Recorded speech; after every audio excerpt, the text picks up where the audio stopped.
Chapter 45. Descriptive of an affecting interview between Mr. Samuel Weller and a family party, Mr. Pickwick makes a tour of the diminutive world he inhabits, and resolves to mix with it in future as little as possible. A few mornings after his incarceration, Mr. Samuel Weller, having arranged his master's room with all possible care, and seen him comfortably seated over his books and papers, withdrew to employ himself for an hour or two to come, as he best could. It was a fine morning, and it occurred to Sam that a pint of porter in the open air would lighten his next quarter of an hour or so, as well as any little amusement in which he could indulge. Having arrived at this conclusion, he betook himself to the tap.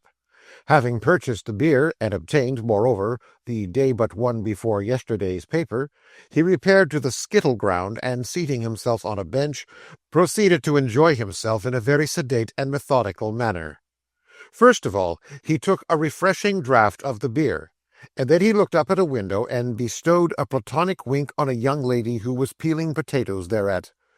Then he opened the paper, and folded it so as to get the police reports outwards, and this being a vexatious and difficult thing to do when there is any wind stirring, he took another draught of the beer when he had accomplished it. Then he read 2 lines of the paper and stopped short to look at a couple of men who were finishing a game at rackets, which being concluded, he cried out, "Very good," in an approving manner, and looked round upon the spectators to ascertain whether their sentiments coincided with his own. This involved the necessity of looking up at the windows also, and as the young lady was still there, it was an act of common politeness to wink again, and to drink to her good health in dumb show in another draught of the beer, which Sam did, and having frowned hideously upon a small boy who had noted the latter proceeding with open eyes, he threw one leg over the other, and holding the newspaper in both hands, began to read in real earnest. He had hardly composed himself into the needful state of abstraction, when he thought he heard his own name proclaimed in some distant passage. Nor was he mistaken, for it quickly passed from mouth to mouth, and in a few seconds the air teemed with shouts of "Weller!"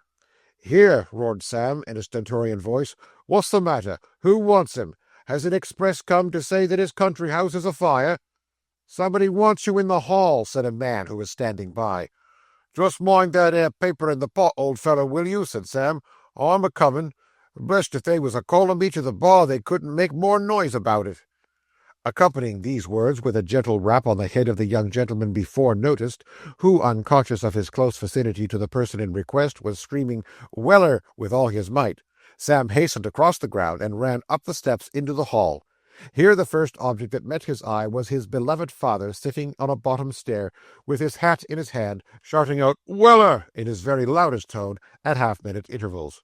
"What are you a-roaring at?" said Sam impetuously, when the old gentleman had discharged himself of another shout, "making yourself so precious hot that you looks like an aggrawated glass-blower. What's the matter?" "Aha!" replied the old gentleman. "I began to be afeard that you'd gone for a walk round the Regency Park, Sammy." "Come," said Sam, "none of them taunts against the victim of avarice, and come off that 'ere step. What are you a-sitting down there for? I don't live there." "I've got such a game for you, Sammy," said the elder Mr. Weller, rising. "Stop a minute," said Sam. "You're all right behind." "That's right, Sammy. Rub it off," said Mr. Weller, as his son dusted him. "It might look personal here if a man walked about with whitewash on his clothes, eh, Sammy?" As Mr. Weller exhibited in this place unequivocal symptoms of an approaching fit of chuckling, Sam interposed to stop it. "Keep quiet, do," said Sam. "There never was such an old picture-card born. What are you busting with now?" "Sammy," said Mr. Weller, wiping his forehead, "I'm afeard that one of these days I shall laugh myself into an apoplexy, my boy." "Well, then, what do you do it for?" said Sam. "Now then, what have you got to say?" "Who do you think's come here with me, Samivel?" said Mr. Weller, drawing back a pace or two, pursing up his mouth, and extending his eyebrows. "Pell," said Sam. Mr. Weller shook his head, and his red cheeks expanded with the laughter that was endeavouring to find a vent. "Mottled-faced man, perhaps?" asked Sam. Again Mr. Weller shook his head. "Who, then?" asked Sam. "Your mother-in-law," said Mr. Weller, and it was lucky he did say it, or his cheeks must inevitably have cracked from their most unnatural distension. "Your mother-in-law, Sammy," said Mr. Weller, "and the red-nosed man, my boy, and the red-nosed man, ho, ho, ho!" With this Mr. Weller launched into convulsions of laughter, while Sam regarded him with a broad grin gradually overspreading his whole countenance. "They've come here to have a little serious talk with you, Samivel," said Mr. Weller, wiping his eyes. "Don't let out nothing about the unnatural creditor, Sammy." "What, don't they know who it is?" inquired Sam. "Not a bit on it," replied his father. "Where are they?" said Sam, reciprocating all the old gentleman's grins. "In this snuggery," rejoined Mr. Weller. "Catch the red-nosed man a-going anywhere but where the liquors is. Not he, Samivel, not he. "We'd a very pleasant ride along the road from the Marcus this morning, Sammy," said Mr. Weller, when he felt himself equal to the task of speaking in an articulate manner. "I drove the old piebald in that 'ere little shaycot as belonged to your mother-in-law's first vetter, into which a arm-chair was lifted for the shepherd, and I'm blessed," said Mr. Weller with a look of deep scorn, "I'm blessed if they didn't bring a portable flight of steps out into the road in front of our door for 'em to get up by." "You don't mean that," said Sam. "I do mean that, Sammy," replied his father, "and I wish you could have seen how tight he held on by the sides when he did get up, as if he was afeard of being precipitated down full 6 foot, and dashed into a million hatoms. He tumbled in at last, however, and away we went, and I rather think, Samivel, that he found hisself a little jolted when he turned the corners." "Or I suppose you happened to drive up again a post or two," said Sam. "I'm afeard," replied Mr. Weller in a rapture of winks, "I'm afeard I took 1 or 2 on him, Sammy. He was a-flying out of the arm-chair all the way." Here the old gentleman shook his head from side to side, and was seized with a hoarse internal rumbling, accompanied with a violent swelling of the countenance, and a sudden increase in the breadth of all his features, symptoms which alarmed his son not a little. "Don't be frightened, Sammy, don't be frightened," said the old gentleman, when by dint of much struggling and various convulsive stamps upon the ground he had recovered his voice. "It's only a kind of quiet laugh as I'm a-trying to come, Sammy." "Well, if that's what it is," said Sam, "you'd better not try to come it again. You'd find it rather a dangerous inwention." "Don't you like it, Sammy?" inquired the old gentleman. "Not at all," replied Sam. "Well," said Mr. Weller, with the tears still running down his cheeks, "it had been a wery great accommodation to me if I could have done it, and it ha' saved a good many words atween your mother-in-law and me sometimes. But I'm afeard you're right, Sammy. It's too much in the apoplexy line. A deal too much, Samivel." The conversation brought them to the door of the snuggery, into which Sam, pausing for an instant to look over his shoulder and cast a sly leer at his respected progenitor, who was still giggling behind, at once led the way. "Mother-in-law," said Sam, politely saluting the lady, "wery much obliged to you for this here visit. Shepherd, how air you?" "Oh, Samuel," said Mrs. Weller, "this is dreadful." "Not a bit on it, Mum," replied Sam. "Is it, Shepherd?" Mr. Stiggins raised his hands and turned up his eyes until the whites, or rather the yellows, were alone visible, but he made no reply in words. "Is this here gentleman troubled with any painful complaint?" said Sam, looking to his mother-in-law for explanation. "The good man is grieved to see you here, Samuel," replied Mrs. Weller. "Oh, that's it, is it?" said Sam. "I was afeard from his manner that he might have forgotten to take pepper for that here last cowcumber he ate. Sit down, sir. We make no extra charge for sitting down, as the king remarked when he blowed up his ministers." "Young man," said Mr. Stiggins ostentatiously, "I fear you are not softened by imprisonment." "Beg your pardon, sir," replied Sam. "What was you graciously pleased to observe?" "I apprehend, young man, that your nature is no softer for this chastening," said Mr. Stiggins in a loud voice. "Sir," replied Sam, "you're wery kind to say so. I hope my nature is not a soft one, sir. Wery much obliged to you for your good opinion, sir." At this point in the conversation, a sound, indecorously approaching to a laugh, was heard to proceed from the chair in which the elder Mr. Weller was seated, upon which Mrs. Weller, on a hasty consideration of all the circumstances of the case, considered it her bounden duty to become gradually hysterical.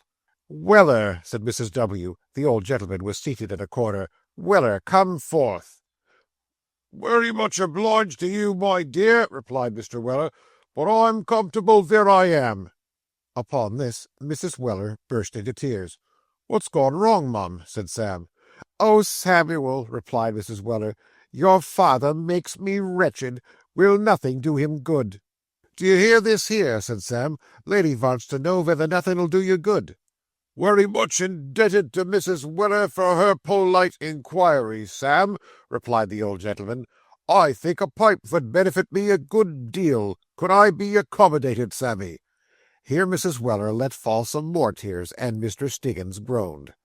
"Hullo, here's this unfortunate gentleman took ill again," said Sam, looking round. "Where do you feel it now, sir?" "In the same place, young man," rejoined Mr. Stiggins. "In the same place." "Where may that be, sir?" inquired Sam, with great outward simplicity. "In the bosom, young man," replied Mr. Stiggins, placing his umbrella on his waistcoat. At this affecting reply, Mrs. Weller, being wholly unable to suppress her feelings, sobbed aloud, and stated her conviction that the red-nosed man was a saint, whereupon Mr. Weller senior ventured to suggest in an undertone that he must be the representative of the united parishes of St. Simon Without and St. Walker Within. "I'm afeard, mum," said Sam, "that this here gentleman, with the twist in his countenance, feels rather thirsty, with the melancholy spectacle afore him. Is it the case, mum?" The worthy lady looked at Mr. Stiggins for a reply. That gentleman, with many rollings of the eye, clenched his throat with his right hand, and mimicked the act of swallowing to intimate that he was athirst. "I am afraid, Samuel, that his feelings have made him so indeed," said Mrs. Weller mournfully. "What's the usual tap, sir?" replied Sam. "Oh, my dear young friend," replied Mr. Stiggins, "all taps is vanities."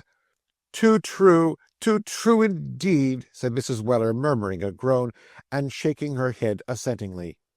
"Well," said Sam, "I dare say they may be, sir, but which is your particular wanity? Which wanity do you like the flavour on best, sir?" "Oh, my dear young friend," replied Mr. Stiggins, "I despise them all. If," said Mr. Stiggins, "if there is any one of them less odious than another, it is the liquor called rum. Warm, my dear young friend, with 3 lumps of sugar to the tumbler." "Wery sorry to say, sir," said Sam, "but they don't allow that particular wanity to be sold in this here establishment." "Oh, the hardness of heart of these inveterate men!" ejaculated Mr. Stiggins.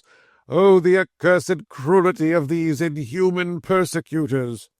With these words, Mr. Stiggins again cast up his eyes and rapped his breast with his umbrella, and it is but justice to the reverend gentleman to say that his indignation appeared very real and unfeigned indeed.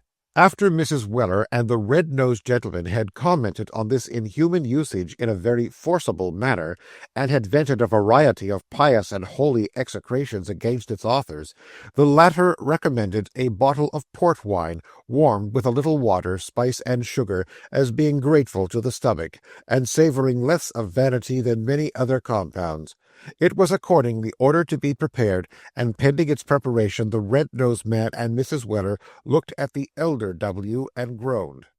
"Well, Sammy," said the gentleman, "I hope you'll find your spirits rose by this here lively visit. Wery cheerful and improving conversation, ain't it, Sammy?" "You're a reprobate," replied Sam, "and I desire you won't address no more of them ungraceful remarks to me." So far from being edified by this very proper reply, the elder Mr. Weller at once relapsed into a broad grin, and this inexorable conduct causing the lady and Mr. Stiggins to close their eyes and rock themselves to and fro on their chairs in a troubled manner, he furthermore indulged in several acts of pantomime, indicative of a desire to pummel and wring the nose of the aforesaid Stiggins, the performance of which appeared to afford him great mental relief.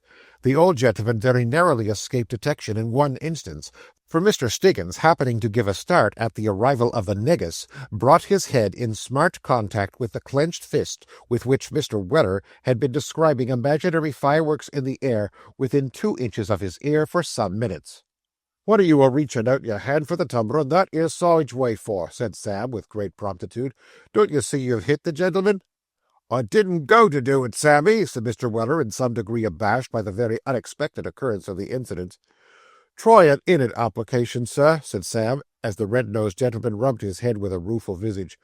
"What do you think of that for a go o' wanity warm, sir?" Mr. Stiggins made no verbal answer, but his manner was expressive. He tasted the contents of the glass which Sam had placed in his hand, put his umbrella on the floor, and tasted it again, passing his hand placidly across his stomach twice or thrice. He then drank the whole at a breath, and smacking his lips, held out the tumbler for more. Nor was Mrs. Weller behindhand in doing justice to the composition. The good lady began by protesting that she couldn't touch a drop, then took a small drop, then a large drop, then a great many drops, and her feelings being of the nature of those substances which are powerfully affected by the application of strong waters, she dropped a tear with every drop of negus, and so got on, melting the feelings down, until at length she had arrived at a very pathetic and decent pitch of misery. The elder Mr. Weller observed these signs and tokens with many manifestations of disgust, and when, after a second jug of the same, Mr. Stiggins began to sigh in a dismal manner, he plainly evinced his disapprobation of the whole proceedings by sundry incoherent ramblings of speech, among which frequent angry repetitions of the word gammon were alone distinguishable to the ear.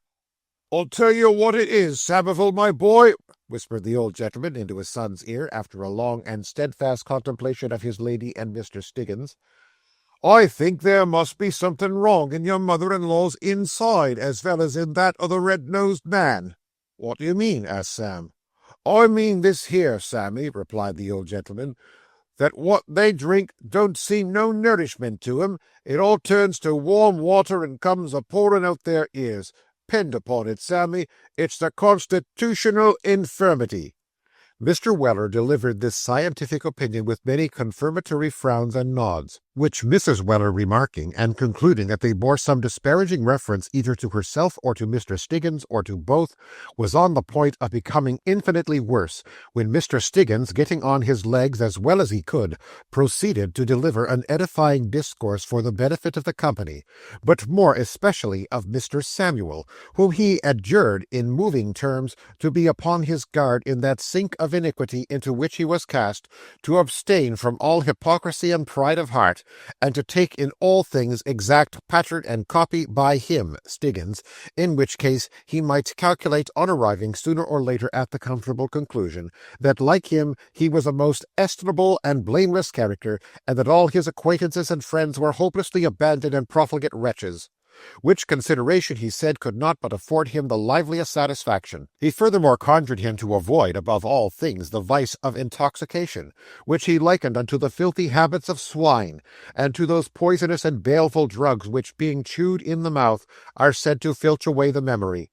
At this point of his discourse, the reverend and red-nosed gentleman became singularly incoherent, and staggering to and fro in the excitement of his eloquence, was fain to catch at the back of a chair to preserve his perpendicular.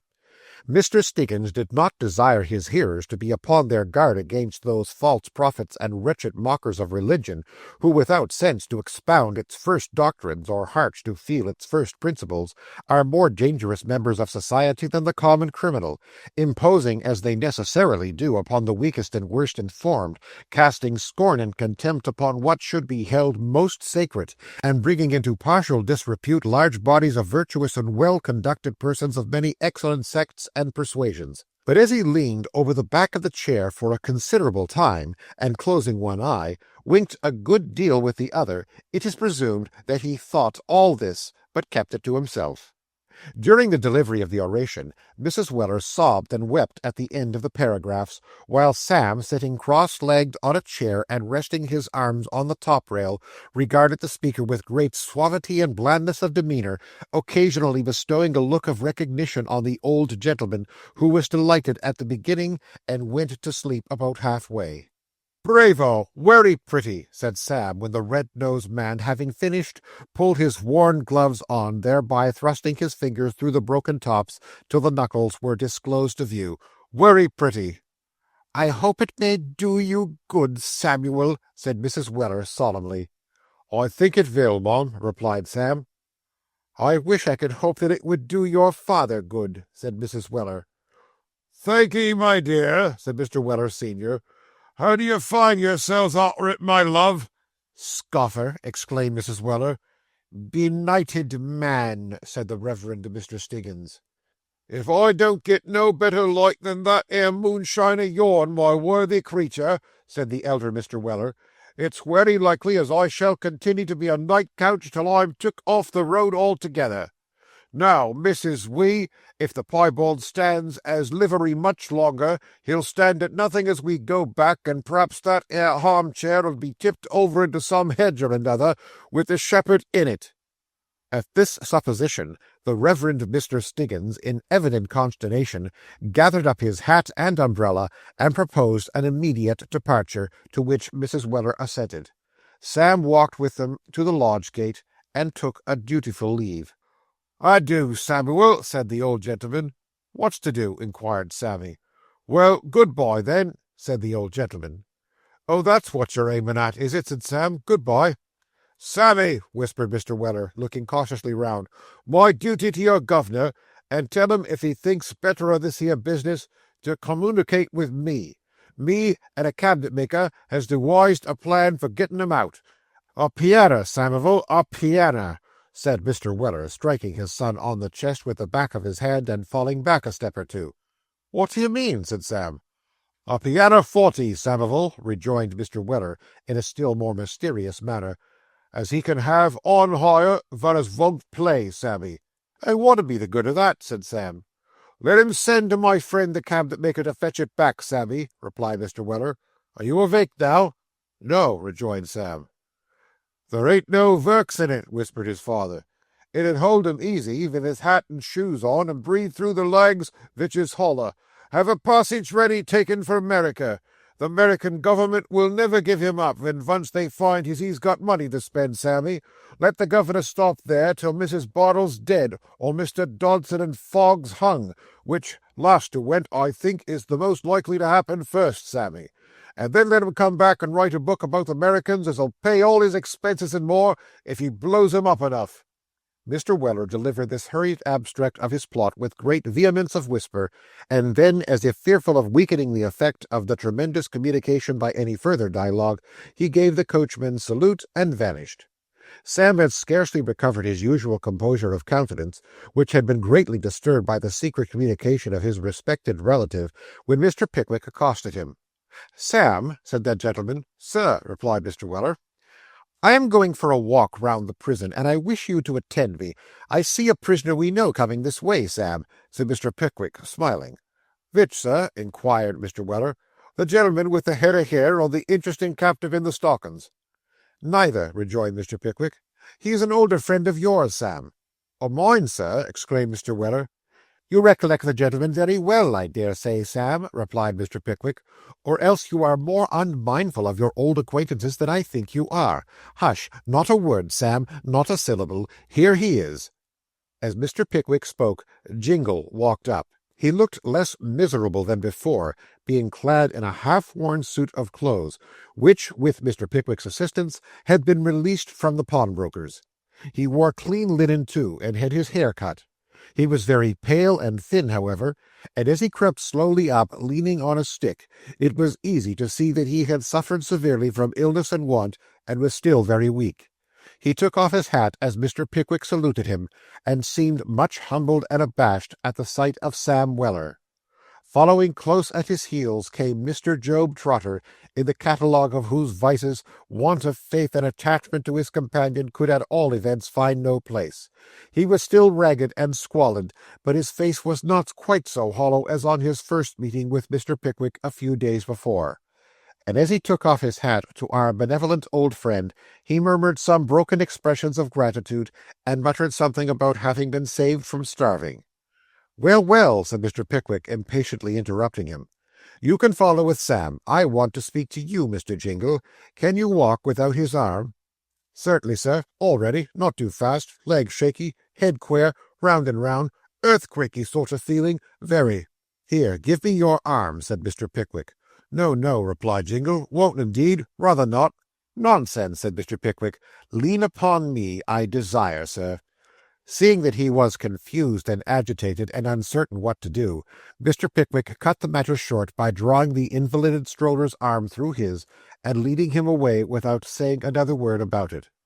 During the whole of this time, the countenance of Mr. Samuel Weller had exhibited an expression of the most overwhelming and absorbing astonishment that the imagination can portray. After looking from Job to Jingle and from Jingle to Job in profound silence, he softly ejaculated the words, "Well, I am damned," which he repeated at least a score of times, after which exertion he appeared wholly bereft of speech, and again cast his eyes, first upon the one and then upon the other, in mute perplexity and bewilderment. "Now, Sam," said Mr. Pickwick, looking back. "I'm a-comin', sir," replied Mr. Weller, mechanically following his master, and still he lifted not his eyes from Mr. Job Trotter, who walked at his side in silence. Job kept his eyes fixed on the ground for some time. Sam, with his glued to Job's countenance, ran up against the people who were walking about, and fell over little children, and stumbled against steps and railings, without appearing at all sensible of it, until Job, looking stealthily up, said, "How do you do, Mr. Weller?" "It is him!" exclaimed Sam, and having established Job's identity beyond all doubt, he smote his leg and vented his feelings in a long, shrill whistle. "Things has altered with me, sir," said Job. "I should think they had," exclaimed Mr. Weller, surveying his companion's rags with undisguised wonder. "This is rather a change for the worse, Mr. Trotter, as the gentleman said when he got 2 doubtful shillings and 6 worth of pocket-pieces for a good half-crown." "It is indeed," replied Job, shaking his head. "There's no deception now, Mr. Weller." "Tears," said Job, with a look of momentary slyness, "tears are not the only proofs of distress, nor the best ones." "No, they ain't," replied Sam, expressively. "They may be put on, Mr. Weller," said Job. "I know they may," said Sam. "Some people, indeed, has 'em always ready laid on, and can pull out the plug whenever they likes." "Yes," replied Job, "but these sort of things are not so easily counterfeited, Mr. Weller, and it is a more painful process to get them up." As he spoke, he pointed to his sallow, sunken cheeks, and drawing up his coat-sleeve, disclosed an arm which looked as if the bone could be broken at a touch, so sharp and brittle did it appear beneath its thin covering of flesh. "What have you been a-doing to yourself?" said Sam, recoiling. "Nothing," replied Job. "Nothing?" echoed Sam. "I have been doing nothing for many weeks past," said Job, "and eating and drinking almost as little." Sam took one comprehensive glance at Mr. Trotter's thin face and wretched apparel, and then seizing him by the arm, commenced dragging him away with great violence. "Where are you going, Mr. Weller?" said Job, vainly struggling in the powerful grasp of his old enemy. "Come on," said Sam, "come on." He deigned no further explanation till they reached the tap, and then called for a pot of porter, which was speedily produced. "Now," said Sam, "drink that up, every drop of it, and then turn the pot upside down to let me see as you've took the medicine." "But, my dear Mr. Weller," remonstrated Job. "Down with it," said Sam, peremptorily. Thus admonished, Mr. Trotter raised the pot to his lips, and by gentle and almost imperceptible degrees tilted it into the air. He paused once and only once to draw a long breath, but without raising his face from the vessel, which in a few moments thereafter he held out at arm's length, bottom upward. Nothing fell upon the ground but a few particles of froth, which slowly detached themselves from the rim and trickled lazily down. "Well done," said Sam. "How do you find yourself arter it?" "Better, sir. I think I am better," responded Job. "Of course you are," said Sam, argumentatively. "It's like putting gas in a balloon. I can see with the naked eye that you get stouter under the operation. What do you say to another of the same dimensions?" "I would rather not, I am much obliged to you, sir," replied Job. "Much rather not." "Vell then, what do you say to some wittles?" inquired Sam. "Thanks to your worthy governor, sir," said Mr. Trotter, "we have half a leg of mutton, baked at 3:15, with the potatoes under it to save boiling." "What, has he been a-providing for you?" asked Sam, emphatically. "He has, sir," replied Job. "More than that, Mr. Weller. My master being very ill, he got us a room. We were in a kennel before, and paid for it, sir, and come to look at us at night when nobody should know. Mr. Weller," said Job, with real tears in his eyes for once, "I could serve that gentleman till I fell down dead at his feet." "I say," said Sam, "I'll trouble you, my friend. None of that." Job Trotter looked amazed. "None of that, I say, young fella," repeated Sam firmly. "No man serves him but me, and now we're upon it. I'll let you into another secret besides that," said Sam, as he paid for the beer. "I never heerd, mind you, or read of in story-books, nor see in pictures, any angel in tights and gaiters, not even in spectacles, as I remember, though that may have been done for anything I know to the contrary, but mark my words, Job Trotter, he's a regular thoroughbred angel for all that. And let me see the man as ventures to tell me he knows a better one." With this defiance, Mr. Weller buttoned up his charge in a side pocket, and with many confirmatory nods and gestures by the way, proceeded in search of the subject of discourse. They found Mr. Pickwick in company with Jingle, talking very earnestly, and not bestowing a look on the groups who were congregated on the racket ground. They were very motley groups too, and worth the looking at, if it were only in idle curiosity. "Well," said Mr. Pickwick, as Sam and his companion drew nigh, "you will see how your health becomes, and think about it meanwhile. Make the statement out for me when you feel yourself equal to the task, and I will discuss the subject with you when I have considered it. Now go to your room. You are tired and not strong enough to be out long." Mr. Alfred Jingle, without one spark of his old animation, with nothing even of the dismal gaiety which he had assumed when Mr. Pickwick first stumbled on him in his misery, bowed low without speaking, and motioning to Job not to follow him just yet, crept slowly away. "Curious scene this, is it not, Sam?" said Mr. Pickwick, looking good-humouredly round. "Very much so, sir," replied Sam. "Wonders will never cease," added Sam, speaking to himself. "I'm very much mistaken if that 'ere Jingle wanted doing something in the water-cart way." The area formed by the wall in that part of the Fleet which Mr. Pickwick stood was just wide enough to make a good racket court, one side being formed, of course, by the wall itself, and the other by that portion of the prison which looked, or rather would have looked but for the wall, towards St. Paul's Cathedral. Sauntering or sitting about in every possible attitude of listless idleness were a great number of debtors, the major part of whom were waiting in prison until their day of going up before the insolvent court should arrive, while others had been remanded for various terms, which they were idling away as best they could. Some were shabby, some were smart, many dirty, a few clean, but there they all lounged and loitered and slunk about with as little spirit or purpose as the beasts in a menagerie. Lolling from the windows which commanded a view of this promenade were a number of persons, some in noisy conversation with their acquaintance below, others playing at ball with some adventurous throwers outside, others looking on at the racket players, or watching the boys as they cried the game. Dirty slipshod women passed and repassed on their way to the cooking-house in one corner of the yard. Children screamed and fought and played together in another. The tumbling of the skittles and the shouts of the players mingled perpetually with these and 100 other sounds, and all was noise and tumult, save in a little miserable shed a few yards off, where lay, all quiet and ghastly, the body of the Chancery prisoner who had died the night before, awaiting the mockery of an inquest. The body. It is the lawyer's term for the restless, whirling mass of cares and anxieties, affections, hopes, and griefs that make up the living man. The law had his body, and there it lay, clothed in grave clothes, an awful witness to its tender mercy. "Would you like to see a whistling shop, sir?" inquired Job Trotter. "What do you mean?" was Mr. Pickwick's counter-inquiry. "A whistling shop, sir," interposed Mr. Weller. "What is that, Sam? A bird fancier's?" inquired Mr. Pickwick. "Bless your heart, no, sir," replied Job. "A whistling shop, sir, is where they sell spirits."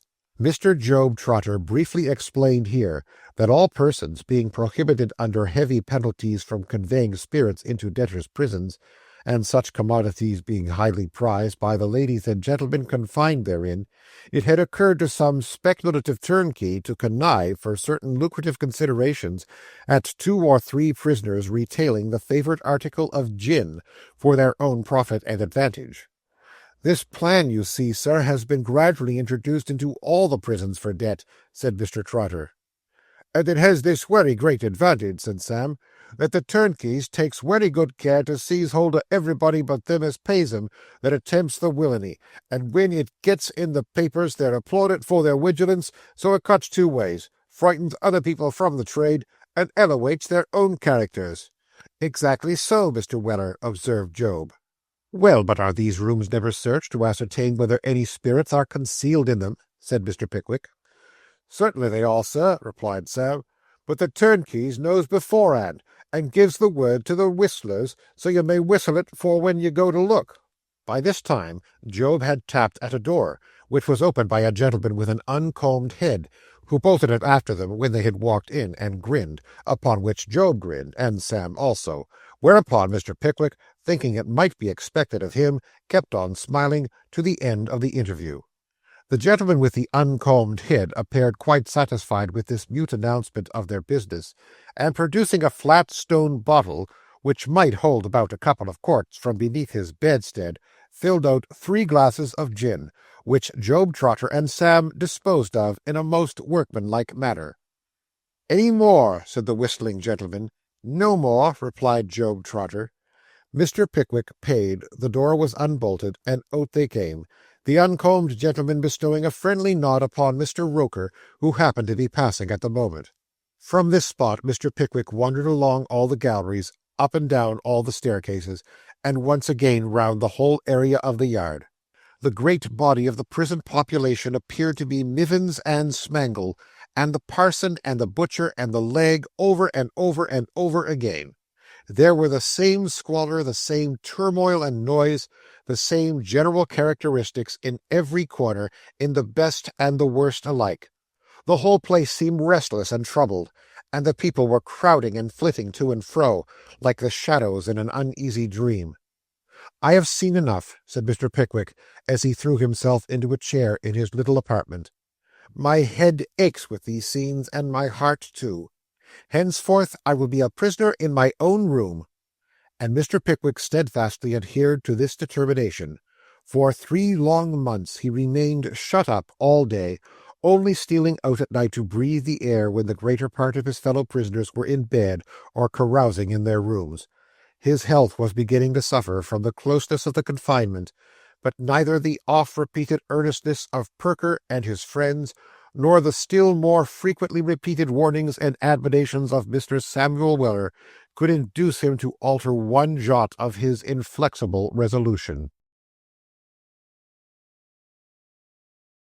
Chapter 46 records a touching act of delicate feeling not unmixed with pleasantry, achieved and performed by Messrs. Dodson and Fogg. It was within a week of the close of the month of July that a hackney cabriolet, number unrecorded, was seen to proceed at a rapid pace up Goswell Street. 3 people were squeezed into it besides the driver, who sat in his own particular little dickey at the side. Over the apron were hung 2 shawls, belonging to 2 small victionish-looking ladies under the apron, between whom, compressed into a very small compass, was stowed away a gentleman of heavy and subdued demeanour, who, whenever he ventured to make an observation, was snapped up shortly by one of the vixenish ladies before mentioned. Lastly, the 2 vixenish ladies and the heavy gentleman were given the driver contradictory directions, all tending to the one point that he should stop at Mrs. Bardell's door, which the heavy gentleman, in direct opposition to and defiance of the vixenish ladies, contended was a green door and not a yellow one. "Stop at the house with a green door, driver," said the heavy gentleman. "Oh, you perverse creature!" exclaimed one of the vixenish ladies. "Drive to the house with the yellow one, cabman." Upon this, the cabman, who, in a sudden effort to pull up at the house with the green door, had pulled the horse up so high that he nearly pulled him backwards into the cabriolet, let the animal's forelegs down to the ground again, and paused. "Now, where am I to pull up?" inquired the driver. "Settle it among yourselves. All I ask is where." Here the contest was renewed with increased violence, and the horse being troubled with a fly on his nose, the cabman humanely employed his leisure in lashing him about on the head, on the counter-irritation principle. "Most votes carries the day," said one of the vixenish ladies at length. "The house with the yellow door, cabman." But after the cabriolet had dashed up in splendid style to the house with the yellow door, making, as one of the vixenish ladies triumphantly said, actually more noise than if one had come in one's own carriage, and after the driver had dismounted to assist the ladies in getting out, the small round head of Master Thomas Bartle was thrust out of the one-pair window of a house with a red door a few numbers off. "Aggravating thing," said the vixenish lady last mentioned, darting a withering glance at the heavy gentleman. "My dear, it's not my fault," said the gentleman. "Don't talk to me, you creature, don't," retorted the lady. "The house with the red door, cabman. Oh, if ever a woman was troubled with a ruffianly creature that takes a pride and pleasure in disgracing his wife on every possible occasion afore strangers, I am that woman." "You ought to be ashamed of yourselves, Rattle," said the other little woman, who was no other than Mrs. Cluppins. "What have I been a-doing of?" asked Mr. Rattle. "Don't talk to me, don't, you brute, for fear I should be provoked to forget my sect and strike you," said Mrs. Rattle. While this dialogue was going on, the driver was most ignominiously leading the horse by the bridle up to the house with the red door, which Master Bartle had already opened. Here was a mean and low way of arriving at a friend's house. No dashing up with all the fire and fury of the animal, no jumping down of the driver, no loud knocking at the door, no opening of the apron with a crash at the very last moment, for fear of the lady sitting in a draught, and then the man handing the shawls out afterwards as if he were a private coachman. The whole edge of the thing had been taken off. It was flatter than walking. "Well, Tommy," said Mrs. Cluppins, "how's your poor dear mother?" "Oh, she's very well," replied Master Bartle. "She's in the front parlour already. I'm ready too, I am." Here Master Bartle put his hands in his pockets and jumped off and on the bottom step of the door. "Is anybody else a-going, Tommy?" said Mrs. Cluppins, arranging her pelerine. "Mrs. Sanders is going, she is," replied Tommy. "I'm going too, I am." "Drat the boy," said little Mrs. Cluppins. "He thinks of nobody but himself. Here, Tommy, dear." "Well," said Master Bartle. "Who else is a-going, lovey?" said Mrs. Cluppins in an insinuating manner. "Oh, Mrs. Rogers is a-going," replied Master Bartle, opening his eyes very wide as he delivered the intelligence. "What? The lady as has taken the lodgings?" ejaculated Mrs. Cluppins. Master Bartle put his hands deeper down into his pockets, and nodding exactly 35 times to imply that it was the lady lodger and no other. "Bless us," said Mrs. Cluppins, "it's quite a party." "Ah, if you knew what was in the cupboard, you'd say so," replied Master Bartle. "What is there, Tommy?" said Mrs. Cluppins coaxingly. "You tell me, Tommy. I know." "No, I won't," replied Master Bartle, shaking his head and applying himself to the bottom step again. "Drat the child," muttered Mrs. Cluppins. "What a prowoking little wretch it is! Come, Tommy, tell your dear Cluppy." "Mother said I wasn't to," rejoined Master Bartle. "I'm a-going to have some, I am." Cheered by this prospect, the precocious boy applied himself to his infantile treadmill with increased vigour. The above examination of a child of tender years took place while Mr. and Mrs. Rattle and the cab-driver were having an altercation concerning the fare, which, terminating at this point in favour of the cabman, Mrs. Rattle came up tottering. "Look, Mary Ann, what's the matter?" said Mrs. Cluppins. "It's put me all over in such a tremble, Betsy," replied Mrs. Rattle. "Rattle ain't like a man. He leaves everything to me." This was scarcely fair upon the unfortunate Mr. Rattle, who had been thrust aside by his good lady in the commencement of the dispute, and peremptorily commanded to hold his tongue. He had no opportunity of defending himself, however, for Mrs. Rattle gave unequivocal signs of fainting, which being perceived from the parlour window, Mrs. Bartle, Mrs. Sanders, the lodger, and the lodger's servant darted precipitately out, and conveyed her into the house, all talking at the same time, and giving utterance to various expressions of pity and condolence, as if she were one of the most suffering mortals on earth.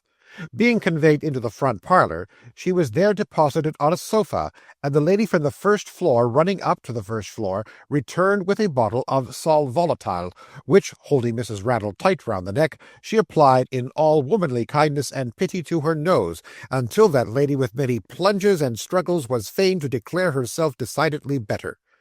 "Ah, poor thing," said Mrs. Rogers. "I know what her feelings is too well." "Ah, poor thing, so do I," said Mrs. Sanders, and then all the ladies moaned in unison, and said they knew what it was, and they pitied her from their hearts, they did. Even the lodger's little servant, who was 13 years old and 3 feet high, murmured her sympathy. "But what's been the matter?" said Mrs. Bartle. "Ah, what has decomposed you, ma'am?" inquired Mrs. Rogers.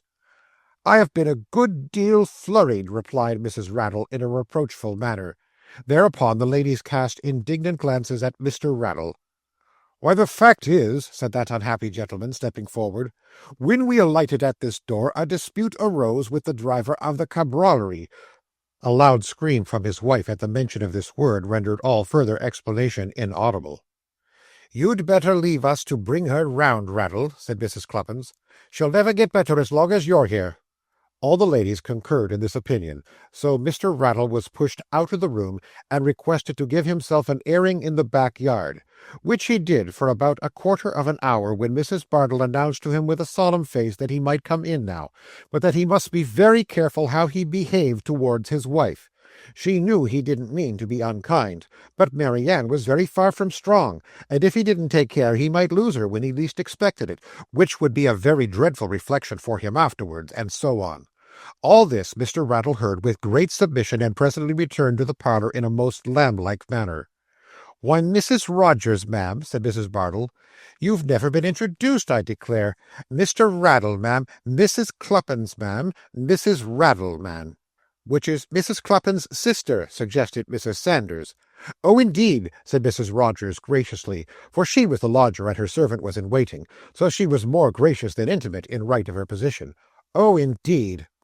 Mrs. Rattle smiled sweetly, Mr. Rattle bowed, and Mrs. Cluppins said she was sure she was very happy to have an opportunity of being known to a lady which she had heard so much in favour of as Mrs. Rogers, a compliment which the last-named lady acknowledged with graceful condescension. "Well, Mr. Rattle," said Mrs. Bartle, "I'm sure you ought to feel very much honoured at you and Tommy being the only gentleman to escort so many ladies all the way to the Spaniards at Hampstead. Don't you think he ought, Mrs. Rogers, ma'am?" "Oh, certainly, ma'am," replied Mrs. Rogers, after whom all the other ladies responded, "Oh, certainly." "Of course I feel it, ma'am," said Mr. Rattle, rubbing his hands, and evincing a slight tendency to brighten up a little. "Indeed, to tell you the truth, I said as we was a-coming along in the cabriolet." At the recapitulation of the word which awakened so many painful recollections, Mrs. Rattle applied her handkerchief to her eyes again, and uttered a half-suppressed scream, so that Mrs. Bartle frowned upon Mr. Rattle to intimate that he had better not say anything more, and desired Mrs. Rogers' servant with an air to put the wine on. This was the signal for displaying the hidden treasures of the closet, which comprised sundry plates of oranges and biscuits, and a bottle of old crusted port, that at 1 9, with another of the celebrated East India sherry at 14 pence, which were all produced in honour of the lodger, and afforded unlimited satisfaction to everybody. After great consternation had been excited in the mind of Mrs. Cluppins by an attempt on the part of Tommy to recount how he had been cross-examined regarding the cupboard then in action, which was fortunately nipped in the bud by his imbibing half a glass of the old crusted the wrong way, and thereby endangering his life for some seconds, the party walked forth in quest of a Hampstead stage. This was soon found, and in a couple of hours they all arrived safely at the Spaniards' tea gardens, where the luckless Mr. Rattle's very first act nearly occasioned his good lady a relapse, it being neither more nor less than to order tea for 7, whereas, as the ladies one and all remarked, what could have been easier than for Tommy to have drunk out of anybody's cup, or everybody's if that was all, when the waiter wasn't looking, which would have saved 1 head of tea, and the tea just as good. However, there was no help for it, and the tea-tray came with 7 cups and saucers, and bread and butter on the same scale. Mrs. Bartle was unanimously voted into the chair, and Mrs. Rogers being stationed on her right hand, and Mrs. Rattle on her left, the meal proceeded with great merriment and success. "How sweet the country is, to be sure," sighed Mrs. Rogers. "I almost wished I lived in it always." "Oh, you wouldn't like that, ma'am," replied Mrs. Bartle rather hastily, for it was not at all advisable with reference to the lodgings to encourage such notions. "You wouldn't like it, ma'am." "Oh, I should think you was a deal too lively and sought after to be content with the country, ma'am," said little Mrs. Cluppins. "Perhaps I am, ma'am, perhaps I am," sighed the first-floor lodger. "For lone people as have got nobody to care for them or to take care of them, or as have been hurt in their mind, or that kind of thing," observed Mr. Rattle, plucking up a little cheerfulness and looking round, "the country is all very well. The country for a wounded spirit, they say." Now, of all things in the world that the unfortunate man could have said, any would have been preferable to this. Of course, Mrs. Bardell burst into tears and requested to be led from the table instantly, upon which the affectionate child began to cry too, most dismally. "Would anybody believe, ma'am," exclaimed Mrs. Rattle, turning fiercely to the first-floor lodger, "that a woman could be married to such an unmanly creature, which can temper with a woman's feelings as he does every hour in the day, ma'am?" "My dear," remonstrated Mr. Rattle, "I didn't mean anything, my dear." "You didn't mean," repeated Mrs. Rattle with great scorn and contempt. "Go away, I can't bear the sight on you, you brute." "You must not flurry yourself, Mary Ann," interposed Mrs. Cluppins. "You really must consider yourself, my dear, which you never do. Now go away, Rattle, there's a good soul, or you'll only aggravate her." "You had better take your tea by yourself, sir, indeed," said Mrs. Rogers, again applying the smelling bottle. Mrs. Sanders, who, according to custom, was very busy with the bread and butter, expressed the same opinion, and Mr. Rattle quietly retired. After this, there was a great hoisting up of Master Bardell, who was rather a large size for hugging into his mother's arms, in which operation he got his boots in the tea-board, and occasioned some confusion among the cups and saucers. But that description of fainting fits which is contagious among ladies seldom lasts long, so when he had been well kissed and a little cried over, Mrs. Bardell recovered, set him down again, wondering how she could have been so foolish, and poured out some more tea. It was at this moment that the sound of approaching wheels was heard, and that the ladies, looking up, saw a hackney coach stop at the garden gate. "More company," said Mrs. Sanders. "It's a gentleman," said Mrs. Rattle. "Well, if it ain't Mr. Jackson, the young man from Dodson and Fogg's," cried Mrs. Bardell. "Why, gracious, surely Mr. Pickwick can't have paid the damages." "Or offered marriage," said Mrs. Cluppins. "Dear me, how slow the gentleman is!" exclaimed Mrs. Rogers. "Why doesn't he make haste?"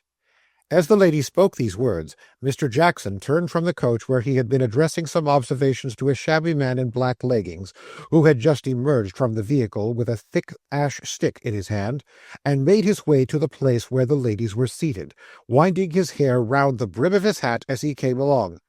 "Is anything the matter? Has anything taken place, Mr. Jackson?" said Mrs. Bardell eagerly. "Nothing whatever, ma'am," replied Mr. Jackson. "How d'ye do, ladies? I have to ask pardon, ladies, for intruding, but the law, ladies, the law—" With his apology, Mr. Jackson smiled, made a comprehensive bow, and gave his hair another wind.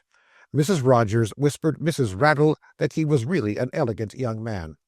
"I called in Goswell Street," resumed Mr. Jackson, "and hearing that you were here from the slavey, took a coach and came on. Our people want you down in the city directly, Mrs. Bardell." "Lor!" ejaculated that lady, starting at the sudden nature of the communication.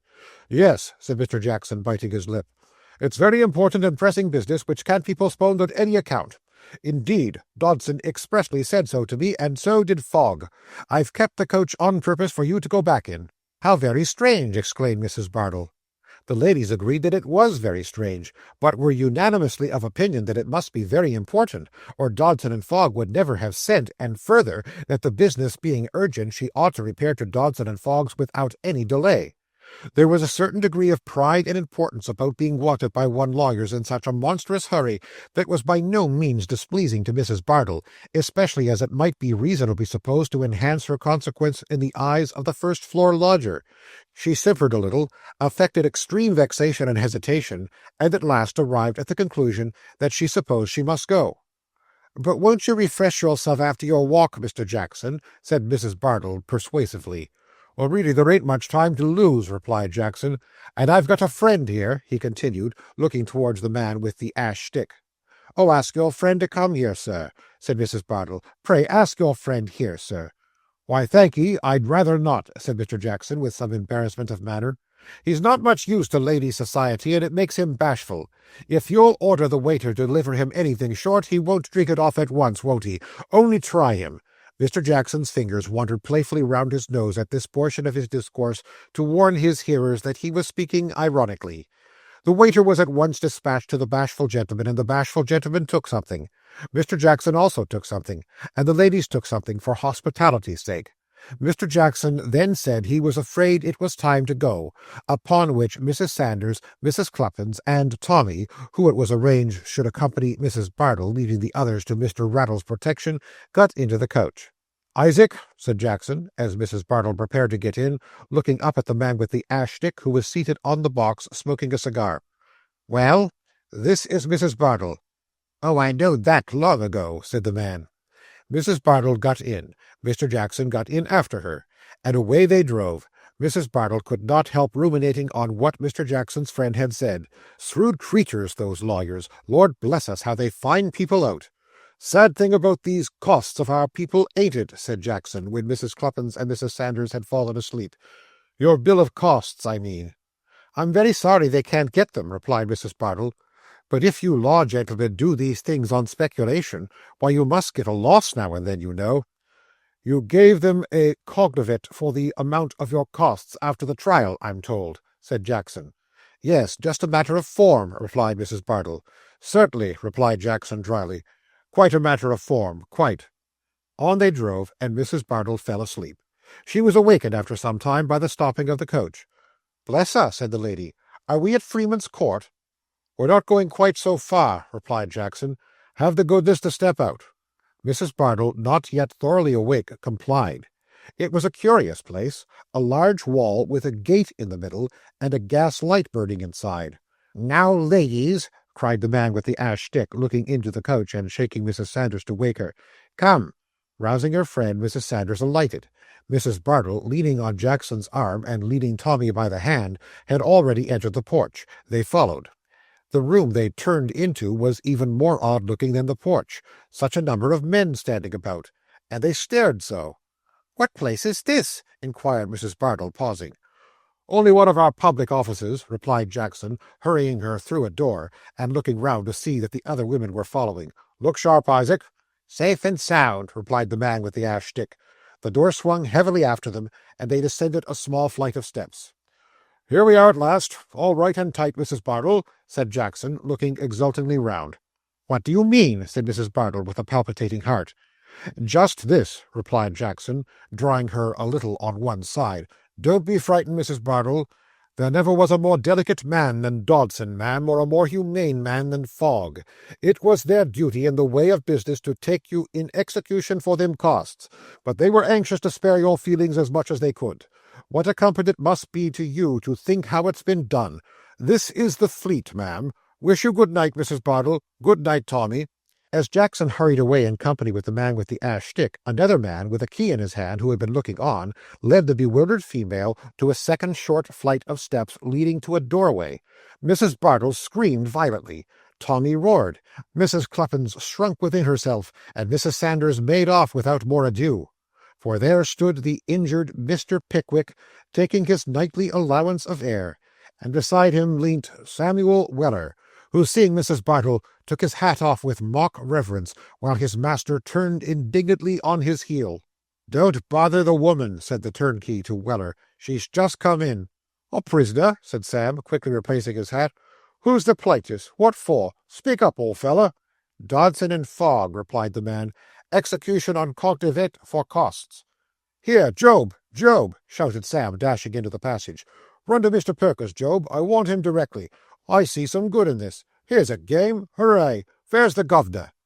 But there was no reply to these inquiries, for Job had started furiously off the instant he received his commission, and Mrs. Bartle had fainted in real downright earnest. Chapter 47 is chiefly devoted to matters of business and the temporal advantage of Dodson and Fogg. Mr. Winkle reappears under extraordinary circumstances. Mr. Pickwick's benevolence proves stronger than his obstinacy. Job Trotter, abating nothing of his speed, ran up Holborn, sometimes in the middle of the road, sometimes on the pavement, sometimes in the gutter, as the chances of getting along varied with the press of men, women, children, and coaches in each division of the thoroughfare, and regardless of all obstacles, stopped not for an instant until he reached the gate of Gray's Inn. Notwithstanding all the expedition he had used, however, the gate had been closed a good half-hour when he reached it, and by the time he had discovered Mr. Perker's laundress, who lived with a married daughter, who had bestowed her hand upon a non-resident waiter who occupied the one pair of some number in some street closely adjoining to some brewery somewhere behind Gray's Inn Lane, it was within 15 minutes of closing the prison for the night. Mr. Lowton had still to be ferreted out from the back parlour of the Magpie and Stump, and Job had scarcely accomplished this object and communicated Sam Weller's message when the clock struck 10. "There," said Lowton, "it's too late now. You can't get in tonight. You've got the key of the street, my friend." "Never mind me," replied Job. "I can sleep anywhere. But won't it be better to see Mr. Perker tonight, so that we may be there the first thing in the morning?" "Why," responded Lowton, after a little consideration, "if it was in anybody else's case, Perker wouldn't be best pleased at my going up to his house. But as it's Mr. Pickwick's, I think I may venture to take a cab and charge it to the office." Deciding on this line of conduct, Mr. Lowton took up his hat, and begging the assembled company to appoint a deputy chairman during his temporary absence, led the way to the nearest coach-stand. Summoning the cab of most promising appearance, he directed the driver to repair to Montague Place, Russell Square. Mr. Perker had had a dinner-party that day, as was testified by the appearance of lights in the drawing-room windows, the sound of an improved grand piano, and an improvable cabinet voice issuing therefrom, and a rather overpowering smell of meat which pervaded the steps and entry. In fact, a couple of very good country agencies happening to come up to town at the same time, an agreeable little party had been got together to meet them, comprising Mr. Snicks, the Life Office Secretary, Mr. Prossy, the eminent counsel, 3 solicitors, 1 commissioner of bankrupts, a special pleader from the Temple, a small-eyed peremptory young gentleman, his pupil, who had written a lively book about the law of demises, with a vast quantity of marginal notes and references, and several other eminent and distinguished personages. From this society little Mr. Perker detached himself on his clerk being announced in a whisper, and repairing to the dining-room, there found Mr. Lowton and Job Trotter looking very dim and shadowy by the light of a kitchen candle, which the gentleman who condescended to appear in plush shorts and cottons for a quarterly stipend had, with a becoming contempt for the clerk and all things appertaining to the office, placed upon the table. "Now, Lowton," said little Mr. Perker, shutting the door, "what's the matter? No important letter come in a parcel, is there?" "No, sir," replied Lowton. "This is a messenger from Mr. Pickwick, sir." "From Pickwick, eh?" said the little man, turning quickly to Job. "Well, what is it?" "Dodson and Fogg have taken Mrs. Bartle in execution for her costs, sir," said Job. "No!" exclaimed Perker, putting his hands in his pockets and reclining against the sideboard. "Yes," said Job. "It seems they got a cognovit out of her for the amount of 'em directly after the trial." "By Jove!" said Perker, taking both hands out of his pockets, and striking the knuckles of his right against the palm of his left emphatically. "Those are the cleverest scamps I have ever had anything to do with." "The sharpest practitioners I ever knew, sir," observed Lowton. "Sharp!" echoed Perker. "There's no knowing where to have them." "Very true, sir, there is not," replied Lowton, and then both master and man pondered for a few seconds with animated countenances, as if they were reflecting upon one of the most beautiful and ingenious discoveries that the intellect of man had ever made. When they had in some measure recovered from their trance of admiration, Job Trotter discharged himself of the rest of his commission. Perker nodded his head thoughtfully, and pulled out his watch. "At 10 precisely I will be there," said the little man. "Sam is quite right. Tell him so. Will you take a glass of wine, Lowton?" "No, thank you, sir." "You mean yes, I think," said the little man, turning to the sideboard for a decanter and glasses. As Lowton did mean yes, he said no more on the subject, but inquired of Job, in an audible whisper, whether the portrait of Perker, which hung opposite the fireplace, wasn't a wonderful likeness, to which Job of course replied that it was. The wine being by this time poured out, Lowton drank to Mrs. Perker and the children, and Job to Perker. The gentleman in the plush shorts and cottons, considering it no part of his duty to show the people from the office out, consistently declined to answer the bell, and they showed themselves out. The attorney betook himself to his drawing-room, the clerk to the Magpie and Stump, and Job to Covent Garden Market to spend the night in a vegetable basket. Punctually at the appointed hour next morning, the good-humoured little attorney tapped at Mr. Pickwick's door, which was opened with great alacrity by Sam Weller. "Mr. Perker, sir," said Sam, announcing the visitor to Mr. Pickwick, who was sitting at the window in a thoughtful attitude. "Very glad you've looked in accidentally, sir. I rather think the governor wants to have a word and a half with you, sir." Perker bestowed a look of intelligence on Sam, intimating that he understood he was not to say he had been sent for, and beckoning him to approach, whispered briefly in his ear. "You don't mean that, sir?" said Sam, starting back in excessive surprise. Perker nodded and smiled. Mr. Samuel Weller looked at the little lawyer, then at Mr. Pickwick, then at the ceiling, then at Perker again, grinned, laughed outright, and finally, catching up his hat from the carpet without further explanation, disappeared. "What does this mean?" inquired Mr. Pickwick, looking at Perker with astonishment. "What has put Sam into this extraordinary state?" "Oh, nothing," replied Perker. "Come, my dear sir, draw up your chair to the table. I have a good deal to say to you." "What papers are those?" inquired Mr. Pickwick, as the little man deposited on the table a small bundle of documents tied with red tape. "The papers in Bardell and Pickwick," replied Perker, undoing the knot with his teeth. Mr. Pickwick grated the legs of his chair against the ground, and throwing himself into it, folded his hands and looked sternly, if Mr. Pickwick ever could look sternly, at his legal friend. "You don't like to hear the name of the cause?" said the little man, still busying himself with the knot. "No, I do not indeed," replied Mr. Pickwick. "Sorry for that," resumed Perker, "because it will form the subject of our conversation." "I would rather that the subject should never be mentioned between us, Perker," interposed Mr. Pickwick hastily. "Pooh, my dear sir," said the little man, untying the bundle, and glancing eagerly at Mr. Pickwick out of the corners of his eyes. "It must be mentioned. I have come here on purpose. Now, are you ready to hear what I have to say, my dear sir? No hurry if you are not. I can wait. I have this morning's paper here. Your time shall be mine. There." Hereupon the little man threw one leg over the other, and made a show of beginning to read with great composure and application. Well," said Mr. Pickwick with a sigh, but softening into a smile at the same time. "Say what you have to say. It's the old story, I suppose." "With a difference, my dear sir, with a difference," rejoined Perker, deliberately folding up the paper and putting it into his pocket again. "Mrs. Bardell, the plaintiff in the action, is within these walls, sir." "I know it," was Mr. Pickwick's reply. "Very good," retorted Perker. "And you know how she comes here, I suppose? I mean, on what grounds, and at whose suit?" "Yes, at least I have heard Sam's account of the matter," said Mr. Pickwick with affected carelessness. "Sam's account of the matter," replied Perker, "is, I will venture to say, a perfectly correct one. Well now, my dear sir, the first question I have to ask is whether this woman is to remain here." "To remain here?" echoed Mr. Pickwick. "To remain here, my dear sir," rejoined Perker, leaning back in his chair and looking steadily at his client. "How can you ask me?" said that gentleman. "It rests with Dodson and Fogg. You know that very well." "I know nothing of the kind," retorted Perker firmly. "It does not rest with Dodson and Fogg. You know the men, my dear sir, as well as I do. It rests solely, wholly, and entirely with you." "With me!" ejaculated Mr. Pickwick, rising nervously from his chair, and reseating himself directly afterwards. The little man gave a double knock on the lid of his snuff-box, opened it, took a great pinch, shut it up again, and repeated the words, "With you."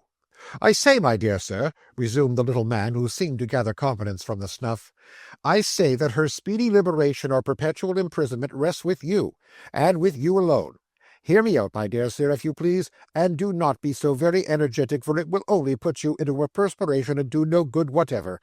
I say," continued Perker, checking off each position on a different finger as he laid it down, "I say that nobody but you can rescue her from this den of wretchedness, and that you can only do that by paying the costs of this suit, both of plaintiff and defendant, into the hands of these Freeman Court sharks. Now pray be quiet, my dear sir." Mr. Pickwick, whose face had been undergoing most surprising changes during this speech, and was evidently on the verge of a strong burst of indignation, calmed his wrath as well as he could. Perker, strengthening his argumentative powers with another pinch of snuff, proceeded. "I have seen the woman this morning. By paying the costs, you can obtain a full release and discharge from the damages. And further, this I know is a far greater object of consideration with you, my dear sir, a voluntary statement under her hand, in the form of a letter to me, that this business was, from the very first, fomented and encouraged and brought about by these men Dodson and Fogg, that she deeply regrets ever having been the instrument of annoyance or injury to you, and that she entreats me to intercede with you and implore your pardon." "If I pay costs for her," said Mr. Pickwick indignantly. "A valuable document indeed." "No if in the case, my dear sir," said Perker triumphantly. "There is the very letter I speak of, brought to my office by another woman at 9 o'clock this morning, before I had set foot in this place or held any communication with Mrs. Bardell, upon my honour." Selecting the letter from the bundle, the little lawyer laid it at Mr. Pickwick's elbow, and took snuff for 2 consecutive minutes without winking. "Is that all you have to say to me?" inquired Mr. Pickwick mildly. "Not quite," replied Perker. "I cannot undertake to say at this moment whether the wording of the cognovit, the nature of the ostensible consideration, and the proof we can get together about the whole conduct of the suit will be sufficient to justify an indictment for conspiracy. I fear not, my dear sir, they are too clever for that, I doubt. I do mean to say, however, that the whole facts, taken together, will be sufficient to justify you in the minds of all reasonable men. And now, my dear sir, I put it to you. This £150, or whatever it may be, take it in round numbers, is nothing to you. A jury had decided against you. Well, their verdict is wrong, but still they decided as they thought right, and it is against you. You have now an opportunity, on easy terms, of placing yourself in a much higher position than you ever could, by remaining here, which would only be imputed by people who didn't know you, to sheer dogged, wrong-headed, brutal obstinacy. Nothing else, my dear sir, believe me.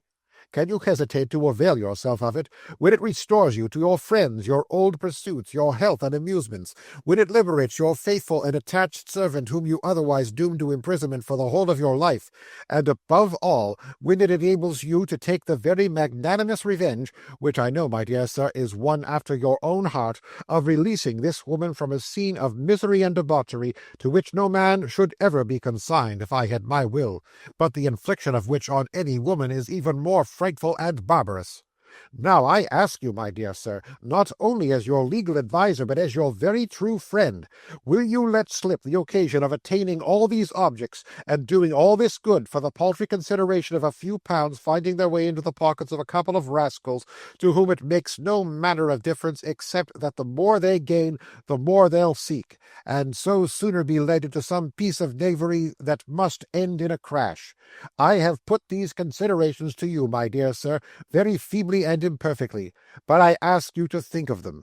Turn them over in your mind as long as you please. I wait here most patiently for your answer." Before Mr. Perker had taken 1/20th part of the snuff with which so unusually long an address imperatively required to be followed up, there was a low murmuring of voices outside, and then a hesitating knock on the door. "Dear, dear!" exclaimed Mr. Pickwick, who had been evidently roused by his friend's appeal. "What an annoyance that door is! Who is that?" "Me, sir," replied Sam Weller, putting in his head.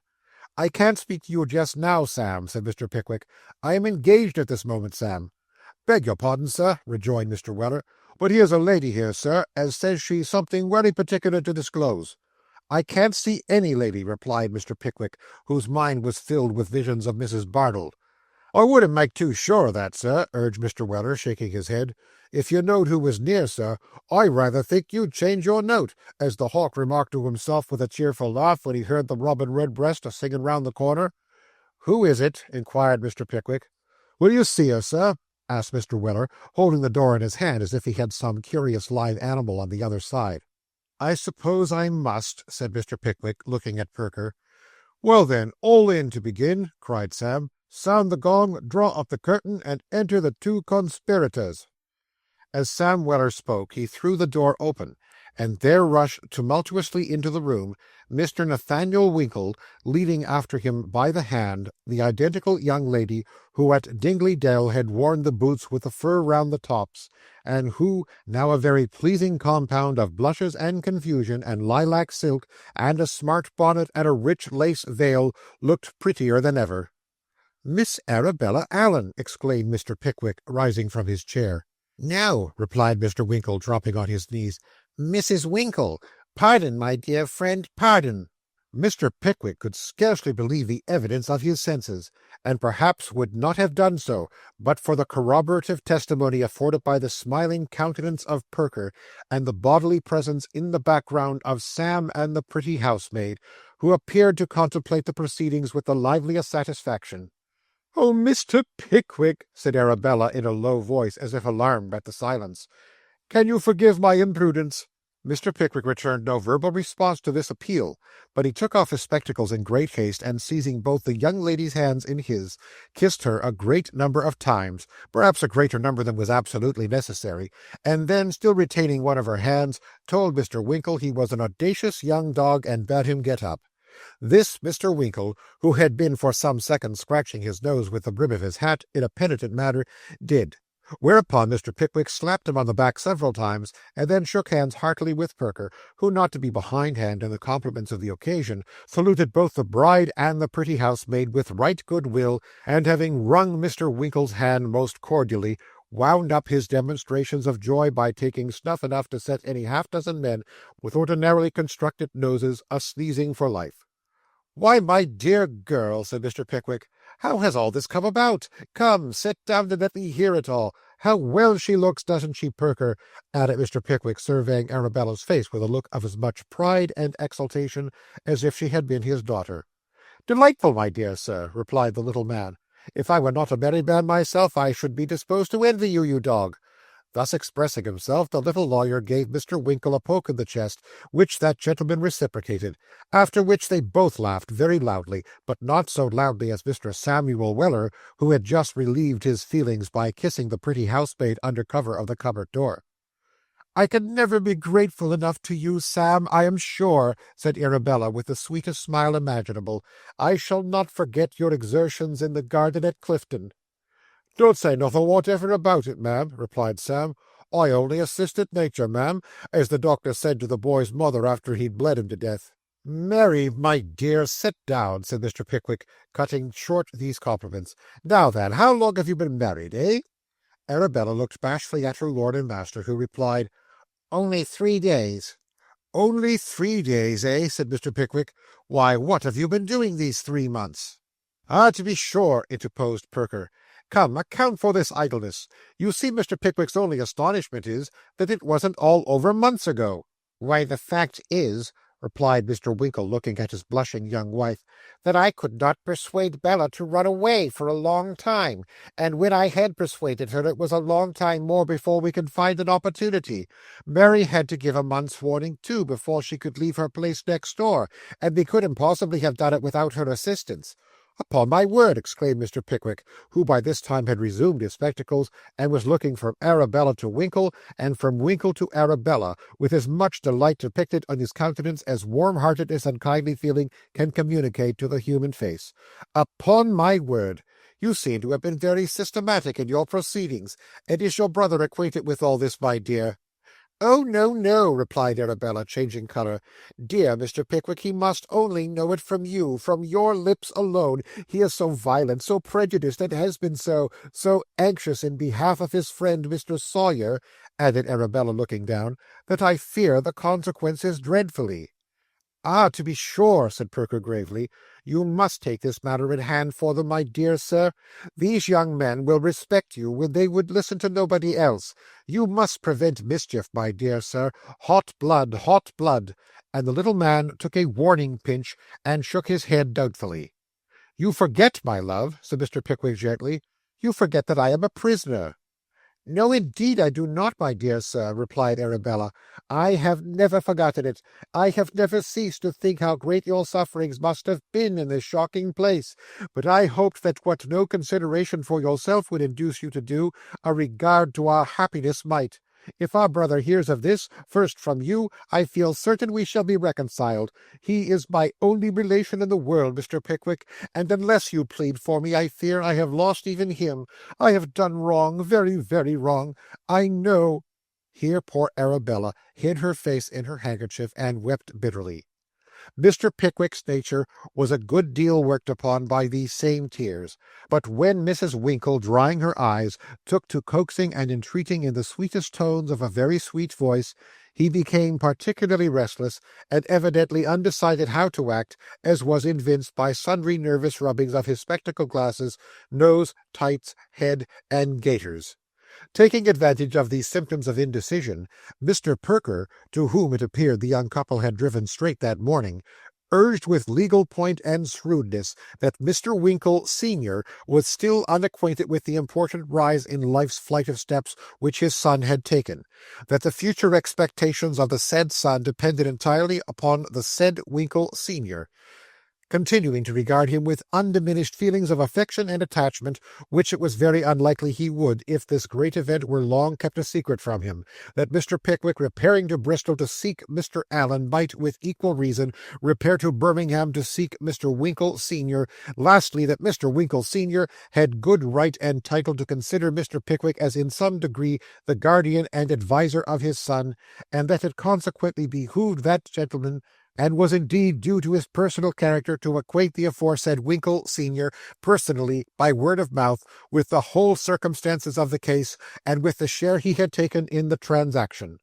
Mr. Tupman and Mr. Snodgrass arrived most opportunely in this stage of the pleadings, and as it was necessary to explain to them all that had occurred, together with the various reasons pro and con on the whole of the arguments, were gone over again, after which everybody urged every argument in his own way and at his own length, and at last Mr. Pickwick fairly argued and remonstrated out of all his resolutions, and being in imminent danger of being argued and remonstrated out of his wits, caught Arabella in his arms, and declaring that she was a very amiable creature, and that he didn't know how it was, but he had always been very fond of her from the first, said he could never find it in his heart to stand in the way of young people's happiness, and they might do with him as they pleased. Mr. Weller's first act on hearing this concession was to dispatch Job Trotter to the illustrious Mr. Pell, with an authority to deliver to the bearer the former discharge which his prudent parent had had the foresight to leave in the hands of that learned gentleman, in case it should be at any time required on an emergency.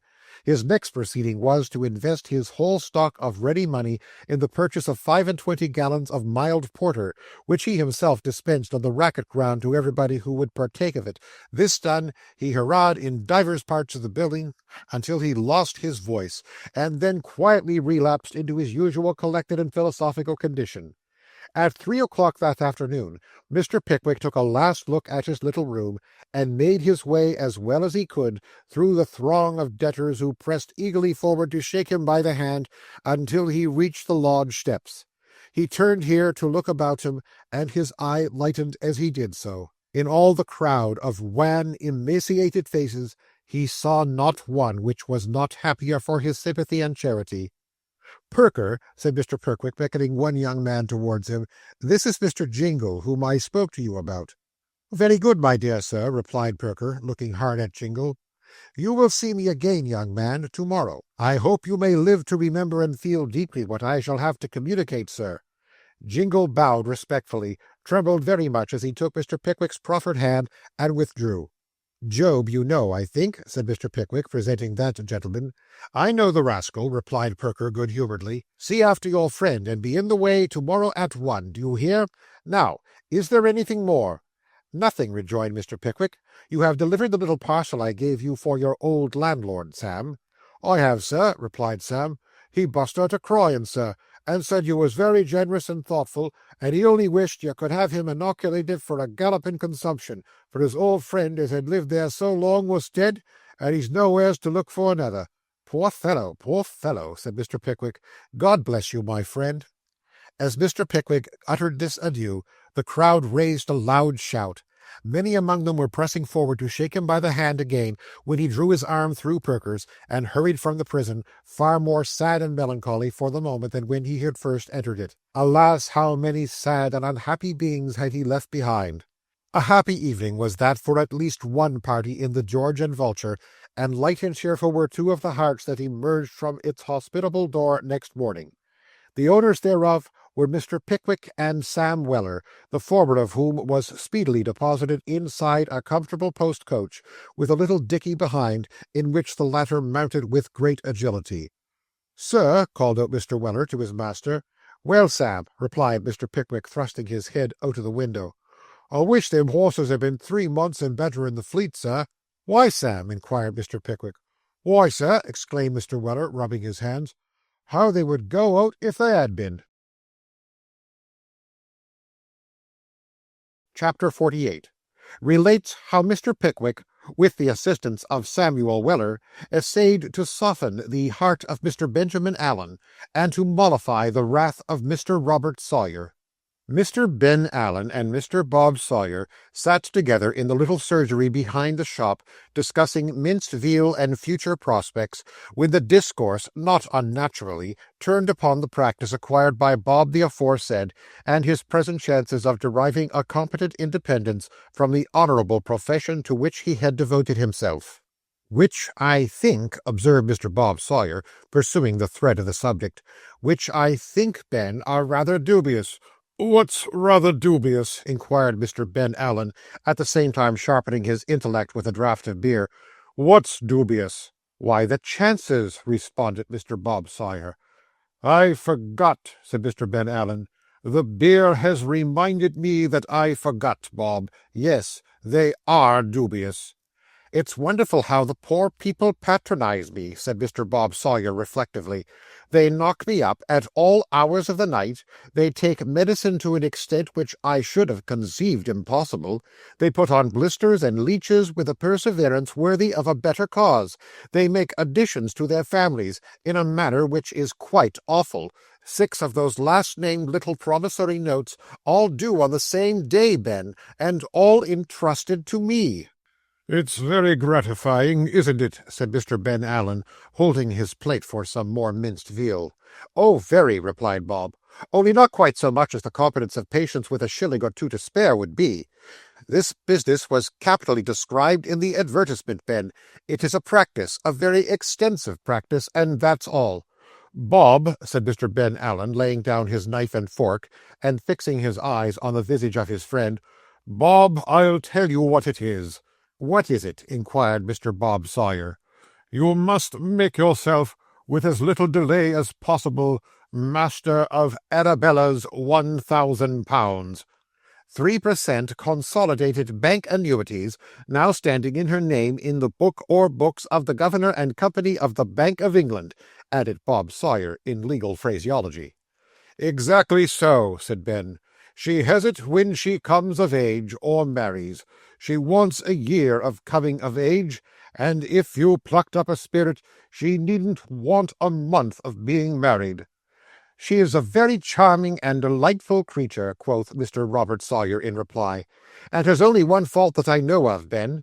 It happens, unfortunately, that the single blemish is a want of taste. She don't like me." "It's my opinion that she don't know what she does like," said Mr. Ben Allen contemptuously. "Perhaps not," remarked Mr. Bob Sawyer, "but it's my opinion that she does know what she doesn't like, and that's of more importance." "I wish," said Mr. Ben Allen, setting his teeth together, and speaking more like a savage warrior who fed on raw wolf's flesh which he carved with his fingers, than a peaceable young gentleman who ate minced veal with a knife and fork, "I wish I knew whether any rascal really has been tampering with her, and attempting to engage her affections. I think I should assassinate him, Bob." "I'd put a bullet in him if I found him out," said Mr. Sawyer, stopping in the course of a long draught of beer, and looking malignantly out of the porter-pot. "If that didn't do his business, I'd extract it afterwards, and kill him that way." Mr. Benjamin Allen gazed abstractedly on his friend for some minutes in silence, and then said, "You have never proposed to her point blank, Bob?" "No, because I saw it would be of no use," replied Mr. Robert Sawyer. "You shall do it before you are 24 hours older," retorted Ben with desperate calmness. "She shall have you, or I'll know the reason why. I'll exert my authority." "Well," said Mr. Bob Sawyer, "we shall see." "We shall see, my friend," replied Mr. Ben Allen fiercely. He paused for a few seconds, and added in a voice broken by emotion, "You have loved her from a child, my friend. You loved her when we were boys at school together, and even then she was wayward and slighted your young feelings. Do you recollect, with all the eagerness of a child's love, one day pressing upon her acceptance 2 small caraway-seed biscuits and 1 sweet apple, neatly folded into a circular parcel with the leaf of a copy-book?" "I do," replied Bob Sawyer. "She slighted that, I think," said Ben Allen. "She did," rejoined Bob. "She said I had kept the parcel so long in the pockets of my corduroys that the apple was unpleasantly warm." I remember, said Mr. Allen gloomily, upon which we ate it ourselves in alternate bites. Bob Sawyer intimated his recollection of the circumstances last alluded to by a melancholy frown, and the two friends remained for some time absorbed, each in his own meditations. While these observations were being exchanged between Mr. Bob Sawyer and Mr. Benjamin Allen, and while the boy in the grey livery, marvelling at the unwonted prolongation of the dinner, cast an anxious look from time to time towards the glass door, distracted by inward misgivings regarding the amount of minced veal which would be ultimately reserved for his individual cravings, there rolled soberly on through the streets of Bristol a private fly, painted of a sad green colour, drawn by a chubby sort of brown horse, and driven by a surly-looking man with his legs dressed like the legs of a groom, and his body attired in the coat of a coachman. Such appearances are common to many vehicles belonging to and maintained by old ladies of economic habits, and in this vehicle sat an old lady who was its mistress and proprietor. "Martin," said the old lady, calling to the surly man out of the front window. "Well," said the surly man, touching his hat to the old lady. "Mr. Sawyer's," said the old lady. "I was going there," said the surly man. The old lady nodded the satisfaction which this proof of the surly man's foresight imparted to her feelings, and the surly man giving a small lash to the chubby horse, they all repaired to Mr. Bob Sawyer's together. "Martin," said the old lady, when the fly stopped at the door of Mr. Robert Sawyer, late Knockmorf. "Well?" "Ask the lad to step out and mind the horse." "I'm going to mind the horse myself," said Martin, laying his whip on the roof of the fly. "I can't permit it on any account," said the old lady. "Your testimony will be very important, and I must take you into the house with me. You must not stir from my side during the whole interview. Do you hear?" "I hear," replied Martin.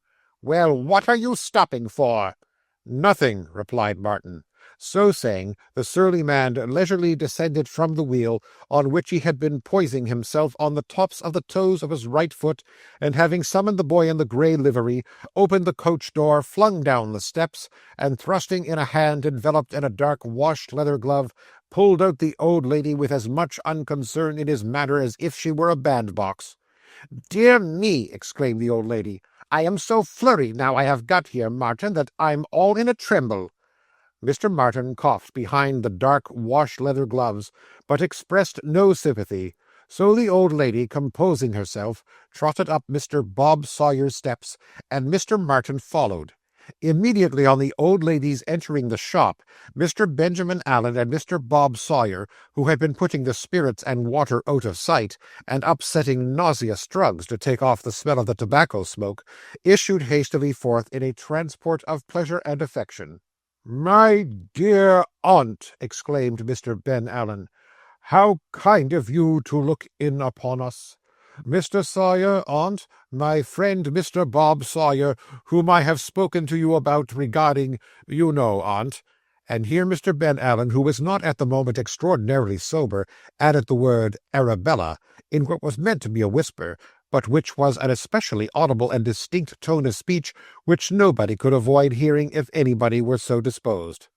"My dear Benjamin," said the old lady, struggling with a great shortness of breath and trembling from head to foot, "don't be alarmed, my dear, but I think I had better speak to Mr. Sawyer alone for a moment, only for one moment." "Bob," said Mr. Allen, "will you take my aunt into the surgery?" "Certainly," responded Bob in a most professional voice. "Step this way, my dear ma'am. Don't be frightened, ma'am. We shall be able to set you rights in a very short time, I have no doubt, ma'am. Here, my dear ma'am. Now then." With this, Mr. Bob Sawyer, having handed the old lady to a chair, shut the door, drew another chair close to her, and waited to hear detailed the symptoms of some disorder from which he saw in perspective a long train of profits and advantages. The first thing the old lady did was to shake her head a great many times, and began to cry. "Nervous," said Bob Sawyer complacently.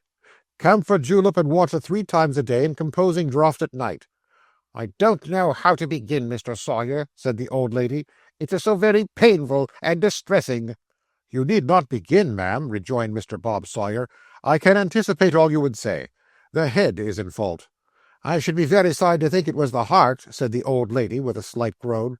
"Not the slightest danger of that, ma'am," replied Bob Sawyer. "The stomach is the primary cause." "Mr. Sawyer!" exclaimed the old lady, starting.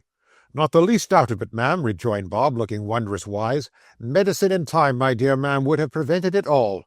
"Mr. Sawyer," said the old lady, more flurried than before, "this conduct is either great impertinence to one in my situation, sir, or it arises from your not understanding the object of my visit.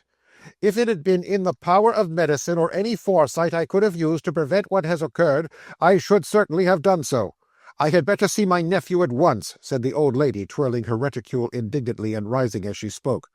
"I'm afraid I have not understood you. What is the matter, ma'am?" "My niece, Mr. Sawyer," said the old lady, "your friend's sister." "Yes, ma'am," said Bob, all impatience, for the old lady, although much agitated, spoke with the most tantalizing deliberation, as old ladies often do. "Yes, ma'am." "Left my home, Mr. Sawyer, 3 days ago, on a pretended visit to my sister, another aunt of hers, who keeps the large boarding school just beyond the 3rd milestone, where there is a very large laburnum tree and an oak gate," said the old lady, stopping in this place to dry her ears. "Oh, devil take the laburnum tree, ma'am," said Bob, quite forgetting his professional dignity in his anxiety. "Get on a little faster. Put a little more steam on, ma'am, pray." "This morning," said the old lady slowly, "this morning she came back, ma'am, I suppose," said Bob with great animation. "Did she come back?" "No, she did not. She wrote," replied the old lady. "What did she say?" "She said, Mr. Sawyer," replied the old lady, "and it is this I want to prepare Benjamin's mind for, gently and by degrees. She said that she was— I have got the letter in my pocket, Mr. Sawyer, but my glasses are in the carriage, and I should only waste your time if I attempted to point out the passage to you without them. She said, in short, Mr. Sawyer, that she was married." "What?" said, or rather shouted, Mr. Bob Sawyer. "Married," repeated the old lady. Mr. Bob Sawyer stopped to hear no more, but darting from the surgery into the outer shop, cried in a stentorian voice, "Ben, my boy, she's bolted." Mr. Ben Allen, who had been slumbering behind the counter with his head half a foot or so below his knees, no sooner heard this appalling communication than he made a precipitate rush at Mr. Martin, and twisting his hand in the neckcloth of that taciturn servitor, expressed an obliging intention of choking him where he stood. This intention, with a promptitude often the effect of desperation, he at once commenced carrying into execution with much vigour and surgical skill. Mr. Martin, who was a man of few words and possessed but little power of eloquence or persuasion, submitted to this operation with a very calm and agreeable expression of countenance for some seconds, finding, however, that it threatened speedily to lead to a result which would place it beyond his power to claim any wages, board or otherwise, in all time to come. He muttered an inarticulate remonstrance and felled Mr. Benjamin Allen to the ground. As that gentleman had his hands entangled in his cravat, he had no alternative but to follow him to the floor. There they both lay struggling, when the shop door opened, and the party was increased by the arrival of two most unexpected visitors, to wit, Mr. Pickwick and Mr. Samuel Weller.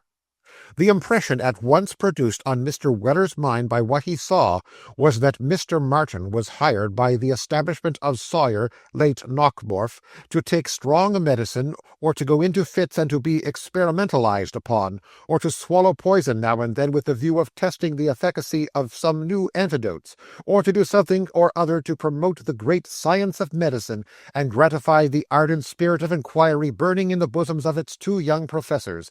So, without presuming to interfere, Sam stood perfectly still and looked on, as if he were mightily interested in the result of the then pending experiment.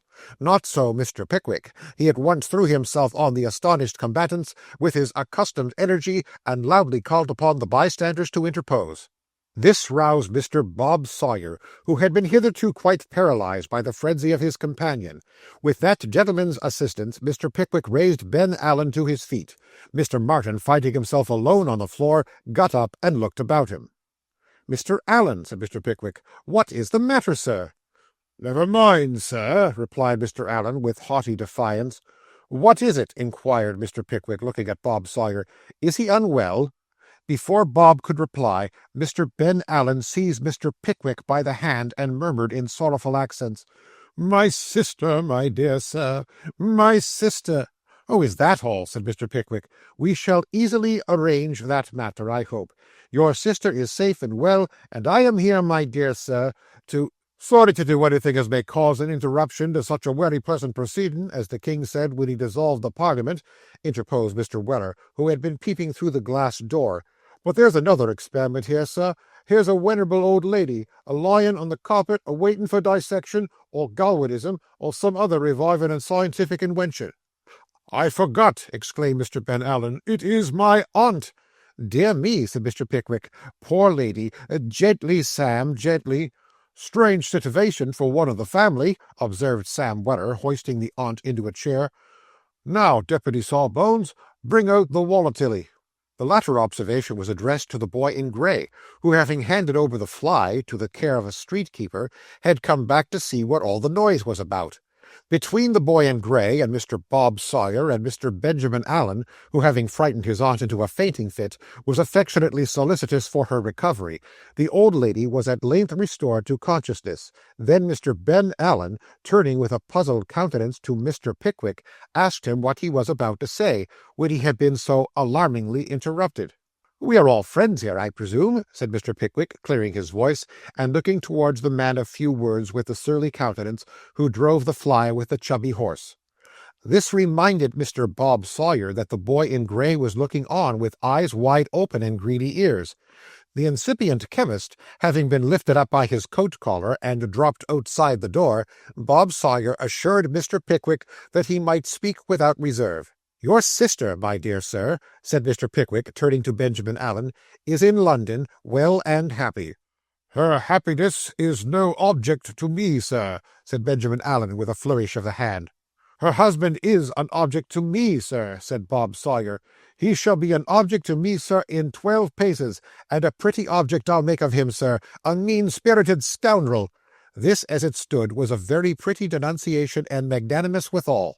But Mr. Bob Sawyer rather weakened its effect by winding up with some general observations concerning the punching of heads and knocking out of eyes, which were commonplace by comparison. Stay, sir, said Mr. Pickwick. Before you apply these epithets to the gentleman in question, consider dispassionately the extent of his fault, and above all remember that he is a friend of mine. What? Said Mr. Bob Sawyer. His name, cried Ben Allen. His name. Mr. Nathaniel Winkle, said Mr. Pickwick. Mr. Benjamin Allen deliberately crushed his spectacles beneath the heel of his boot, and having picked up the pieces, put them into 3 separate pockets, folded his arms, bit his lips, and looked in a threatening manner at the bland features of Mr. Pickwick. Then it's you, is it, sir, who have encouraged and brought about this match? Inquired Mr. Benjamin Allen at length. And it's this gentleman's servant, I suppose, interrupted the old lady, who has been skulking outside my house and endeavouring to entrap my servants to conspire against their mistress. Martin. Well, said the surly man, coming forward, is that the young man you saw in the lane, whom you told me about this morning? Mr. Martin, who, as it has already appeared, was a man of few words, looked at Sam Weller, nodded his head, and growled forth, That's the man. Mr. Weller, who was never proud, gave a smile of friendly recognition as his eyes encountered those of the surly groom, and admitted in courteous terms that he had knowed him afore. And this is the faithful creature, exclaimed Mr. Ben Allen, whom I had nearly suffocated. Mr. Pickwick, how dare you allow your fellow to be employed in the abduction of my sister? I demand that you explain this matter, sir. Explain it, sir, cried Bob Sawyer fiercely. It's a conspiracy, said Ben Allen. A regular plant, added Mr. Bob Sawyer. A disgraceful imposition, observed the old lady. Nothing but a do, remarked Martin. Pray hear me, urged Mr. Pickwick, as Mr. Ben Allen fell into a chair that patients were bled in, and gave way to his pocket-handkerchief. I have rendered no assistance in this matter beyond being present at one interview between the young people which I could not prevent, and from which I conceived my presence would remove any slight colouring of impropriety that it might otherwise have had. This is the whole share I have had in the transaction, and I had no suspicion that an immediate marriage was even contemplated. Though mind, added Mr. Pickwick, hastily checking himself, mind, I do not say I should have prevented it if I had known that it was intended. You hear that, all of you? You hear that? Said Mr. Benjamin Allen. "I hope they do," mildly observed Mr. Pickwick, looking round. "And," added that gentleman, his colour mounting as he spoke, "I hope they hear this, sir, also. That from what has been stated to me, sir, I assert that you are by no means justified in attempting to force your sister's inclinations as you did, and that you should rather have endeavoured by your kindness and forbearance to have supplied the place of other nearer relations whom she had never known from a child. As regards my young friend, I must beg to add that in every point of worldly advantage he is, at least, on an equal footing with yourself, if not on a much better one, and that unless I hear this question discussed with becoming temper and moderation, I decline hearing any more words said upon the subject." "I wish to make a very few remarks in addition to what has been put forward by the honourable gentleman as has just give over," said Mr. Weller, stepping forth, "which is this here. An individual in company has called me a feller." "That has nothing whatever to do with the matter, Sam," interposed Mr. Pickwick. "Pray hold your tongue." "I ain't a-going to say nothing on that here point, sir," replied Sam, "but merely this here. Perhaps that gentleman may think as there was a prior attachment, but there warn't nothing of the sort, for the young lady said in the wery beginning of the keeping company that she couldn't abide him. Nobody's cut him out, and it'd be just the very same for him as if the young lady had never seen Mr. Vinkle. That's what I wish to say, sir, and I hope I've now made that 'ere gentleman's mind easy." A short pause followed these consolatory remarks of Mr. Weller. Then Mr. Ben Allen, rising from his chair, protested that he would never see Arabella's face again, while Mr. Bob Sawyer, despite Sam's flattering assurance, vowed dreadful vengeance on the happy bridegroom. But just when matters were at their height, and threatening to remain so, Mr. Pickwick found a powerful assistant in the old lady, who, evidently much struck by the mode in which he had advocated her niece's cause, ventured to approach Mr. Benjamin Allen with a few comforting reflections, of which the chief were, that after all, perhaps it was well it was no worse. The least said the sooner mended, and upon her word she did not know that it was so very bad after all. What was over couldn't be begun, and what couldn't be cured must be endured, with various other assurances of the like novel and strengthening description. To all of these Mr. Benjamin Allen replied that he meant no disrespect to his aunt or anybody there, but if it were all the same to them, and they would allow him to have his own way, he would rather have the pleasure of hating his sister till death and after it. At length, when this determination had been announced 100 times, the old lady, suddenly bridling up and looking very majestic, wished to know what she had done that no respect was to be paid to her years or station, and that she should be obliged to beg and pray in that way of her own nephew, whom she remembered about 25 years before he was born, and whom she had known personally when he hadn't a tooth in his head, to say nothing of her presence on the first occasion of his having his hair cut, and assistance at numerous other times and ceremonies during his boyhood, of sufficient importance to found a claim upon his affection, obedience, and sympathies for ever.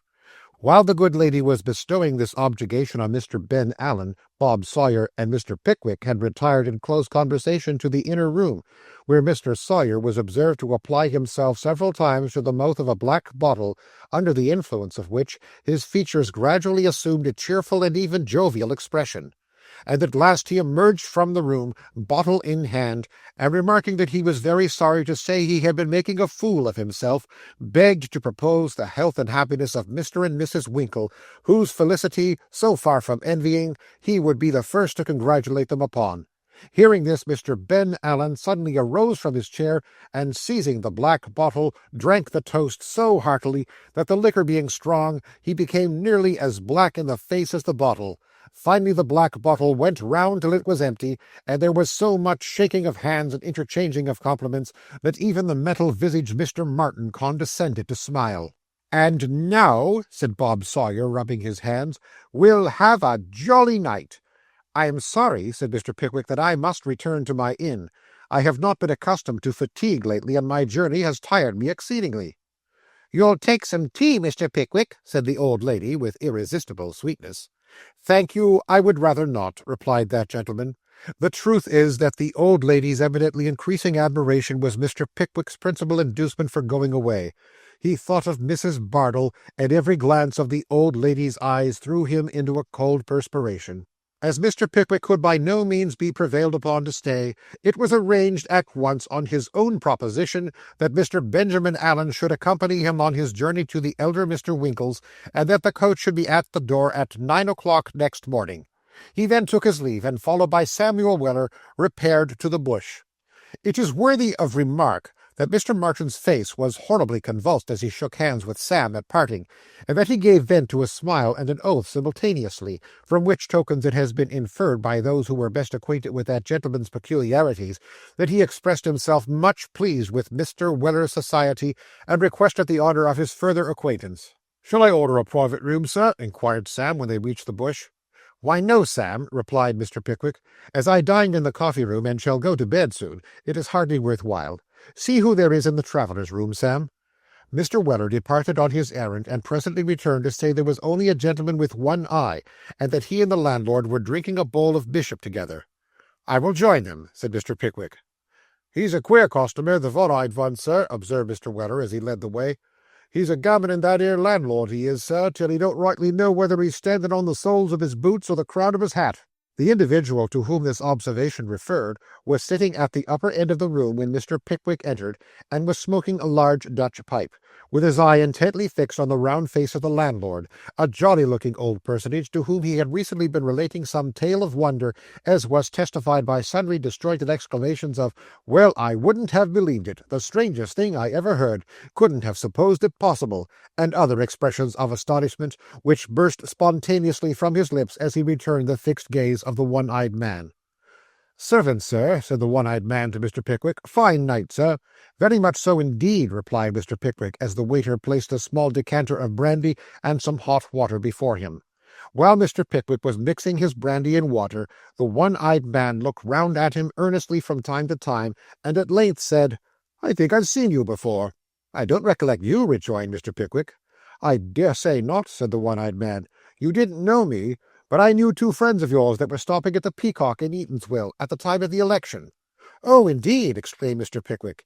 "Yes," rejoined the one-eyed man. "I mentioned a little circumstance to them about a friend of mine of the name of Tom Smart. Perhaps you've heard them speak of it." "Often," rejoined Mr. Pickwick, smiling. "He was your uncle, I think." "No, only a friend of my uncle's," replied the one-eyed man. "He was a wonderful man, that uncle of yours, though," remarked the landlord, shaking his head. "Well, I think he was. I think I may say he was," answered the one-eyed man. "I could tell you a story about that same uncle, gentlemen, that would rather surprise you." "Could you?" said Mr. Pickwick. "Let's hear it, by all means." The one-eyed bagman ladled out a glass of negus from the bowl and drank it, smoked a long whiff out of the Dutch pipe, and then, calling to Sam Weller, who was lingering near the door, that he needn't go away unless he wanted to, because the story was no secret, fixed his eye upon the landlord's, and proceeded in the words of the next chapter. Chapter 49, containing the story of the bagman's uncle. "My uncle, gentlemen," said the bagman, "was one of the merriest, pleasantest, cleverest fellows that ever lived. I wish you had known him, gentlemen. On second thoughts, gentlemen, I don't wish you had known him, for if you had, you would have been all by this time in the ordinary course of nature, if not dead, at all events so near it as to have taken to stopping at home and giving up company, which would have deprived me of the inestimable pleasure of addressing you at this moment. Gentlemen, I wish your fathers and mothers had known my uncle. They would have been amazingly fond of him, especially your respectable mothers. I know they would. If any two of his numerous virtues predominated over the many that adorned his character, I should say they were his mixed punch and his after-supper song. Excuse my dwelling on these melancholy recollections of departed worth. You won't see a man like my uncle every day in the week. I have always considered it a great point in my uncle's character, gentlemen, that he was the intimate friend and companion of Tom Smart, of the great house of Bilson and Slum, Cateaton Street City.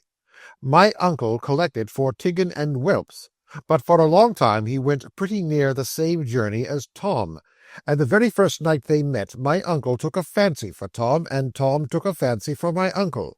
They made a bet of a new hat before they had known each other half an hour, who should brew the best quart of punch and drink it the quickest. My uncle was judged to have won the making, but Tom Smart beat him in the drinking by about half a salt-spoonful. They took another quart apiece to drink each other's health in, and were staunch friends ever afterwards. There is a destiny in these things, gentlemen, We can't help it. In personal appearance, my uncle was a trifle shorter than the middle size. He was a thought stouter, too, than the ordinary run of people, and perhaps his face might be a shade redder. He had the jolliest face you ever saw, gentlemen, something like Punch, with a handsome nose and chin. His eyes were always twinkling and sparkling with good humour and a smile, not one of your unmeaning wooden grins, but a real merry, hearty, good-tempered smile was perpetually on his countenance. He was pitched out of his gig once, and knocked head first against a milestone. There he lay, stunned, and so cut about the face with some gravel which had been heaped up alongside it, that to my uncle's own strong expression, if his mother could have revisited the earth, she wouldn't have known him.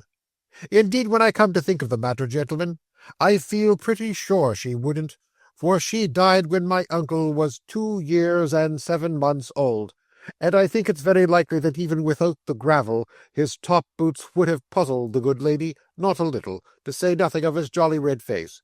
However, there he lay, and I have heard my uncle say many a time that the man said who picked him up that he was smiling as merrily as if he had tumbled out for a treat, and that after they had bled him, the first faint glimmerings of returning animation were his jumping up in bed, bursting out into a loud laugh, kissing the young woman who held the basin, and demanding a mutton chop and a pickled walnut. He was very fond of pickled walnuts, gentlemen. He said he always found that, taken without vinegar, they relished the beer. My uncle's great journey was in the fall of the leaf, at which time he collected debts and took orders, in the north, going from London to Edinburgh, from Edinburgh to Glasgow, from Glasgow back to Edinburgh, and thence to London by the smack. You ought to understand that his second visit to Edinburgh was for his own pleasure. He used to go back for a week, just to look up his old friends, and what with breakfasting with this one, lunching with that, dining with the third, and supping with another, a pretty tight week he used to make of it. I don't know whether any of you gentlemen ever partook of a real substantial hospitable Scotch breakfast, and then went out to a slight lunch of a bushel of oysters, a dozen or so of bottled ale, and a noggin or two of whisky to close up with. If you ever did, you will agree with me that it requires a pretty strong head to go out to dinner and supper afterwards. But bless your hearts and eyebrows, all this sort of thing was nothing to my uncle. He was so well seasoned that it was mere child's play. I have heard him say that he could see the Dundee people out any day and walk home afterwards without staggering. And yet Dundee people have as strong heads and as strong punch, gentlemen, as you are likely to meet with between the poles. I have heard of a Glasgow man and a Dundee man drinking against each other for 15 hours at a sitting. They were both suffocated, as nearly as could be ascertained, at the same moment, but with this trifling exception, gentlemen, they were not a bit the worse for it. One night, within 24 hours of the time when he had settled to take shipping for London, my uncle supped at the house of a very old friend of his, a Bailey Mac something and 4 syllables after it, who lived in the old town of Edinburgh. There were the Bailey's wife, and the Bailey's 3 daughters, and the Bailey's grown-up son, and 3 or 4 stout, bushy, eye-browed, canny old Scotch fellows that the Bailey had got together to do honour to my uncle and to help make merry. It was a glorious supper. There were kippered salmon, and finnan haddocks, and a lamb's head, and a haggis, a celebrated Scotch dish, gentlemen, which my uncle used to say always looked to him, when it came to table, very much like a Cupid's stomach, and a great many other things besides that I forget the names of, but very good things notwithstanding. The lassies were pretty and agreeable. The Bailey's wife was one of the best creatures that ever lived, and my uncle was in thoroughly good cue. The consequence of which was that the young ladies tittered and giggled, and the old lady laughed out loud, and the Bailey and the other old fellows roared till they were red in the face the whole mortal time. I don't quite recollect how many tumblers of whisky toddy each man drank after supper, but this I know, that about 1 o'clock in the morning the Bailey's grown-up son became insensible while attempting the first verse of Willie Brewed a Peck of Malt, and having been for half an hour before the only other man visible above the mahogany, it occurred to my uncle that it was almost time to think about going, especially as drinking had set in at 7 o'clock, in order that he might get home at a decent hour. But thinking it might not be quite polite to go just then, my uncle voted himself into the chair, mixed another glass, rose to propose his own health, addressed himself in a neat and complimentary speech, and drank the toast with great enthusiasm. Still nobody woke, so my uncle took a little drop more, neat this time to prevent the toddy from disagreeing with him, and laying violent hands on his hat, sallied forth into the street.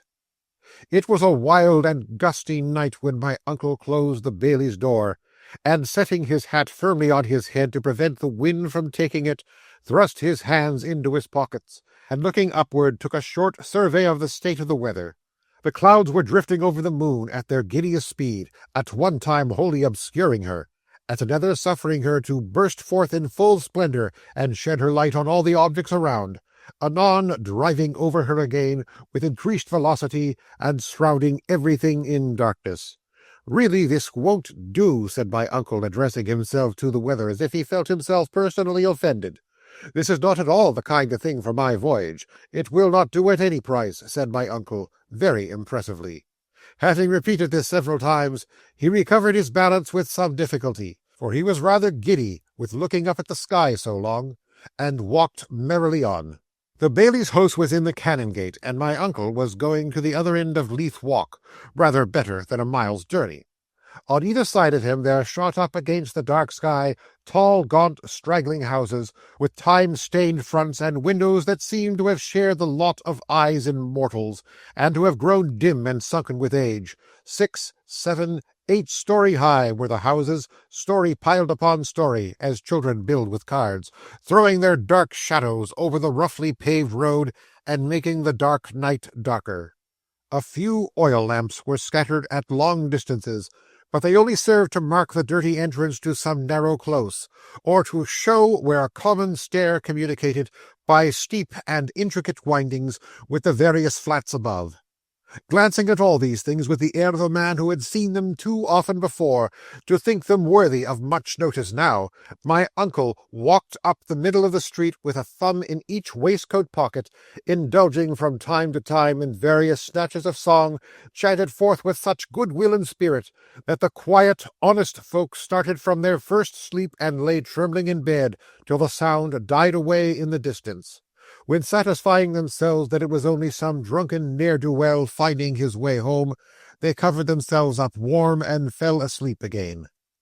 I am particular in describing how my uncle walked up the middle of the street, with his thumbs in his waistcoat pockets, gentlemen, because, as he often used to say, and with great reason too, there is nothing at all extraordinary in this story, unless you distinctly understand at the beginning that he was not by any means of a marvellous or romantic turn. Gentlemen, my uncle walked on with his thumbs in his waistcoat pockets, taking the middle of the street to himself, and singing now a verse of a love song, and then a verse of a drinking one, and when he was tired of both, whistling melodiously until he reached the North Bridge, which at this point connects the old and new towns of Edinburgh. Here he stopped for a minute to look at the strange, irregular clusters of lights piled one above the other, and twinkling afar off so high that they looked like stars, gleaming from the castle walls on the one side and the Calton Hill on the other, as if they illuminated veritable castles in the air, while the old picturesque town slept heavily on in gloom and darkness below, its palace and chapel of Holyrood guarded day and night, as a friend of my uncle's used to say, by old Arthur's Seat, towering surly and dark, like some gruff genius over the ancient city he has watched so long. I say, gentlemen, my uncle stopped here for a minute to look about him, and then, paying a compliment to the weather, which had a little cleared up, though the moon was sinking, walked on again as royally as before, keeping the middle of the road with great dignity, and looking as if he would very much like to meet with somebody who would dispute possession of it with him.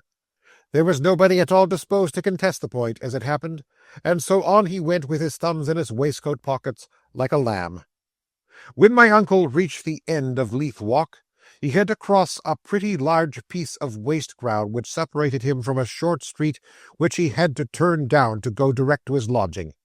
Now in this piece of waste ground there was at that time an enclosure belonging to some wheelwright who contracted with the post office for the purchase of old worn-out mail coaches, and my uncle, being very fond of coaches, old, young, or middle-aged, all at once took it into his head to step out of his road for no other purpose than to peep between the palings at these mails, about a dozen of which he remembered to have seen crowded together in a very forlorn and dismantled state inside. My uncle was a very enthusiastic, emphatic sort of person, gentlemen, so finding that he could not obtain a good peep between the palings, he got over them, and setting himself quietly down on an old axle-tree, began to contemplate the mail coaches with a deal of gravity.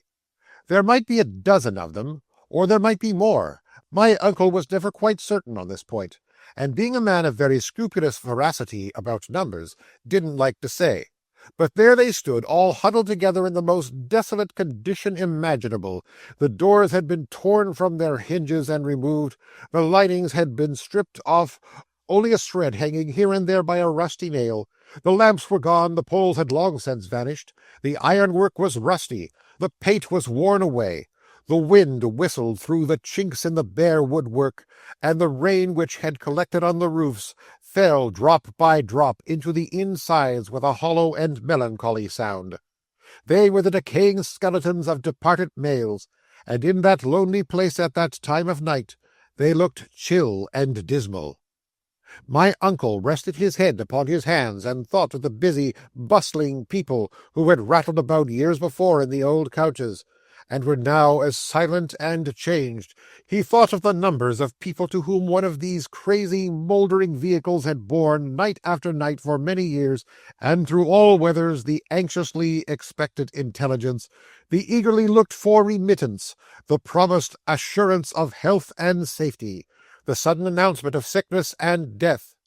The merchant, the lover, the wife, the widow, the mother, the schoolboy, the very child who tottered to the door at the postman's knock, how had they all looked forward to the arrival of the old coach, and where were they all now? Gentlemen, my uncle used to say that he thought all this at the time, but I rather suspect he learned it out of some book afterwards, for he distinctly stated that he fell into a kind of doze, and as he sat on the old axle-tree looking at the decayed mail coaches, and that he was suddenly awakened by some deep church bell striking 2.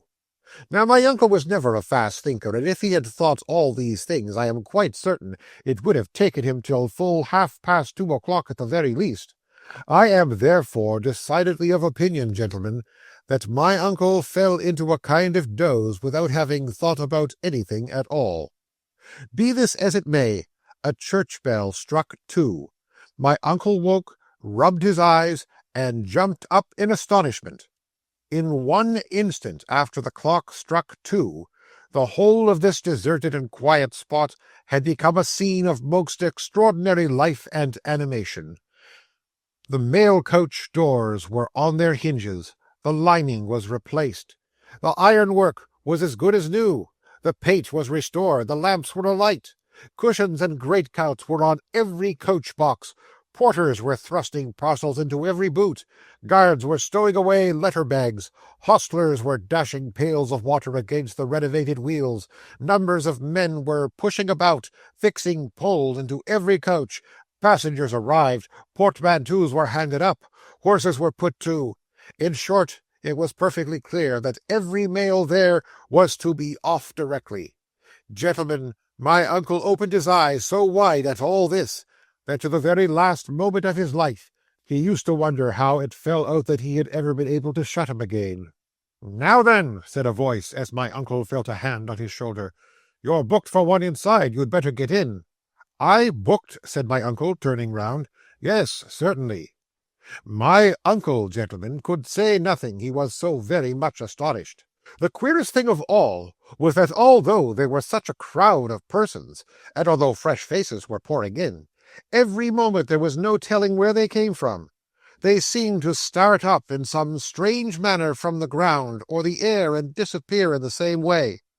When a porter had put his luggage in the coach and received his fare, he turned round and was gone. and before my uncle had well begun to wonder what had become of him, half a dozen fresh ones started up and staggered along under the weight of parcels which seemed big enough to crush them. The passengers were all dressed so oddly, too. Large, broad-skirted laced coats, with great cuffs and no collars, and wigs, gentlemen, great formal wigs with a tie behind. My uncle could make nothing of it. "Now, are you going to get in?" said the person who had addressed my uncle before. He was dressed as a mail guard, with a wig on his head, and most enormous cuffs to his coat, and had a lantern in one hand and a huge blunderbuss in the other, which he was going to stow away in his little arm-chest. "Are you going to get in, Jack Martin?" said the guard, holding the lantern to my uncle's face. "Hello," said my uncle, falling back a step or two. "That's familiar." "It's so on the way-bill," said the guard. "Is there a Mr. before it?" said my uncle, for he felt, gentlemen, that for a guard he didn't know, to call him Jack Martin was a liberty which the post-office wouldn't have sanctioned if they had known it. "No, there is not," rejoined the guard coolly. "Is the fare paid?" inquired my uncle. "Of course it is," rejoined the guard. "It is it?" said my uncle. "Then here goes. Which coach?" "This," said the guard, pointing to an old-fashioned Edinburgh and London mail, which had the steps down and the door open. "Stop! Here are the other passengers. Let them get in first." As the guard spoke, there all at once appeared, right in front of my uncle, a young gentleman in a powdered wig, and a sky-blue coat trimmed with silver, made very full and broad in the skirts, which were lined with buckram. Tiggin and whelps were in the printed calico and waistcoat piece line, gentlemen, so my uncle knew all the materials at once. He wore knee-breeches, and a kind of leggings rolled up over his silk stockings, and shoes with buckles. He had ruffles at his wrists, a three-cornered hat on his head, and a long taper sword by his side. The flaps of his waistcoat came halfway down his thighs, and the ends of his cravat reached to his waist. He stalked gravely to the coach door, pulled off his hat, and held it above his head at arm's length, cocking his little finger in the air at the same time, as some affected people do when they take a cup of tea. Then he drew his feet together and made a low, grave bow, and then put out his left hand. My uncle was just going to step forward and shake it heartily, when he perceived that these attentions were directed not towards him, but to a young lady who just then appeared at the foot of the steps, attired in an old-fashioned green velvet dress, with a long waist and stomacher. She had no bonnet on her head, gentlemen, which was muffled in a black silk hood, but she looked round for an instant as she prepared to get into the coach, and such a beautiful face as she disclosed my uncle had never seen, not even in a picture. She got into the coach, holding up her dress with one hand, and as my uncle always said with a round oath when he told the story, he wouldn't have believed it possible that legs and feet could have been brought to such a state of perfection unless he had seen them with his own eyes. But in this one glimpse of the beautiful face my uncle saw that the young lady cast an imploring look upon him, and that she appeared terrified and distressed. He noticed, too, that the young fellow in the powdered wig, notwithstanding his show of gallantry, which was all very fine and grand, clasped her tight by the wrist when she got in, and followed himself immediately afterwards. An uncommonly ill-looking fellow in a close brown wig and a plum-coloured suit, wearing a very large sword and boots up to his hips, belonging to the party, and when he sat himself down next to the young lady, who shrank into a corner at his approach, my uncle was confirmed in his original impression that something dark and mysterious was going forward, or as he always said himself, that there was a screw loose somewhere. It's quite surprising how quickly he made up his mind to help the lady at any peril, if she needed any help. "Death and lightning!" exclaimed the young gentleman, laying his hand upon his sword as my uncle entered the coach. "Blood and thunder!" roared the other gentleman. With this he whipped his sword out, and made a lunge at my uncle without further ceremony. My uncle had no weapons about him, but with great dexterity he snatched the ill-looking gentleman's three-cornered hat from his head, and receiving the point of his sword right through the crown, squeezed the sides together, and held it tight. "Pink him behind!" cried the ill-looking gentleman to his companion, as he struggled to regain his sword. "He had better not!" cried my uncle, displaying the heel of one of his shoes in a threatening manner. "I'll kick his brains out if he has any, or fracture his skull if he hasn't." Exerting all his strength at this moment, my uncle wrenched the ill-looking man's sword from his grasp, and flung it clean out of the coach window, upon which the younger gentleman vociferated, "Death and lightning!" again, and laid his hand upon the hilt of his sword in a very fierce manner, but didn't draw it. Perhaps, gentlemen, as my uncle used to say with a smile, perhaps he was afraid of alarming the lady.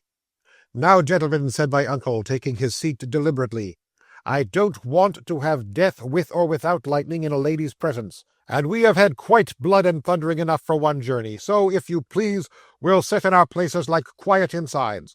Here, guard, pick up that gentleman's carving knife."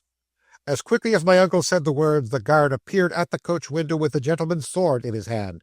He held up his lantern and looked earnestly in my uncle's face as he handed it in, when, by its light, my uncle saw to his great surprise that an immense crowd of male coach guards swarmed round the window, every one of whom had his eyes earnestly fixed upon him too. He had never seen such a sea of white faces, red bodies, and earnest eyes in all his born days. "This is the strangest sort of thing I ever had anything to do with," thought my uncle. "Allow me to return you your hat, sir." The ill-looking gentleman received his three-cornered hat in silence, looked at the hole in the middle with an inquiring air, and finally stuck it on the top of his wig with a solemnity the effect of which was a trifle impaired by his sneezing violently at the moment, and jerking it off again. "All right," cried the guard with the lantern, mounting into his little seat behind. Away they went. My uncle peeped out of the coach window as they emerged from the yard, and observed that the other mails, with coachman, guards, horses, and passengers complete, were driving round and round in circles at a slow trot of about 5 miles an hour. My uncle burned with indignation, gentlemen. As a commercial man, he felt that the mail-bags were not to be trifled with, and he resolved to memorialize the post-office on the subject the very instant he reached London. At present, however, his thoughts were occupied with the young lady who sat in the farthest corner of the coach, with her face muffled closely in her hood, the gentleman with the sky-blue coat sitting opposite to her, the other man in the plum-coloured suit by her side, and both watching her intently. If she so much as rustled the folds of her hood, he could hear the ill-looking man clap his hand upon his sword, and could tell by the other's breathing, it was so dark he couldn't see his face, that he was looking as big as if he were going to devour her at a mouthful. This roused my uncle more and more, and he resolved, come what might, to see the end of it. He had a great admiration for bright eyes and sweet faces and pretty legs and feet. In short, he was fond of the whole sex. It runs in our family, gentlemen. So am I. Many of the devices which my uncle practised to attract the lady's attention, or at all events to engage the mysterious gentleman in conversation, they were all in vain. The gentleman wouldn't talk, and the lady didn't dare. He thrust his head out of the coach window at intervals, and bawled out to know why they didn't go faster. But he called till he was hoarse. Nobody paid the least attention to him. He leaned back in the coach and thought of the beautiful face and the feet and legs. This answered better. It whiled away the time and kept him from wondering where he was going, and how it was that he found himself in such an odd situation. Not that this would have worried him much anyway. He was a mighty free and easy, roving, devil-may-care sort of person, was my uncle, gentlemen. All of a sudden the coach stopped. "Hullo," said my uncle, "what's in the wind now?" "A light here," said the guard, letting down the steps. "Here?" cried my uncle. "Here," rejoined the guard. "I'll do nothing of the sort," said my uncle. "Very well, then stop where you are," said the guard. "I will," said my uncle. "Do," said the guard. The passengers had regarded this colloquy with great attention, and finding that my uncle was determined not to alight, the younger man squeezed past him to hand the lady out. At this moment the ill-looking man was inspecting the hole in the crown of his three-cornered hat. As the young lady brushed past, she dropped one of her gloves into my uncle's hand, and softly whispered, with her lips so close to his face that he felt her warm breath on his nose, the single word, "Help." Gentlemen, my uncle leaped out of the coach at once with such violence that it rocked on the springs again. "Oh, you've thought better of it, have you?" said the guard, when he saw my uncle standing on the ground. My uncle looked at the guard for a few seconds, in some doubt whether it wouldn't be better to wrench his blunderbuss from him, fire it in the face of the man with the big sword, knock the rest of the company over the head with a stock, snatch up the young lady, and go off in the smoke. On second thoughts, however, he abandoned this plan as being a shade too melodramatic in the execution, and followed the two mysterious men who, keeping the lady between them, were now entering an old house in front of which the coach had stopped. They turned into the passage, and my uncle followed. Of all the ruinous and desolate places my uncle had ever beheld, this was the most so. It looked as if it had once been a large house of entertainment, but the roof had fallen in many places, and the stairs were steep, rugged, and broken. There was a huge fireplace in the room into which they walked, and the chimney was blackened with smoke, but no warm blaze lighted it up now. The white feathery dust of burned wood was still stewed over the hearth, but the stove was cold, and all was dark and gloomy.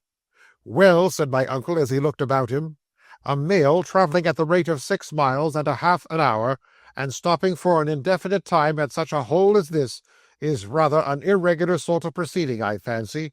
This shall be made known. I'll write to the papers." My uncle said this in a pretty loud voice, and in an open, unreserved sort of manner, with the view of engaging the two strangers in conversation if he could. But neither of them took any more notice of him than whispering to each other, and scowling at him as they did so. The lady was at the farther end of the room, and once she ventured to wave her hand as if beseeching my uncle's assistance. At length the two strangers advanced a little, and the conversation began in earnest. "You don't know this is a private room, I suppose, fellow?" said the gentleman in sky-blue. "No, I do not, fellow," rejoined my uncle. "Only if this is a private room, specially ordered for the occasion, I should think the public room must be a very comfortable one." With this my uncle sat himself down in a high-backed chair, and took such an accurate measure of the gentleman with his eyes, that Tiggin and Welps could have supplied him with printed calico for a suit, and not an inch too much or too little from that estimate alone. "Quit this room," said both men together, grasping their swords. "Eh?" said my uncle, not at all appearing to comprehend their meaning. "Quit the room, or you are a dead man," said the ill-looking fellow with the large sword, drawing it at the same time, and flourishing it in the air. "Down with him!" cried the gentleman in sky-blue, drawing his sword also, and falling back 2 or 3 yards. "Down with him!" The lady gave a loud scream. Now my uncle was always remarkable for great boldness and great presence of mind. All the time that he had appeared so indifferent to what was going on, he had been looking slyly about for some missile or weapon of defence, and at the very instant when the swords were drawn, he espied, standing in the chimney-corner, an old basket-hilted rapier in a rusty scabbard.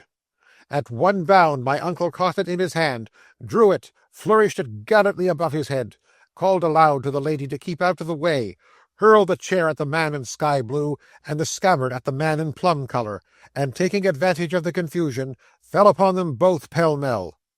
Gentlemen, there is an old story, none the worse for being true, regarding a fine young Irish gentleman, who, being asked if he could play the fiddle, replied that he had no doubt he could, but he couldn't exactly say for certain because he had never tried. This is not inapplicable to my uncle and his fencing.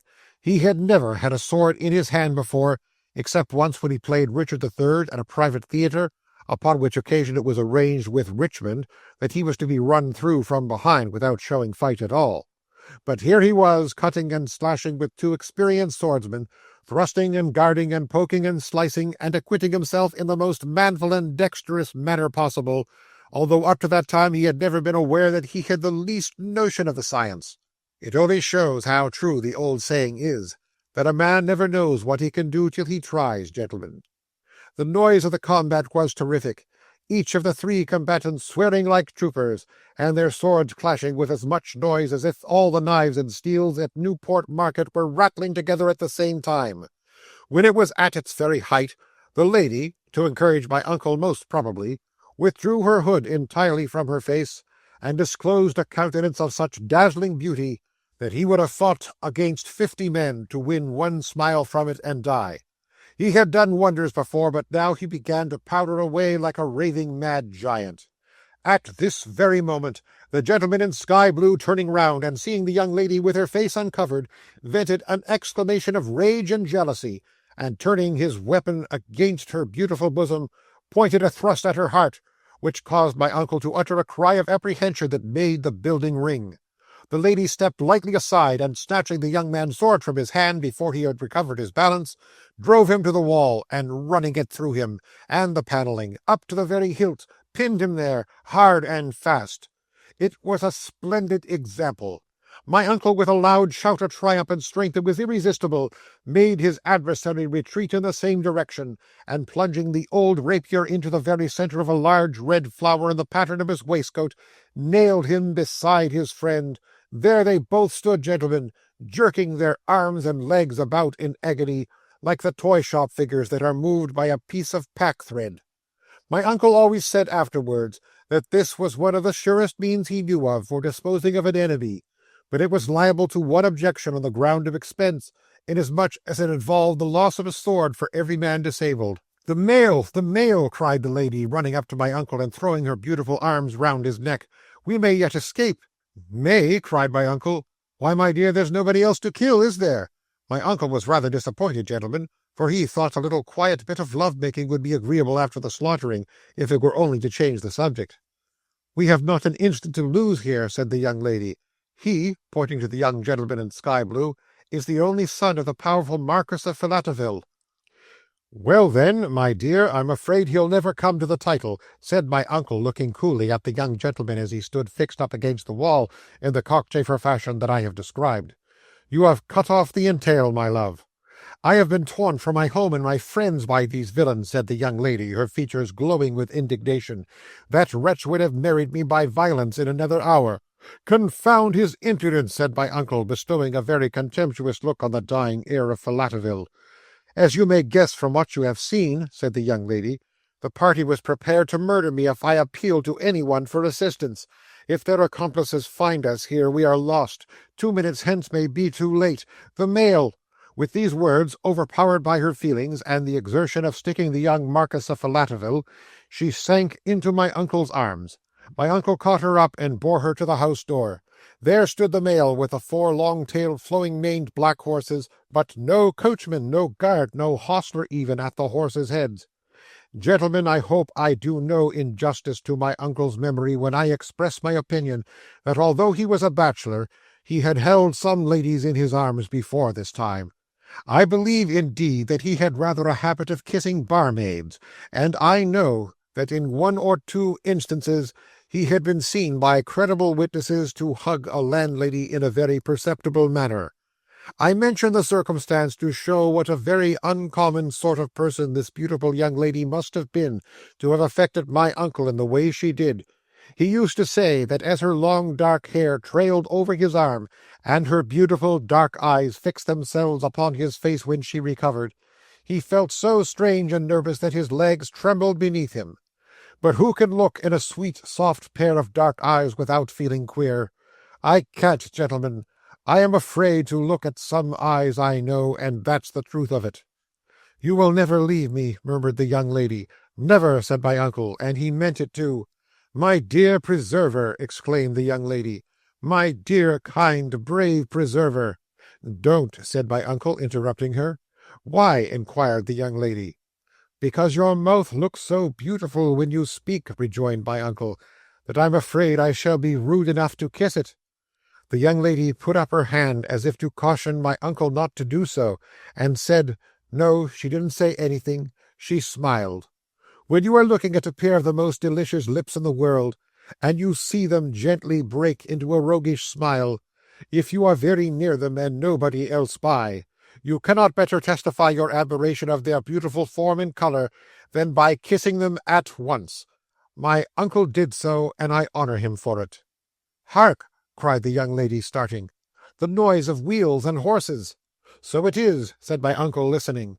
He had a good ear for wheels and the trampling of hoofs, but there appeared to be so many horses and carriages rattling towards them from a distance that it was impossible to form a guess at their number.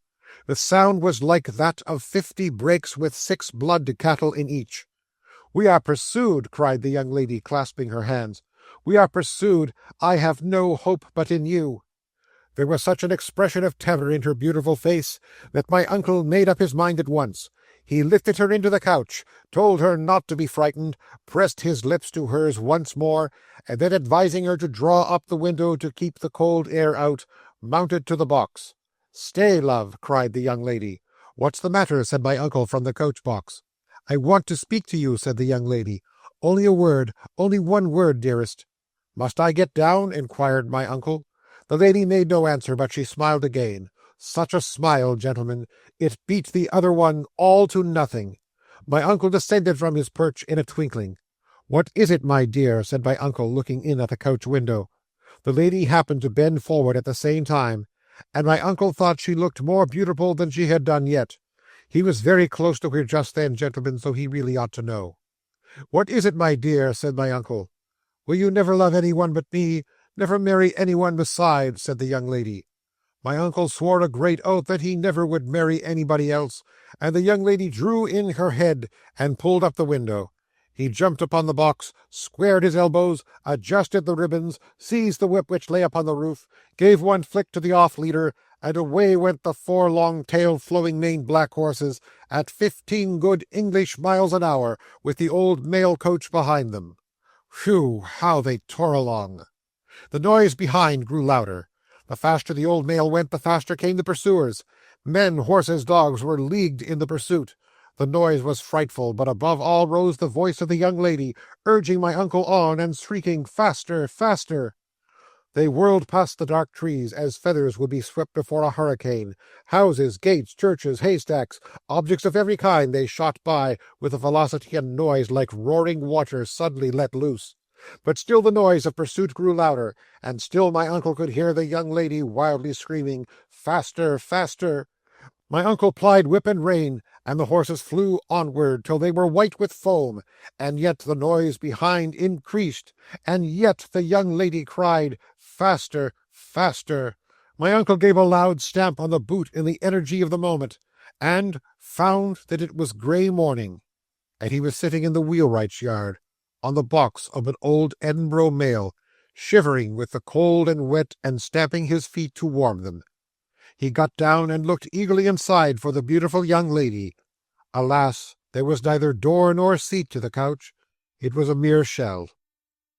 Of course my uncle knew very well that there was some mystery in the matter, and that everything had passed exactly as he used to relate it. He remained staunch to the great oath he had sworn to the beautiful young lady, refusing several eligible landladies on her account, and dying a bachelor at last. He always said what a curious thing it was that he should have found out, by such a mere accident as his clambering over the palings, that the ghosts of mail coaches and horses, guards, coachmen, and passengers were in the habit of making journeys regularly every night. He used to add that he believed he was the only person who had ever been taken as a passenger on one of these excursions. And I think he was right, gentlemen. At least I never heard of any other. "I wonder what these ghosts of mail coaches carry in their bags," said the landlord, who had listened to the whole story with profound attention. "The dead letters, of course," said the bagman. "Oh, to be sure," rejoined the landlord. "I never thought of that." Chapter 50. How Mr. Pickwick sped upon his mission, and how he was reinforced in the outset by a most unexpected auxiliary. The horses were put to punctually at 9:15 next morning, and Mr. Pickwick and Sam Weller having each taken his seat, the one inside and the other out, the postilion was duly directed to repair in the first instance to Mr. Bob Sawyer's house for the purpose of taking up Mr. Benjamin Allen. It was with feelings of no small astonishment when the carriage drew up before the door with the red lamp and the very legible inscription of "Sawyer, late Knockmorf," that Mr. Pickwick saw, on popping his head out of the coach window, the boy in the grey livery very busily employed in putting up the shutters, the which, being an unusual and unbusinesslike proceeding at that hour in the morning, at once suggested to his mind two inferences: the one, that some good friend and patient of Mr. Bob Sawyer's was dead; the other, that Mr. Bob Sawyer himself was bankrupt. "What is the matter?" said Mr. Pickwick to the boy. "Nothing's the matter, sir," replied the boy, expanding his mouth to the whole breadth of his countenance. All right, cried Bob Sawyer, suddenly appearing at the door with a small leather knapsack, limp and dirty, in one hand, and a rough coat and shawl thrown over the other arm. "I'm going, old fellow." "You!" exclaimed Mr. Pickwick. "Yes," replied Bob Sawyer, "and a regular expedition we'll make of it. Here, Sam, look out!" Thus briefly bespeaking Mr. Weller's attention, Mr. Bob Sawyer jerked the leather knapsack into the dickey, where it was immediately stowed away under the seat by Sam, who regarded the proceeding with great admiration. This done, Mr. Bob Sawyer, with the assistance of the boy, forcibly worked himself into the rough coat, which was a few sizes too small for him, and then advancing to the coach window, thrust in his head and laughed boisterously. "What a start it is, isn't it?" cried Bob, wiping the tears out of his eyes with one of the cuffs of the rough coat. "My dear sir," said Mr. Pickwick with some embarrassment, "I had no idea of your accompanying us." "No, that's just the very thing," replied Bob, seizing Mr. Pickwick by the lapel of his coat. "That's the joke." "Oh, that's the joke, is it?" said Mr. Pickwick. "Of course," replied Bob. "It's the whole point of the thing, you know. That, and leaving the business to take care of itself, as it seems to have made up its mind to take care of me." With this explanation of the phenomenon of the shutters, Mr. Bob Sawyer pointed to the shop and relapsed into an ecstasy of mirth. "Bless me, you are surely not mad enough to think of leaving your patients without anybody to attend them," remonstrated Mr. Pickwick in a very serious tone. "Why not?" asked Bob in reply. "I shall save by it, you know. None of them ever pay. Besides," said Bob, lowering his voice to a confidential whisper, "they will be all the better for it, for being nearly out of drugs and not able to increase my account just now, I should have been obliged to give them calomel all round, and it would have been certain to have disagreed with some of them, so it's all for the best." There was a philosophy and a strength of reasoning about this reply, which Mr. Pickwick was not prepared for. He paused a few moments, and added, less firmly than before, "But this chaise, my young friend, will hold only two, and I am pledged to Mr. Allen." "Don't think of me for a minute," replied Bob. "I've arranged it all. Sam and I will share the dickey between us. Look here. This little bill is to be wafered on the shop door. Sawyer, late Knockmorf, inquire of Mrs. Cripps over the way. Mrs. Cripps is my boy's mother. Mr. Sawyer's very sorry," said Mrs. Cripps. "Couldn't help it. Fetched away early this morning to a consultation of the very first surgeons in the country. Couldn't do without him. Would have him at any price. Tremendous operation. The fact is," said Bob in conclusion, "it'll do me more good than otherwise, I expect. If it gets me into one of the local papers, it will be the making of me. Here's Ben. Now then, jump in." With these hurried words, Mr. Bob Sawyer pushed the postboy on one side, jerked his friend into the vehicle, slammed the door, put up the steps, wafered the bill on the street door, locked it, put the key in his pocket, jumped into the dickey, gave the word for starting, and did the whole with such extraordinary precipitation that before Mr. Pickwick had well begun to consider whether Mr. Bob Sawyer ought to go or not, they were rolling away, with Mr. Bob Sawyer thoroughly established as part and parcel of the equipage. So long as their progress was confined to the streets of Bristol, the facetious Bob kept his professional green spectacles on, and conducted himself with becoming steadiness and gravity of demeanour, merely giving utterance to divers verbal witticisms for the exclusive behoof and entertainment of Mr. Samuel Weller.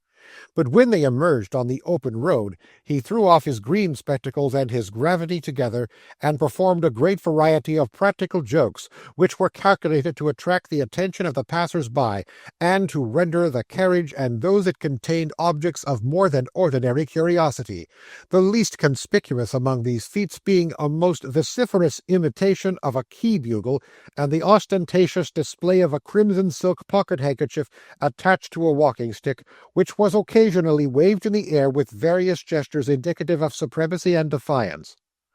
"I wonder," said Mr. Pickwick, stopping in the midst of a most sedate conversation with Ben Allen, bearing reference to the numerous good qualities of Mr. Winkle and his sister, "I wonder what all the people we pass can see in us to make them stare so." "It's a neat turnout," replied Ben Allen, with something of pride in his tone. "They're not used to this sort of thing every day, I dare say." "Possibly," replied Mr. Pickwick. "It may be so. Perhaps it is." Mr. Pickwick might very probably have reasoned himself into the belief that it really was, had he not, just then happening to look out of the coach window, observed that the looks of the passengers betokened anything but respectful astonishment, and that various telegraphic communications appeared to be passing between them and some persons outside the vehicle, whereupon it occurred to him that these demonstrations might be, in some remote degree, referable to the humorous deportment of Mr. Robert Sawyer. "I hope," said Mr. Pickwick, "that our volatile friend is committing no absurdities in that dickey behind." "Oh dear, no," replied Ben Allen, "except when he's elevated. Bob's the quietest creature breathing." Here a prolonged imitation of a key bugle broke upon the ear, succeeded by cheers and screams, all of which evidently proceeded from the throat and lungs of the quietest creature breathing, or in plainer designation, of Mr. Bob Sawyer himself. Mr. Pickwick and Mr. Ben Allen looked expressively at each other, and the former gentleman, taking off his hat and leaning out of the coach window until nearly the whole of his waistcoat was outside it, was at length enabled to catch a glimpse of his facetious friend.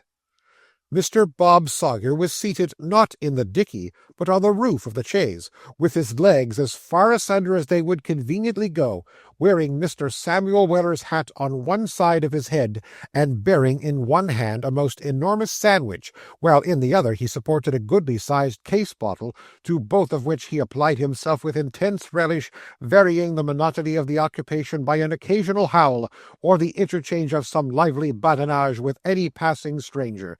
The crimson flag was carefully tied in an erect position to the rail of the dickey, and Mr. Samuel Weller, decorated with Mr. Bob Sawyer's hat, was seated in the centre thereof, discussing a twin sandwich with an animated countenance, the expression of which betokened his entire and perfect approval of the whole arrangement. This was enough to irritate a gentleman with Mr. Pickwick's sense of propriety, but it was not the whole extent of the aggravation, for a stage-coach full, inside and out, was meeting them at the moment, and the astonishment of the passengers was very palpably evinced. The congratulations of an Irish family, too, who were keeping up with the chaise, and begging all the time, were of rather a boisterous description, especially those of its male head, who appeared to consider the display as part and parcel of some political or other procession of triumph. "Mr. Sawyer!" cried Mr. Pickwick, in a state of great excitement. "Mr. Sawyer, sir!" "Hallo!" responded that gentleman, looking over the side of the chaise with all the coolness in life. "Are you mad, sir?" demanded Mr. Pickwick. "Not a bit of it," replied Bob. "Only cheerful." "Cheerful, sir!" ejaculated Mr. Pickwick. "Take down that scandalous red handkerchief, I beg. I insist, sir. Sam, take it down." Before Sam could interpose, Mr. Bob Sawyer gracefully struck his colours, and having put them in his pocket, nodded in a courteous manner to Mr. Pickwick, wiped the mouth of a case-bottle, and applied it to his own, thereby informing him, without any unnecessary waste of words, that he devoted that draught to wishing him all manner of happiness and prosperity. Having done this, Bob replaced the cork with great care, and looking benignantly down on Mr. Pickwick, took a large bite out of the sandwich, and smiled. "Come," said Mr. Pickwick, whose momentary anger was not quite proof against Bob's immovable self-possession, "pray let us have no more of this absurdity." "No, no," replied Bob, once more exchanging hats with Mr. Weller. "I didn't mean to do it, only I got so enlivened with the ride that I couldn't help it." "Think of the look of the thing," expostulated Mr. Pickwick. "Have some regard to appearances." "Oh, certainly," said Bob. "It's not the sort of thing at all. All over, governor." Satisfied with this assurance, Mr. Pickwick once more drew his head into the chaise and pulled up the glass. But he had scarcely resumed the conversation which Mr. Bob Sawyer had interrupted, when he was somewhat startled by the apparition of a small dark body of an oblong form on the outside of the window, which gave sundry taps against it, as if impatient of admission. "What's this?" exclaimed Mr. Pickwick. "It looks like a case-bottle," remarked Ben Allen, eyeing the object in question through his spectacles with some interest. "I rather think it belongs to Bob." The impression was perfectly accurate, for Mr. Bob Sawyer, having attached the case-bottle to the end of the walking-stick, was battering the window with it in token of his wish that his friends inside would partake of its contents in all good fellowship and harmony. "What's to be done?" said Mr. Pickwick, looking at the bottle. "This proceeding is more absurd than the other." "I think it would be best to take it in," replied Mr. Ben Allen. "It would serve him right to take it in and keep it, wouldn't it?" "It would," said Mr. Pickwick. "Shall I?" "I think it the most proper course we could possibly adopt," replied Ben. This advice quite coinciding with his own opinion, Mr. Pickwick gently let down the window and disengaged the bottle from the stick, upon which the latter was drawn up, and Mr. Bob Sawyer was heard to laugh heartily. "What a merry dog it is," said Mr. Pickwick, looking round at his companion with the bottle in his hand. "He is," said Mr. Allen. "You cannot possibly be angry with him," remarked Mr. Pickwick. "Quite out of the question," observed Benjamin Allen. During this short interchange of sentiments, Mr. Pickwick had, in an abstracted mood, uncorked the bottle. "What is it?" inquired Ben carelessly. "I don't know," replied Mr. Pickwick with equal carelessness. "It smells, I think, like milk punch." "Oh, indeed," said Ben. "I think so," rejoined Mr. Pickwick, very properly guarding himself against the possibility of stating an untruth. "Mind, I could not undertake to say certainly without tasting it." "You had better do so," said Ben. "We may as well know what it is." "Do you think so?" replied Mr. Pickwick. "Well, if you are curious to know, of course I have no objection." Ever willing to sacrifice his own feelings to the wishes of his friend, Mr. Pickwick at once took a pretty long taste. "What is it?" inquired Ben Allen, interrupting him with some impatience. "Curious," said Mr. Pickwick, smacking his lips. "I hardly know now." "Oh, yes," said Mr. Pickwick, after a second taste. "It is punch." Mr. Ben Allen looked at Mr. Pickwick. Mr. Pickwick looked at Mr. Ben Allen. Mr. Ben Allen smiled. Mr. Pickwick did not. "It would serve him right," said the last-named gentleman with some severity. "It would serve him right to drink it every drop." "The very thing that occurred to me," said Ben Allen. "Is it indeed?" rejoined Mr. Pickwick. "Then here's his health." With these words, that excellent person took a most energetic pull at the bottle, and handed it to Ben Allen, who was not slow to imitate his example. The smiles became mutual, and the milk punch was gradually and cheerfully disposed of. "After all," said Mr. Pickwick, as he drained the last drop, "his pranks are really very amusing, very entertaining indeed." "You may say that," rejoined Mr. Ben Allen. In proof of Bob Sawyer's being one of the funniest fellows alive, he proceeded to entertain Mr. Pickwick with a long and circumstantial account how that gentleman once drank himself into a fever and got his head shaved, the relation of which pleasant and agreeable history was only stopped by the stoppage of the chaise at the Bell at Berkeley Heath to change horses. "I say, we're going to dine here, aren't we?" said Bob, looking in at the window. "Dine?" said Mr. Pickwick. "Why, we have only come 19 miles, and have 87 and a half to go." "Just the reason why we should take something to enable us to bear up against the fatigue," remonstrated Mr. Bob Sawyer. "Oh, it's quite impossible to dine at 11:30 o'clock in the day," replied Mr. Pickwick, looking at his watch. "So it is," rejoined Bob. "Lunch is the very thing. Hello, you, sir. Lunch for 3 directly, and keep the horses back for a quarter of an hour. Tell them to put everything they have cold on the table, and some bottled ale, and let us taste your very best Madeira." Issuing these orders with monstrous importance and bustle, Mr. Bob Sawyer at once hurried into the house to superintend the arrangements. In less than 5 minutes he returned and declared them to be excellent. The quality of the lunch fully justified the eulogium which Bob had pronounced, and very great justice was done to it, not only by that gentleman, but Mr. Ben Allen and Mr. Pickwick also. Under the auspices of the three, the bottled ale and the Madeira were promptly disposed of, and when, the horses being once more put to, they resumed their seats, with the case bottle full of the best substitute for milk punch that could be procured on so short a notice, the key bugle sounded, and the red flag waved, without the slightest opposition on Mr. Pickwick's part. At the hop pole at Tewkesbury they stopped to dine, upon which occasion there was more bottled ale, with some more Madeira, and some port besides, and here the case bottle was replenished for the 4th time. Under the influence of these combined stimulants, Mr. Pickwick and Mr. Ben Allen fell fast asleep for 30 miles, while Bob and Mr. Weller sang duets in the dickey. It was quite dark when Mr. Pickwick roused himself sufficiently to look out of the window. The straggling cottages by the roadside, The dingy hue of every object visible, the murky atmosphere, the paths of cinders and brick dust, the deep glow of furnace fires in the distance, the volumes of dense smoke issuing heavily forth from high toppling chimneys, blackening and obscuring everything around, the glare of distant lights, the ponderous wagons which toiled along the road, laden with clashing rods of iron, or piled with heavy goods, all betokened their rapid approach to the great working town of Birmingham. As they rattled through the narrow thoroughfares leading to the heart of the turmoil, the sights and sounds of earnest occupation struck more forcibly on the senses.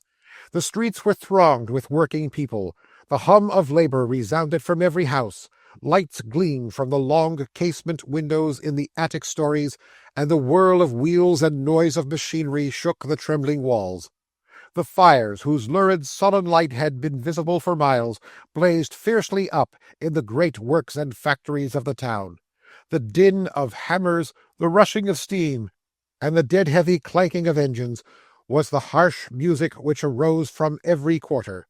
The postboy was driving briskly through the open streets and past the handsome and well-lighted shops that intervene between the outskirts of the town and the old Royal Hotel, before Mr. Pickwick had begun to consider the very difficult and delicate nature of the commission which had carried him thither. The delicate nature of this commission and the difficulty of executing it in a satisfactory manner were by no means lessened by the voluntary companionship of Mr. Bob Sawyer. Truth to tell, Mr. Pickwick felt that his presence on the occasion, however considerate and gratifying, was by no means an honour he would willingly have sought. In fact, he would cheerfully have given a reasonable sum of money to have had Mr. Bob Sawyer removed to any place at not less than 50 miles distance without delay.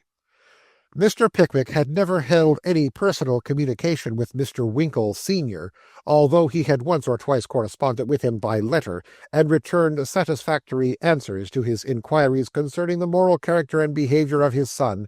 He felt nervously sensible that to wait upon him for the first time, attended by Mr. Bob Sawyer and Ben Allen, both slightly fuddled, was not the most ingenious and likely means that could have been hit upon to prepossess him in his favour.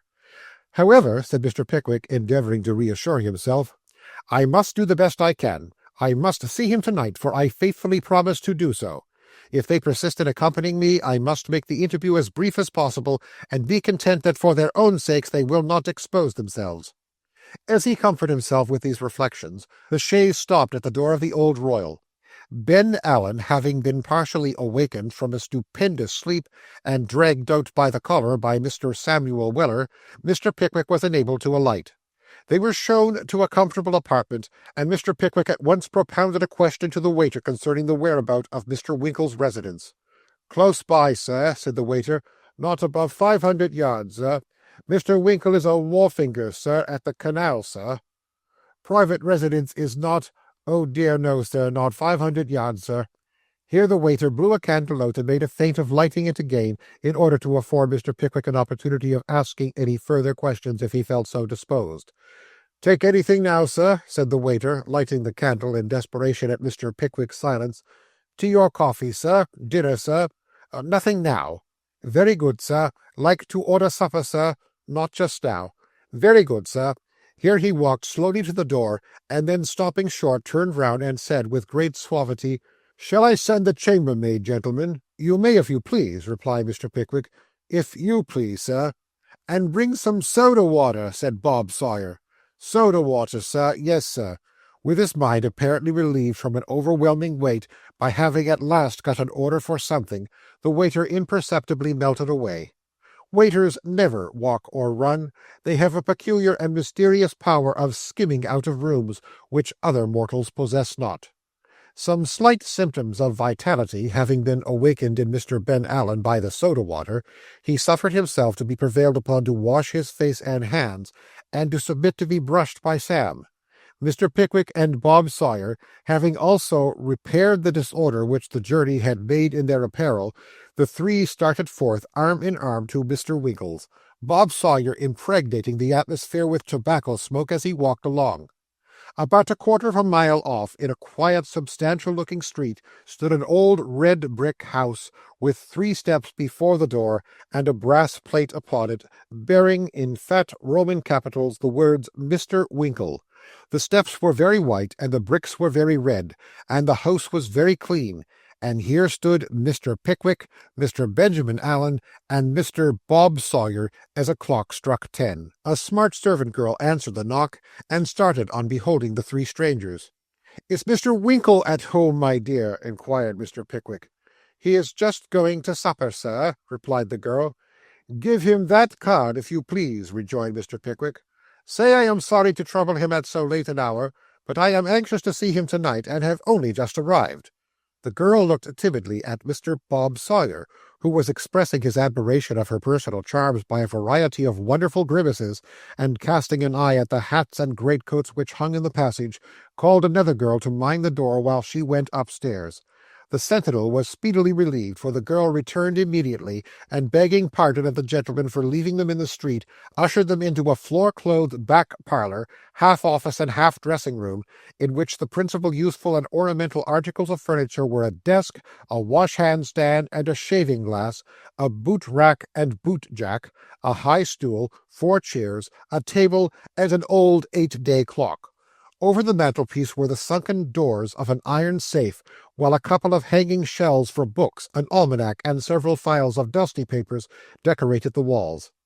"Very sorry to leave you standing at the door, sir," said the girl, lighting a lamp and addressing Mr. Pickwick with a winning smile, "but you was quite strangers to me, and we have such a many trampers that only come to see what they can lay their hands on, that really there is not the least occasion for any apology, my dear," said Mr. Pickwick good-humouredly. "Not the slightest, my love," said Bob Sawyer, playfully stretching forth his arms and skipping from side to side, as if to prevent the young lady's leaving the room. The young lady was not at all softened by these allurements, for she at once expressed her opinion that Mr. Bob Sawyer was an odious creature, and on his becoming rather more pressing in his attentions, imprinted her fair fingers upon his face and bounced out of the room with many expressions of aversion and contempt. Deprived of the young lady's society, Mr. Bob Sawyer proceeded to divert himself by peeping into the desk, looking into all the table drawers, feigning to pick the lock of the iron safe, turning the almanac with its face to the wall, trying on the boots of Mr. Winkle senior over his own, and making several other humorous experiments upon the furniture, all of which afforded Mr. Pickwick unspeakable horror and agony, and yielded Mr. Bob Sawyer proportionate delight. At length the door opened, and a little old gentleman in a snuff-coloured suit, with a head and face the precise counterpart of those belonging to Mr. Winkle junior, excepting that he was rather bald, trotted into the room, with Mr. Pickwick's card in one hand and a silver candlestick in the other. "Mr. Pickwick, sir, how do you do?" said Winkle the elder, putting down the candlestick and proffering his hand. "Hope I see you well, sir. Glad to see you. Be seated, Mr. Pickwick, I beg, sir. This gentleman is—" "My friend, Mr. Sawyer," interposed Mr. Pickwick. "Your son's friend." "Oh," said Mr. Winkle the elder, looking rather grimly at Bob. "I hope you are well, sir." "Right as a trivet, sir," replied Bob Sawyer. "This other gentleman," cried Mr. Pickwick, "is, as you will see when you have read the letter with which I am entrusted, a very near relative, or I should rather say a very particular friend of your son's. His name is Allen." "That gentleman?" inquired Mr. Winkle, pointing with the card towards Ben Allen, who had fallen asleep in an attitude which left nothing of him visible but his spine and his coat-collar. Mr. Pickwick was on the point of replying to the question and reciting Mr. Benjamin Allen's name and honourable distinctions at full length, when the sprightly Mr. Bob Sawyer, with a view of rousing his friend to a sense of his situation, inflicted a startling pinch upon the fleshy part of his arm, which caused him to jump up with a shriek. Suddenly aware that he was in the presence of a stranger, Mr. Ben Allen advanced, and shaking Mr. Winkle most affectionately by both hands for about 5 minutes, murmured in some half-intelligible fragments of sentences the great delight he felt in seeing him, and a hospitable inquiry whether he felt disposed to take anything after his walk, or would prefer waiting till dinner-time, which done he sat down and gazed about him with a petrified stare, as if he had not the remotest idea where he was, which indeed he had not. All this was most embarrassing to Mr. Pickwick, the more especially as Mr. Winkle senior evinced palpable astonishment at the eccentric, not to say extraordinary, behaviour of his two companions. To bring the matter to an issue at once, he drew a letter from his pocket, and presented it to Mr. Winkle senior, said, "This letter, sir, is from your son. You will see by its contents that on your favourable and fatherly considerations of it depend his future happiness and welfare. Will you oblige me by giving it the calmest and coolest perusal, and by discussing the subject afterwards with me in the tone and spirit in which alone it ought to be discussed? You may judge of the importance of your decision to your son, and his intense anxiety upon the subject, by my waiting upon you, without any previous warning, at so late an hour, and," added Mr. Pickwick, glancing slightly at his two companions, "and under such unfavourable circumstances." With this prelude, Mr. Pickwick placed 4 closely written sides of extra superfine wire-wove penitence to the hands of the astonished Mr. Winkle senior. Then, reseating himself in his chair, he watched his looks and manner, anxiously it is true, but with the open front of a gentleman who feels he has taken no part which he need excuse or palliate. The old wharfinger turned the letter over, looked at the front, back, and sides, made a microscopic examination of the fat little boy on the seal, raised his eyes to Mr. Pickwick's face, and then seating himself on the high stool and drawing the lamp closer to him, broke the wax, unfolded the epistle, and lifting it to the light, prepared to read. Just at this moment Mr. Bob Sawyer, whose wit had lain dormant for some minutes, placed his hands on his knees, and made a face after the portraits of the late Mr. Grimaldi as clown.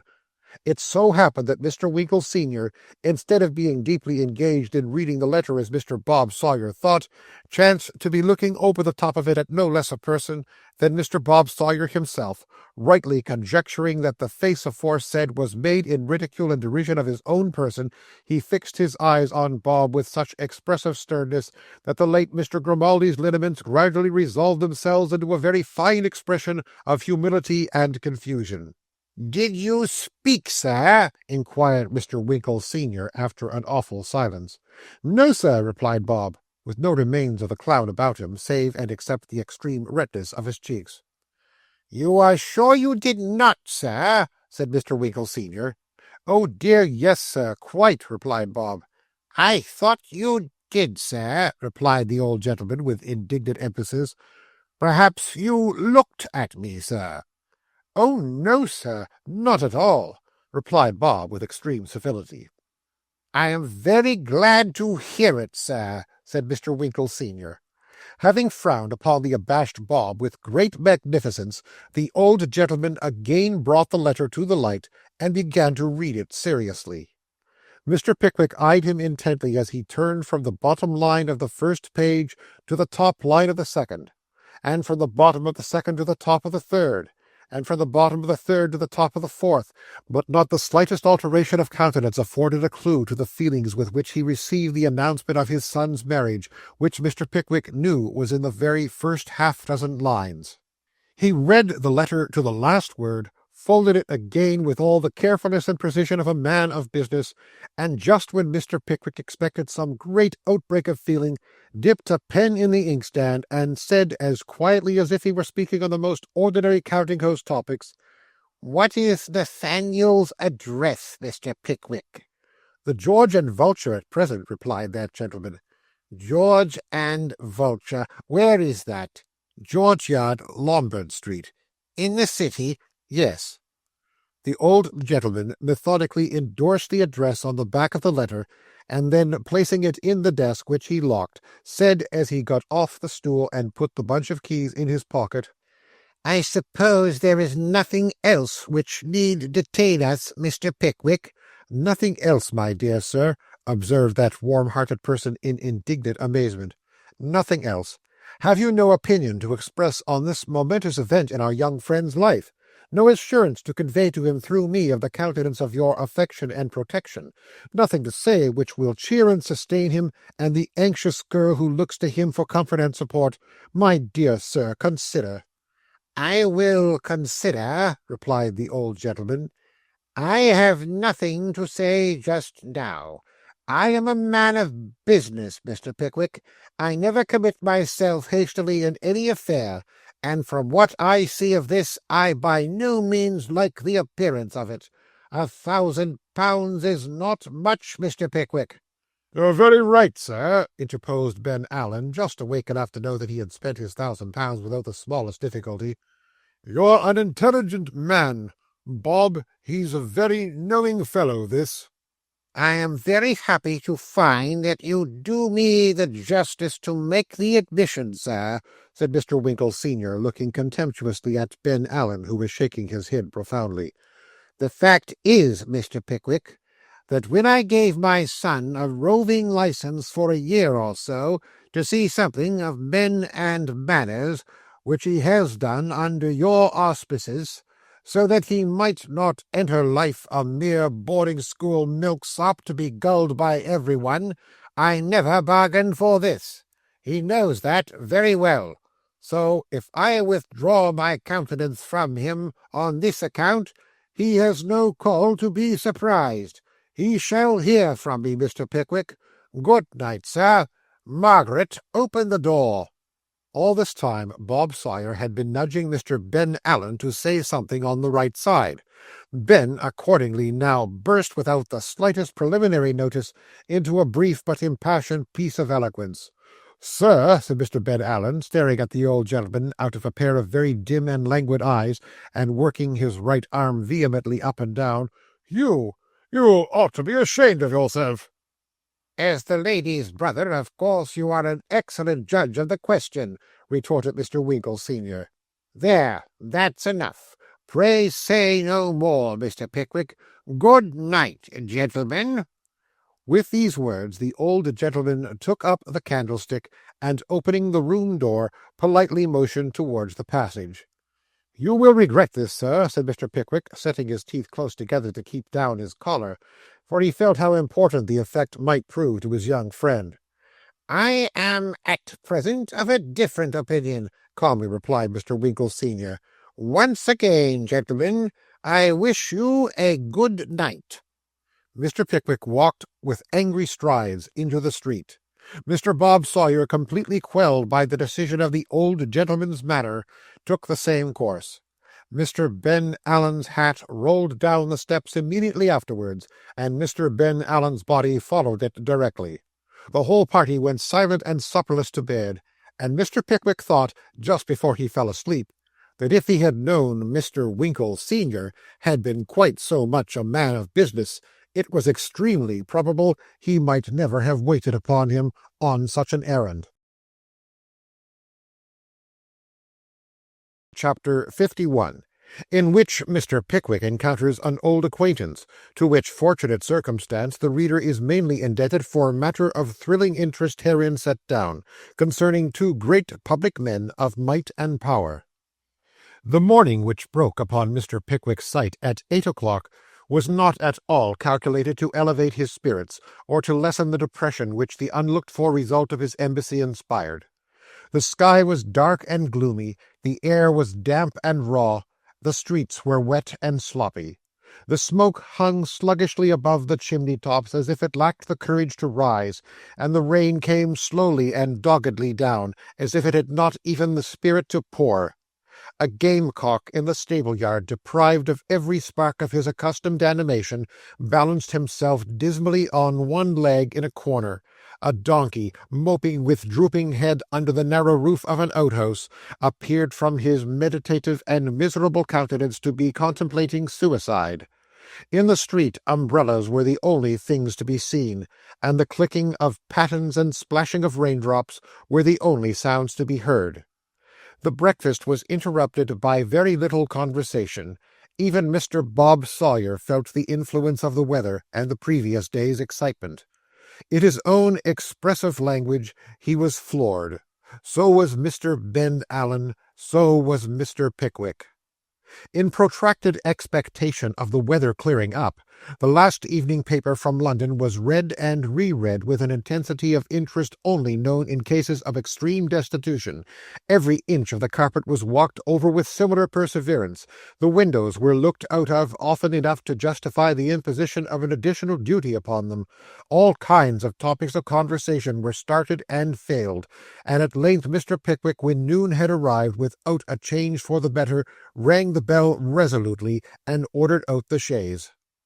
Although the roads were miry and the drizzling rain came down harder than it had done yesterday, and although the mud and wet splashed in at the open windows of the carriage to such an extent that the discomfort was almost as great to the pair of insides as to the pair of outsides, still there was something in the motion and the sense of being up and doing which was so infinitely superior to being pent in a dull room, looking at the dull rain dripping into a dull street, that they all agreed on starting that the change was a great improvement, and wondered how they could possibly have delayed making it as long as they had done.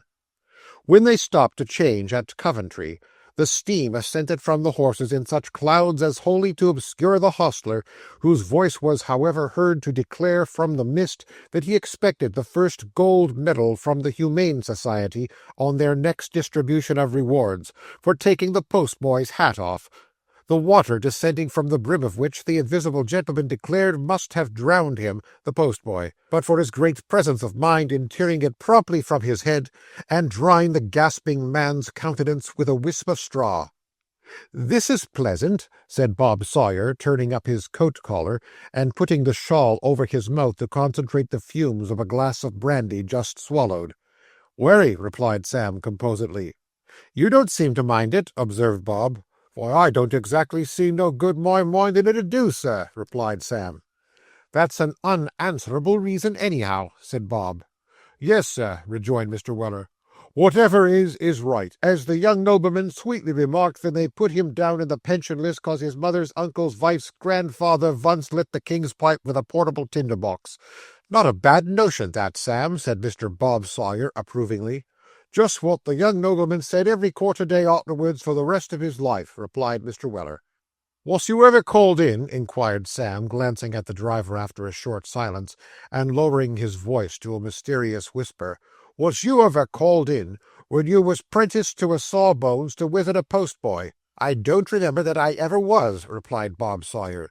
"You never see a postboy in that 'ere hospital as you walked, as they says of the ghosts, did you?" demanded Sam. "No," replied Bob Sawyer, "I don't think I ever did." "Never knowed a churchyard where there was a postboy's tombstone to see a dead postboy, did you?" inquired Sam, pursuing his catechism. "No," rejoined Bob, "I never did." "No," rejoined Sam triumphantly, "nor never will. And there's another man no man never see, and that's a dead donkey. No man never see a dead donkey, 'cept the gentleman in the black silk smalls as knowed the young woman as kep a goat, and that was a French donkey, so very likely he warn't one of the regular breed." "Well, what does that got to do with the postboys?" asked Bob Sawyer. "This here," replied Sam. "Without going so far as to assert, as some very sensible people do, that postboys and donkeys is both immortal, what I say is this, that whenever they feels themselves getting stiff and past their work, they just rides off together, one postboy to a pair in the usual way. What becomes on 'em nobody knows, but it's wery probable as they starts away to take their pleasure in some other world, for there ain't a man alive as ever see either a donkey or a postboy a taking his pleasure in this." Expatiating on this learned and remarkable theory, and citing many curious statistical and other facts in its support, Sam Weller beguiled the time until they reached Dunchurch, where a dry postboy and fresh horses were procured. The next stage was Daventry, and the next Towcester, and at the end of each stage it rained harder than it had done at the beginning. "I say," remonstrated Bob Sawyer, looking in at the coach window as they pulled up before the door of the Saracen's Head, Towcester, "this won't do, you know." "Bless me," said Mr. Pickwick, just awakening from a nap, "I'm afraid you're wet." "Oh, you are you?" returned Bob. "Yes, I am a little that way, uncomfortably damp, perhaps." Bob did look dampish, inasmuch as the rain was streaming from his neck, elbows, cuffs, skirts, and knees, and his whole apparel shone so with the wet that it might have been mistaken for a full suit of prepared oilskin. "I am rather wet," said Bob, giving himself a shake and casting a little hydraulic shower around, like a Newfoundland dog just emerged from the water. "I think it's quite impossible to go on tonight," interposed Ben. "Out of the question, sir," remarked Sam Weller, coming to assist in the conference. "It's a cruelty to animals, sir, to ask 'em to do it. There's beds here, sir," said Sam, addressing his master. "Everything clean and comfortable. Wery good little dinner, sir, they can get ready in half an hour. Pair of fowls, sir, and a weal cutlet, French beans, taters, tart, and tidiness. You'd better stop where you are, sir, if I might recommend. Take advice, sir, as the doctor said." The host of the Saracen's Head opportunely appeared at this moment to confirm Mr. Weller's statement relative to the accommodations of the establishment, and to back his entreaties with a variety of dismal conjectures regarding the state of the roads, the doubt of fresh horses being to be had at the next stage, the dead certainty of its raining all night, the equally mortal certainty of its clearing up in the morning, and other topics of inducement familiar to innkeepers. "Well," said Mr. Pickwick, "but I must send a letter to London by some conveyance, so that it may be delivered the very first thing in the morning, or I must go forwards at all hazards." The landlord smiled his delight. Nothing could be easier than for the gentleman to enclose a letter in a sheet of brown paper and send it on, either by the mail or the night coach from Birmingham. If the gentleman were particularly anxious to have it left as soon as possible, he might write outside, "To be delivered immediately," which was sure to be attended to, or "Pay the bearer half-a-crown extra for instant delivery," which was surer still. "Very well, Mr. Pickwick, then we will stop here." "Lights in the sun, John! Make up the fire, the gentlemen are wet," cried the landlord. "This way, gentlemen. Don't trouble yourselves about the postboy now, sir. I'll send him to you when you ring for him, sir. Now, John, the candles." The candles were brought, and the fire was stirred up, and a fresh log of wood thrown on. In 10 minutes' time, a waiter was laying the cloth for dinner.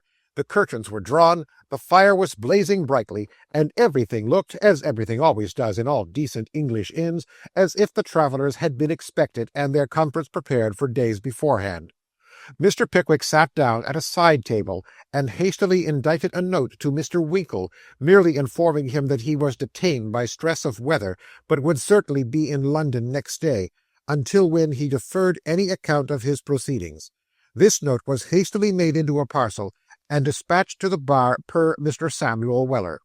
Sam left it with the landlady, and was returning to pull his master's boots off, after drying himself by the kitchen fire, when, glancing casually through a half-opened door, he was arrested by the sight of a gentleman with a sandy head, who had a large bundle of newspapers lying on the table before him, and was perusing the leading article of one with a settled sneer which curled up his nose and all other features into a majestic expression of haughty contempt.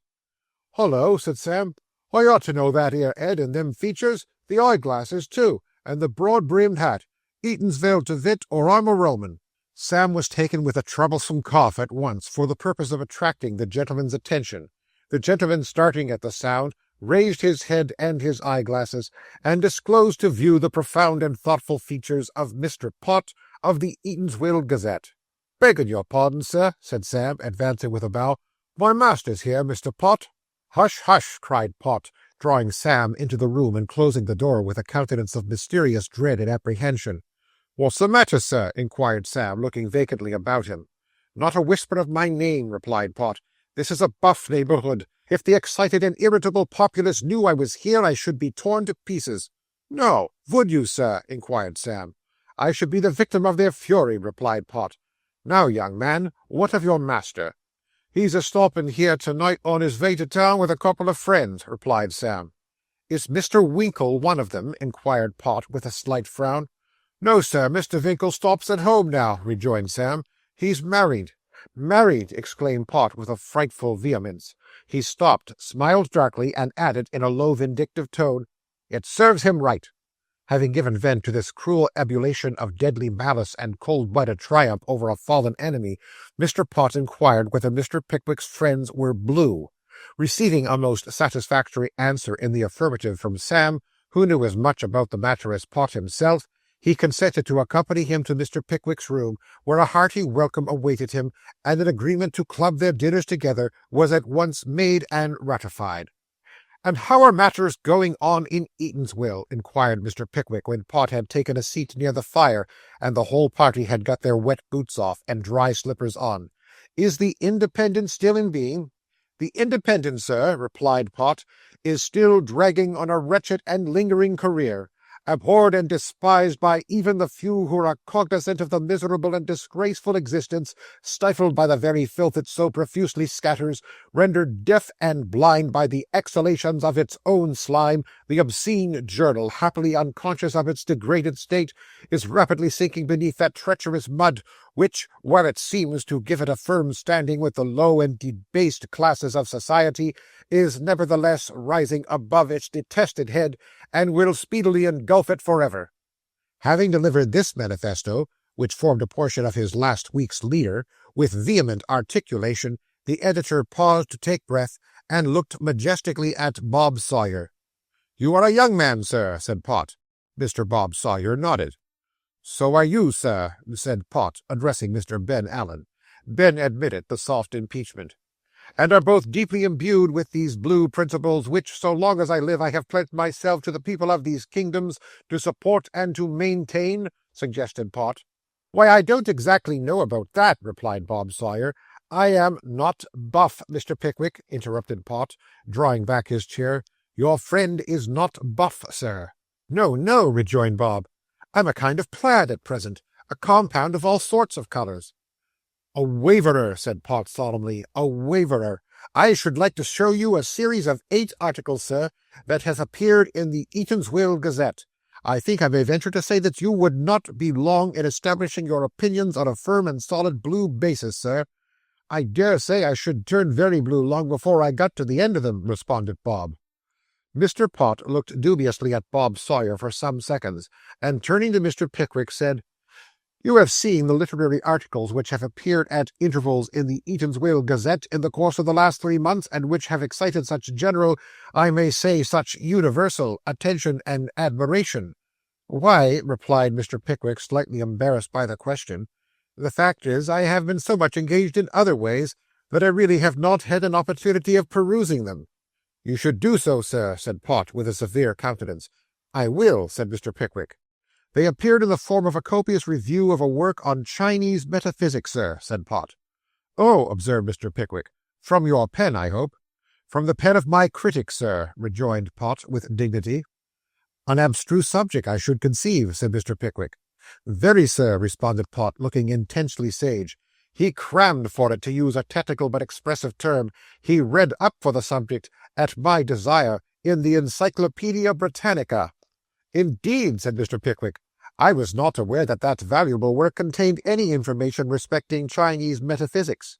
"He read, sir," rejoined Pott, laying his hand on Mr. Pickwick's knee, and looking round with a smile of intellectual superiority, "he read for metaphysics under the letter M, and for China under the letter C, and combined his information, sir." Mr. Pott's features assumed so much additional grandeur at the recollection of the power and research displayed in the learned effusions in question, that some minutes elapsed before Mr. Pickwick felt emboldened to renew the conversation. At length, as the editor's countenance gradually relaxed into its customary expression of moral supremacy, he ventured to resume the discourse by asking, "Is it fair to inquire what great object has brought you so far from home?" "That object which actuates and animates me in all my gigantic labours, sir," replied Pott, with a calm smile. "My country's good." "I suppose it was some public mission," observed Mr. Pickwick. "Yes, sir," resumed Pott, "it is." Here, bending towards Mr. Pickwick, he whispered in a deep, hollow voice, "A buff ball, sir, will take place in Birmingham to-morrow evening." "God bless me!" exclaimed Mr. Pickwick. "Yes, sir, and supper," added Pott. "You don't say so!" ejaculated Mr. Pickwick. Pott nodded portentously. Now, although Mr. Pickwick feigned to stand aghast at this disclosure, he was so little versed in local politics that he was unable to form an adequate comprehension of the importance of the dire conspiracy it referred to. Observing which, Mr. Pott, drawing forth the last number of the Eatanswill Gazette, and referring to the same, delivered himself of the following paragraph: "Hole and corner buffery. A reptile contemporary has recently sweltered forth his black venom in the vain and hopeless attempt of sullying the fair name of our distinguished and excellent representation, the Honourable Mr. Slumkey. That Slumkey whom we, long before he gained his present noble and exalted position, predicted would one day be, as he now is, at once his country's brightest honour and her proudest boast, alike her bold defender and her honest pride. Our reptile contemporary, we say, has made himself merry at the expense of a superbly embossed plated coal scuttle, which has been presented to that glorious man by his enraptured constituents, and towards the purchase of which the nameless wretch insinuates the Honourable Mr. Slumkey himself contributed, through a confidential friend of his butler's, more than 3/4 of the whole sum subscribed. Why does not the crawling creature see that even if this be the fact, the Honourable Mr. Slumkey only appears in a still more amiable and radiant light than before, if that be possible?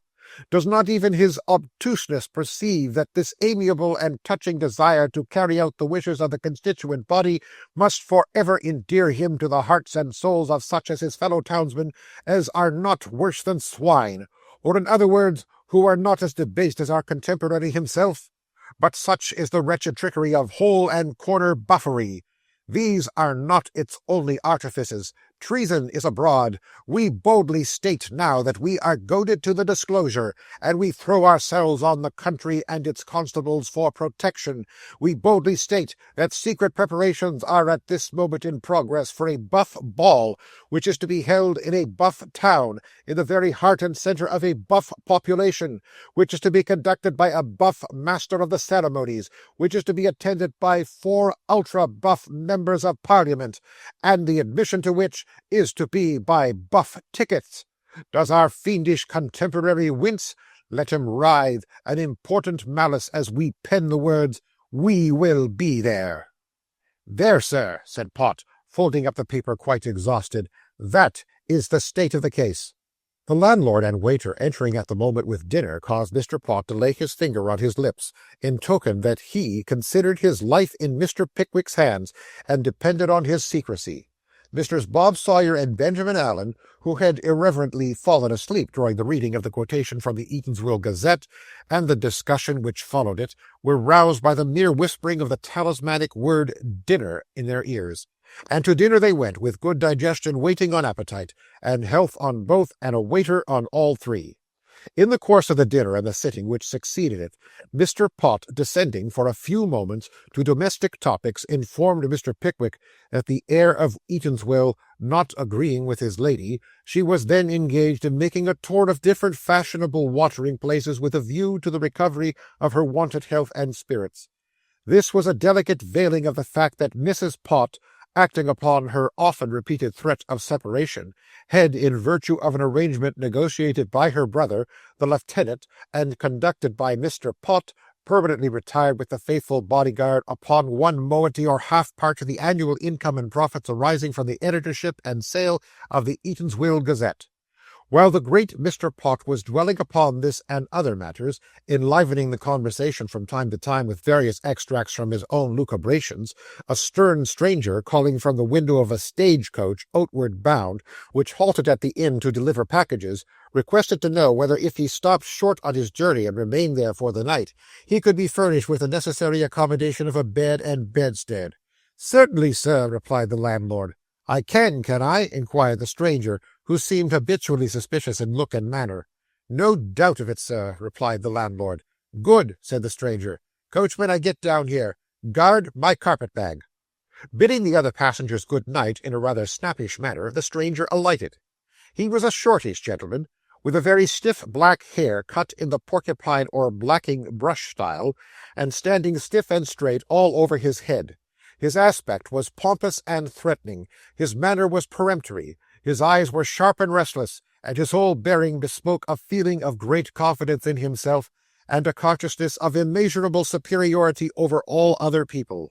This gentleman was shown into the room originally assigned to the patriotic Mr. Pott, and the waiter remarked in dumb astonishment at the singular coincidence that he had no sooner lighted the candles than the gentleman, diving into his hat, drew forth a newspaper, and began to read it with the very same expression of indignant scorn, which upon the majestic features of Pott had paralyzed his energies an hour before. The man observed, too, that whereas Mr. Pott's scorn had been roused by a newspaper headed the Eatanswill Independent, this gentleman's withering contempt was awakened by a newspaper entitled the Eatanswill Gazette. "Send the landlord," said the stranger. "Yes, sir," rejoined the waiter. The landlord was sent and came. "Are you the landlord?" inquired the gentleman. "I am, sir," replied the landlord. "My name is Slurk," said the gentleman. The landlord slightly inclined his head. "Slurk, sir," repeated the gentleman haughtily. "Do you know me now, man?" The landlord scratched his head, looked at the ceiling, and at the stranger, and smiled feebly. "Do you know me, man?" inquired the stranger angrily. The landlord made a strong effort, and at length replied, "Well, sir, I do not know you." "Great heaven!" said the stranger, dashing his clenched fist upon the table. "And this is popularity!" The landlord took a step or two towards the door. The stranger, fixing his eyes upon him, resumed. "This," said the stranger, "this is gratitude for years of labor and study in behalf of the masses.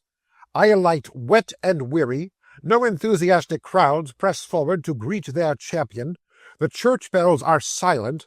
The very name elicits no responsive feelings in their torpid bosoms. It is enough," said the agitated Mr. Slurk, pacing to and fro, "to curdle the ink in one's pen and induce one to abandon their cause forever." "Did you say brandy and water, sir?" said the landlord, venturing a hint. "Rum," said Mr. Slurk, turning fiercely upon him.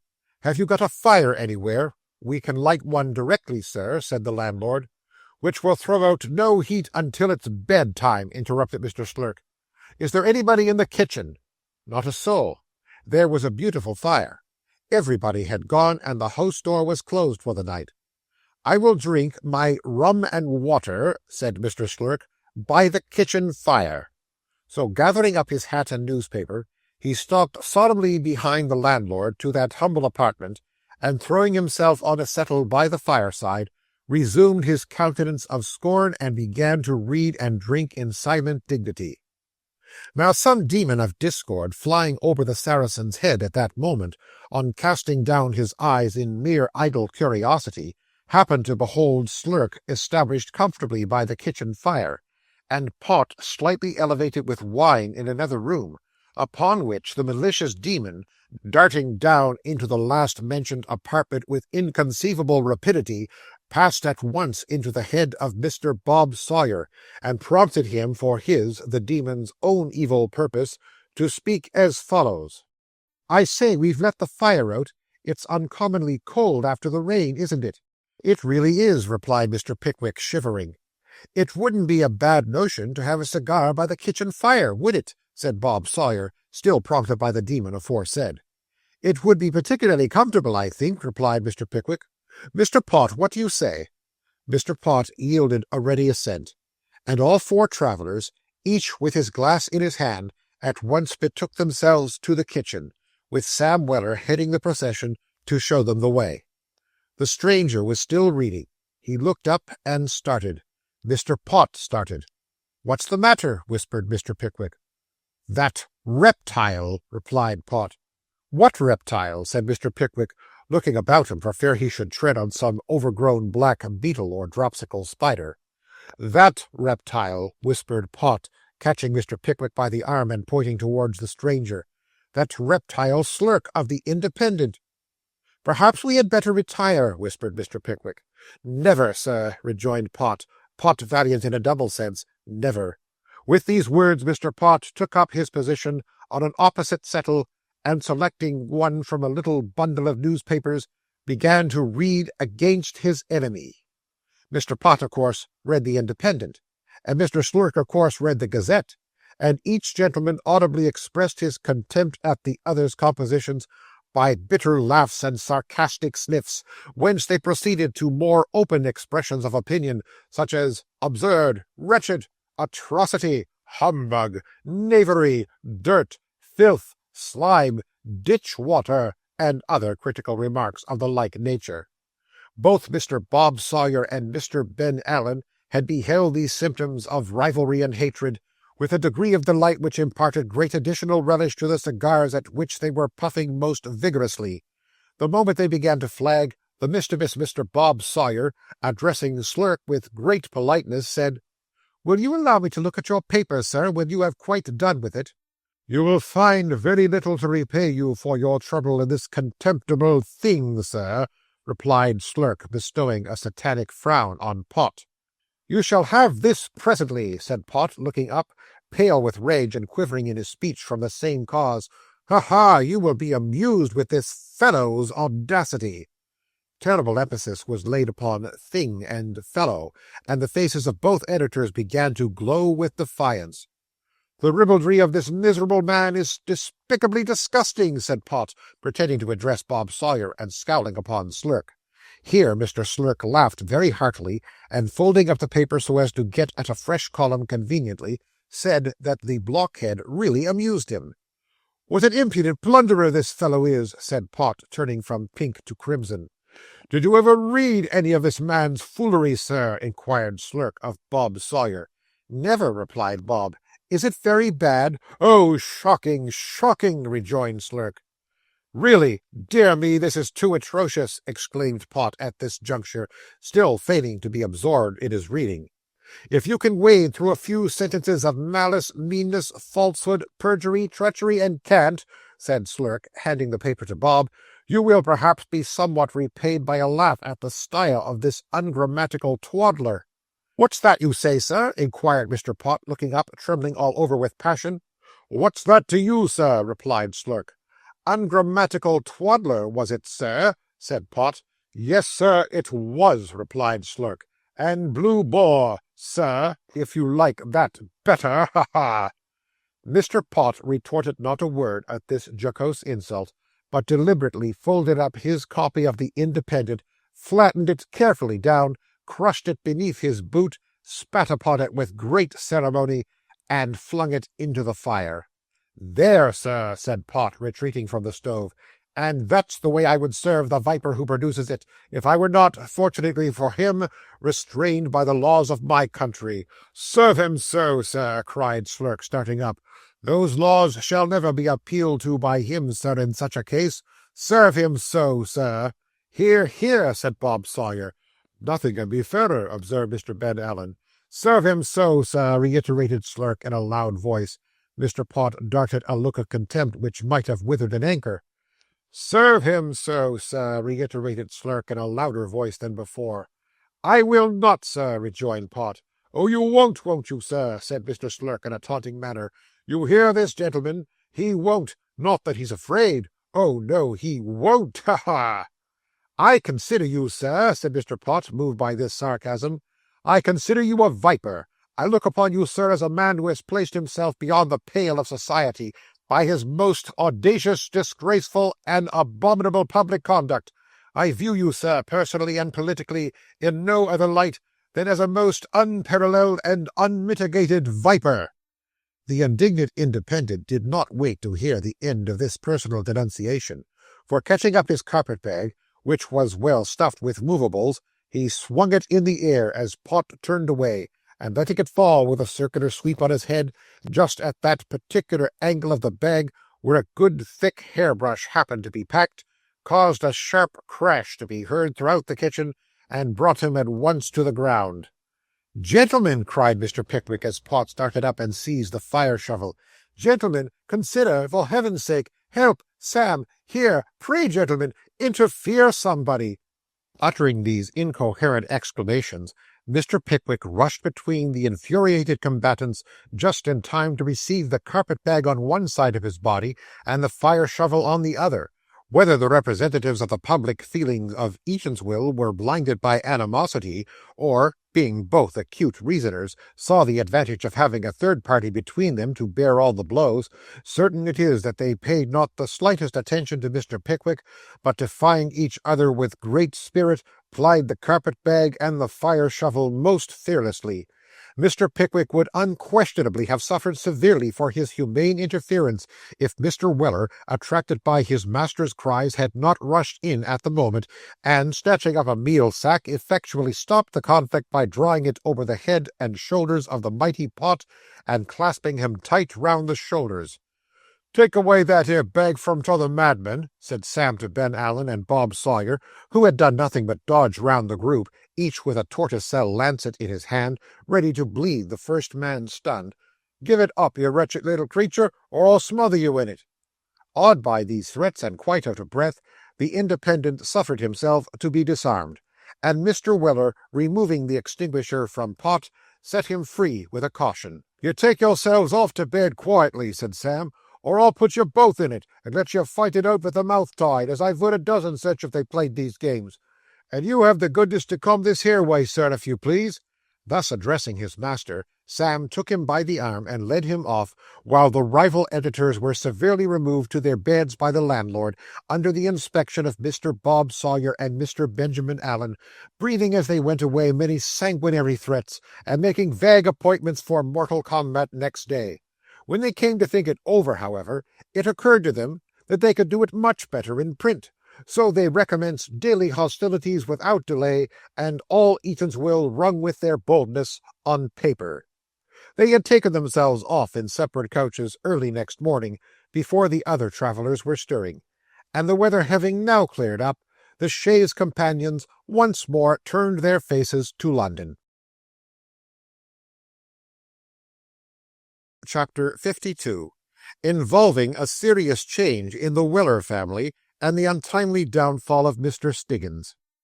Considering it a matter of delicacy to abstain from introducing either Bob Sawyer or Ben Allen to the young couple until they were fully prepared to expect them, and wishing to spare Arabella's feelings as much as possible, Mr. Pickwick proposed that he and Sam should alight in the neighbourhood of the George and Vulture, and that the two young men should for the present take up their quarters elsewhere. To this they very readily agreed, and the proposition was accordingly acted upon.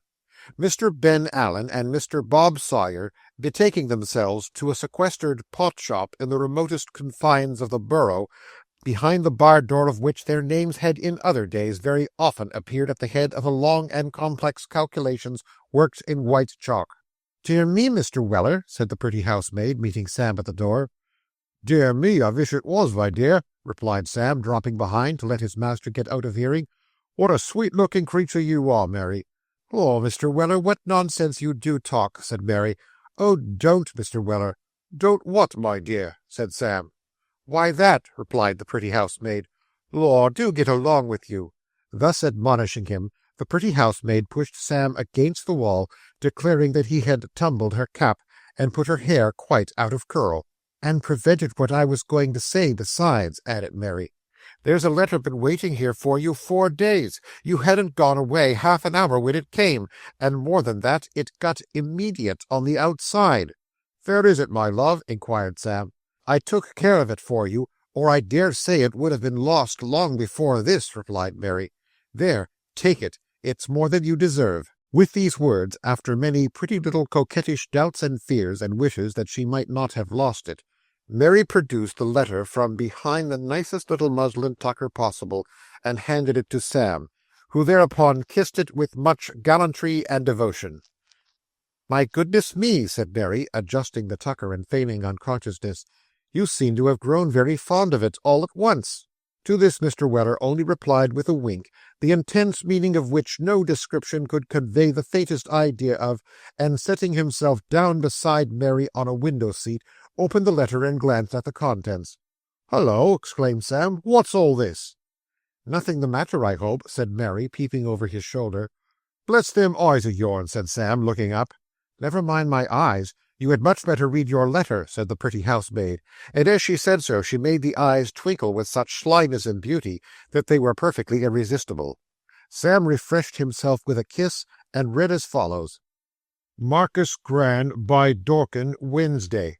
My dear Samuel, I am very sorry to have the pleasure of being a bearer of ill news. Your mother-in-law caught cold consequence of imprudently setting too long on the damp grass and the rain ahead of a shepherd who warn't able to leave off till late at night, owing to his having wound himself up with brandy and water, and not being able to stop himself till he got a little sober, which took a many hours to do.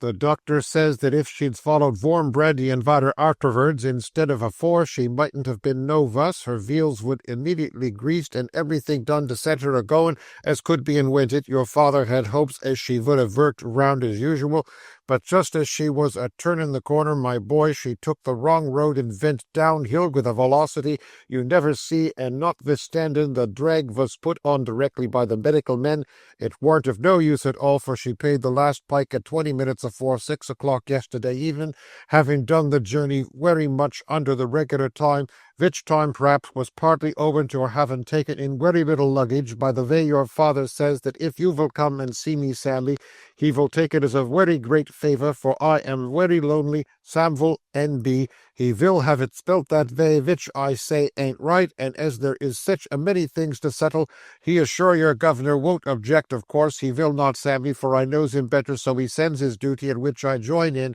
and am Samville, infernally yours, Tony Veller. What an incomprehensible letter, said Sam. Who's to know what it means, with all this heeing and eyeing? It ain't my father's writing, 'cept this here signature and print letters, that's his. Perhaps he got somebody to write it for him, and signed it himself afterwards, said the pretty housemaid. Stop a minute, replied Sam, running over the letter again, and pausing here and there to reflect as he did so. You've hit it. The gentleman as wrote it was a-telling all about the misfortune in a proper way, and then my father comes a looking over him and complicates the whole concern by putting his oar in. That's just the very sort of thing he'd do. You're right, Mary, my dear. Having satisfied himself on this point, Sam read the letter all over once more, and appearing to form a clear notion of its contents for the first time, ejaculated thoughtfully as he folded it up. And so the poor creature's dead. I'm sorry for it. She weren't a bad-disposed woman if them shepherds had let her alone. I'm wery sorry for it. Mr. Weller uttered these words in so serious a manner that the pretty housemaid cast down her eyes and looked very grave. Howsoever, said Sam, putting the letter in his pocket with a gentle sigh, it was to be, and was, as the old lady said after she married the footman. Can't be helped now, can it, Mary? Mary shook her head and sighed too. I must apply to the Emperor for leave of absence, said Sam. Mary sighed again. The letter was so very affecting. Good-bye, said Sam. Good-bye, rejoined the pretty housemaid, turning her head away. Well, shake hands, won't you? said Sam. The pretty housemaid put out a hand which, although it was a housemaid's, was a very small one, and rose to go. I shan't be very long away, said Sam. You're always away, said Mary, giving her head the slightest possible turn in the air. You no sooner come, Mr. Weller, than you go again. Mr. Weller drew the household beauty closer to him, and entered upon a whispering conversation which had not proceeded far when she turned her face round and condescended to look at him again. When they parted, it was somehow or other indispensably necessary for her to go to her room and arrange the cap and curls before she could think of presenting herself to her mistress, which preparatory ceremony she went off to perform, bestowing many nods and smiles on Sam over the banisters as she tripped upstairs. I shan't be away more than a day or two, sir, at the furthest, said Sam, when he had communicated to Mr. Pickwick the intelligence of his father's loss. As long as may be necessary, Sam, replied Mr. Pickwick. You have my full permission to remain. Sam bowed. You will tell your father, Sam, that if I can be of any assistance to him in his present situation, I shall be most willing and ready to lend him any aid in my power, said Mr. Pickwick. Thank ye, sir, rejoined Sam. I'll mention it, sir. And with some expressions of mutual goodwill and interest, master and man separated. It was just 7 o'clock when Samuel Weller, alighting from the box of a stage-coach, which, passing through Dorking, stood within a few hundred yards of the Marquis of Granby. It was a cold, dull evening, the little street looked dreary and dismal, and the mahogany countenance of the noble and gallant Marquis seemed to wear a more sad and melancholy expression than it was wont to do as it swung to and fro, creaking mournfully in the wind. The blinds were pulled down, and the shutters partly closed. Of the knot of loungers that usually collected about the door, not one was to be seen. The place was silent and desolate. Seeing nobody of whom he could ask any preliminary questions, Sam walked softly in, and glancing round, he quickly recognized his parent in the distance. The widower was seated at a small round table in the little room behind the bar, smoking a pipe with his eyes intently fixed upon the fire. The funeral had evidently taken place that day, for attached to his hat, which he still retained on his head, was a hatband measuring about 1.5 yards in length, which hung over the top rail of the chair and streamed negligently down. Mr. Weller was in a very abstracted and contemplative mood. Notwithstanding that Sam called him by name several times, he still continued to smoke with the same fixed and quiet countenance, and was only roused ultimately by his son's placing the palm of his hand on his shoulder. "Sammy," said Mr. Weller, "you're welcome." "I've been calling you 1/2 times," said Sam, hanging his hat on a peg, "but you didn't hear me." "No, Sammy," replied Mr. Weller, again looking thoughtfully at the fire. "I was in a reverie, Sam." "What about?" inquired Sam, drawing his chair up to the fire. "In a reverie, Sammy," replied the elder Mr. Weller, "regarding her, Samivel." Here Mr. Weller jerked his head in the direction of Dorking churchyard, in mute explanation that his words referred to the late Mrs. Weller. "I was a-thinking, Sammy," said Mr. Weller, eyeing his son with great earnestness over his pipe, as if to assure him that however extraordinary and incredible the declaration might appear, it was nevertheless calmly and deliberately uttered. "I was a-thinking, Sammy, that upon the whole I was wery sorry she was gone."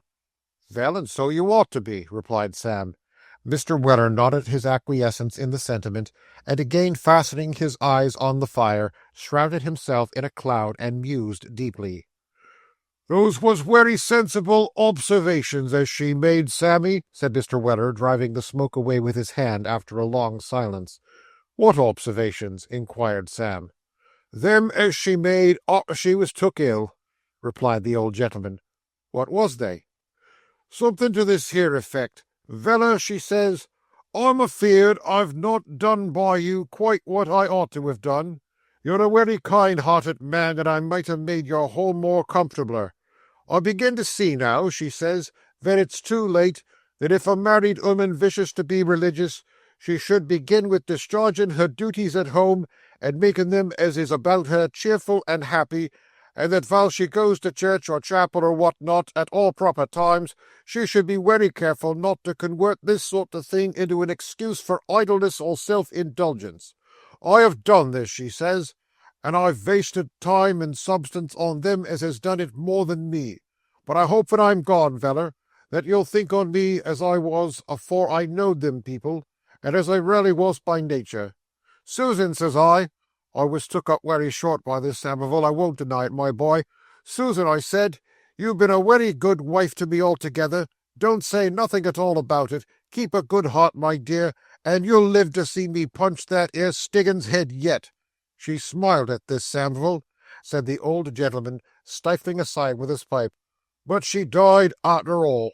"Well," said Sam, venturing to offer a little homely consolation after the lapse of 3 or 4 minutes, consumed by the old gentleman in slowly shaking his head from side to side and solemnly smoking.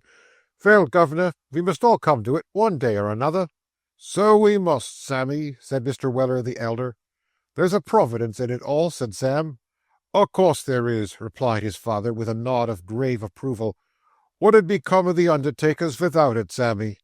Lost in the immense field of conjecture opened by this reflection, the elder Mr. Weller laid his pipe on the table and stirred the fire with a meditative visage. While the old gentleman was thus engaged, a very buxom-looking cook, dressed in mourning, who had been bustling about in the bar, glided into the room, and bestowing many smirks of recognition upon Sam, silently stationed herself at the back of his father's chair, and announced her presence by a slight cough, the which, being disregarded, was followed by a louder one. "Hullo," said the elder Mr. Weller, dropping the poker as he looked round, and hastily drew his chair away. "What's the matter now?" "Have a cup of tea, there's a good soul," replied the buxom female coaxingly. "I won't," replied Mr. Weller, in a somewhat boisterous manner. "I'll see you—" Mr. Weller hastily checked himself, and added in a low tone, "Furder first." "Oh dear, dear, how adversity does change people," said the lady, looking upwards. "It's the only thing twixt this and the doctor as shall change my condition," muttered Mr. Weller. "I really never saw a man so cross," said the buxom female. Never mind, it's all for my own good, which is the reflection with which the penitent schoolboy comforted his feelings when they flogged him, rejoined the old gentleman. The buxom female shook her head with a compassionate and sympathizing air, and appealing to Sam, inquired whether his father really ought not to make an effort to keep up, and not give way to that lowness of spirits. "You see, Mr. Samuel," said the buxom female, "as I was telling him yesterday, he will feel lonely. He can't expect but what he should, sir. But he should keep up a good heart, because, dear me, I'm sure we all pity his loss and are ready to do anything for him. And there's no situation in life so bad, Mr. Samuel, that it can't be mended, which is what a very worthy person said to me when my husband died." Here the speaker, putting her hand before her mouth, coughed again, and looked affectionately at the elder Mr. Weller. "As I don't require any of your conversation just now, mum, will you have the goodness to retire?" inquired Mr. Weller in a grave and steady voice. "Well, Mr. Weller," said the buxom female, "I'm sure I only spoke to you out of kindness." "Very likely, mum," replied Mr. Weller. "Samivel, show the lady out, and shut the door after her." This hint was not lost upon the buxom female, for she at once left the room and slammed the door behind her, upon which Mr. Weller senior, falling back in his chair in a violent perspiration, said, "Sammy, if I was to stop here alone 1 week, only 1 week, my boy, that there 'ooman'd marry me by force and violence afore it was over." "What, is she so very fond on you?" inquired Sam. "Fond?" replied his father. "I can't keep her away from me. If I was locked up in a fireproof chest with a patent Brahmin, she'd find means to get at me, Sammy." "What a thing it is to be so sought after," observed Sam, smiling. "I don't take no pride out on it, Sammy," replied Mr. Weller, poking the fire vehemently. "It's a horrid situation. I'm actually drove out of house and home by it. The breath was scarcely out of your poor mother-in-law's body, then one old woman sends me a pot of jam, and another a pot of jelly, and another brews a blessed Lord's jug of camomile tea, which she brings in with her own hands." Mr. Weller paused with an aspect of intense disgust, and looking round, added in a whisper, "They was all widders, Sammy, all on 'em, 'cept the camomile tea one, as was a single young lady of 53. Sam gave a comical look in reply, and the old gentleman, having broken an obstinate lump of coal with a countenance expressive of as much earnestness and malice as if it had been the head of one of the widows last mentioned, said, "In short, Sammy, I feel that I ain't safe anywheres but on the box." "How are you safer there than anywheres else?" interrupted Sam. "'Cause a coachman's a privileged individual," replied Mr. Weller, looking fixedly at his son. "'Cause a coachman may do without suspicion what other men may not. 'Cause a coachman may be on the very amicablest terms with 80 miles of females, and yet nobody think that he ever means to marry any one among 'em. And what other man can say the same, Sammy?" "Well, there's something in that," said Sam. "If your governor had been a coachman," reasoned Mr. Weller, "do you suppose as that ere jury 'ud ever ha' conwicted him? Supposing it possible as the matter could have got to that extremity? They dustn't have done it." "Why not?" said Sam, rather disparagingly. "Why not?" rejoined Mr. Weller. "'Cause it 'ud have gone against their consciousness. A regular coachman's a sort of connecting link between singleness and matrimony, and every practicable man knows it." "What? You mean they're general favourites, and nobody takes advantage of 'em, p'raps?" said Sam. His father nodded. "How it ever come to that ere pass," resumed the parent Weller, "I can't say. Why it is that long stage coachmen possess such insinuations as is always looked up to, adored, I may say, by every young woman in every town he works through, I don't know. I only know that so it is. It's a regulation of nature, a dispensary, as your poor mother-in-law used to say." "Or dispensation," said Sam, correcting the old gentleman. "Wery good, Samivel. A dispensation, if you like it better," returned Mr. Weller. "I call it a dispensary, and it's always writ up so at the places where they gives you physic for nothing in your own bottles, that's all." With these words Mr. Weller refilled and relighted his pipe, and once more summoning up a meditative expression of countenance, continued as follows. "Therefore, my boy, as I do not see the advisability of stopping here to be married whether I want to or not, and as at the same time I do not wish to separate myself from them interesting members of society altogether, I have come to the determination of driving the safety and putting up once more at the Bell Savage, which is my natural born element, Sammy. And what's to become of the business? Inquired Sam. The business, Samivel, replied the old gentleman. Goodwill, stock, and fixtures will be sold by private contract, and out of the money £200, agreeable to a request of your mother-in-law's to me a little afore she died, will be invested in your name in— what do you call them things again? What things? Inquired Sam. Them things as is always a-going up and down in the city. Omnibuses? Suggested Sam. Nonsense, replied Mr. Weller. Them things as is always a-fluctuating, and getting theirselves inwolved somehow or another with the national debt and the cheques bill, and all that. Oh, the funds, said Sam. Ah, rejoined Mr. Weller, the funds. £200 of the money to be invested for you, Samuel, in the funds, 4.5% reduced counsel, Sammy. Very kind of the old lady to think of me, said Sam, and I'm very much obliged to her. The rest will be invested in my name, continued the elder Mr. Weller, and when I'm took off the road, it'll come to you. So take care you don't spend it all at once, my boy, and mind that no widder gets an inkling of your fortune or you're done. Having delivered this warning, Mr. Weller resumed his pipe with a more serene countenance, the disclosure of these matters appearing to have eased his mind considerably. Somebody's a-tapping at the door, said Sam. Let him tap, replied his father, with dignity. Sam acted upon the direction. There was another tap, and then a long row of taps, upon which Sam inquired why the tapper was not admitted. Hush, whispered Mr. Weller with apprehensive looks. Don't take no notice on him, Sammy. It's one of the widders, perhaps. No notice being taken of the taps, the unseen visitor, after a short lapse, ventured to open the door and peep in. It was no female head that was thrust in at the partially opened door, but the long black locks and red face of Mr. Stiggins. Mr. Weller's pipe fell from his hands. The reverend gentleman gradually opened the door by almost imperceptible degrees until the aperture was just wide enough to admit the passage of his lank body, when he glided into the room and closed it after him with great care and gentleness. Turning towards Sam, and raising his hands and eyes in token of the unspeakable sorrow with which he regarded the calamity that had befallen the family, he carried the high-backed chair to his old corner by the fire, and seating himself on the very edge, drew forth a brown pocket-handkerchief, and applied the same to his optics. While this was going forward, the elder Mr. Weller sat back in his chair with his eyes wide open, his hands planted on his knees, and his whole countenance expressive of absorbing and overwhelming astonishment.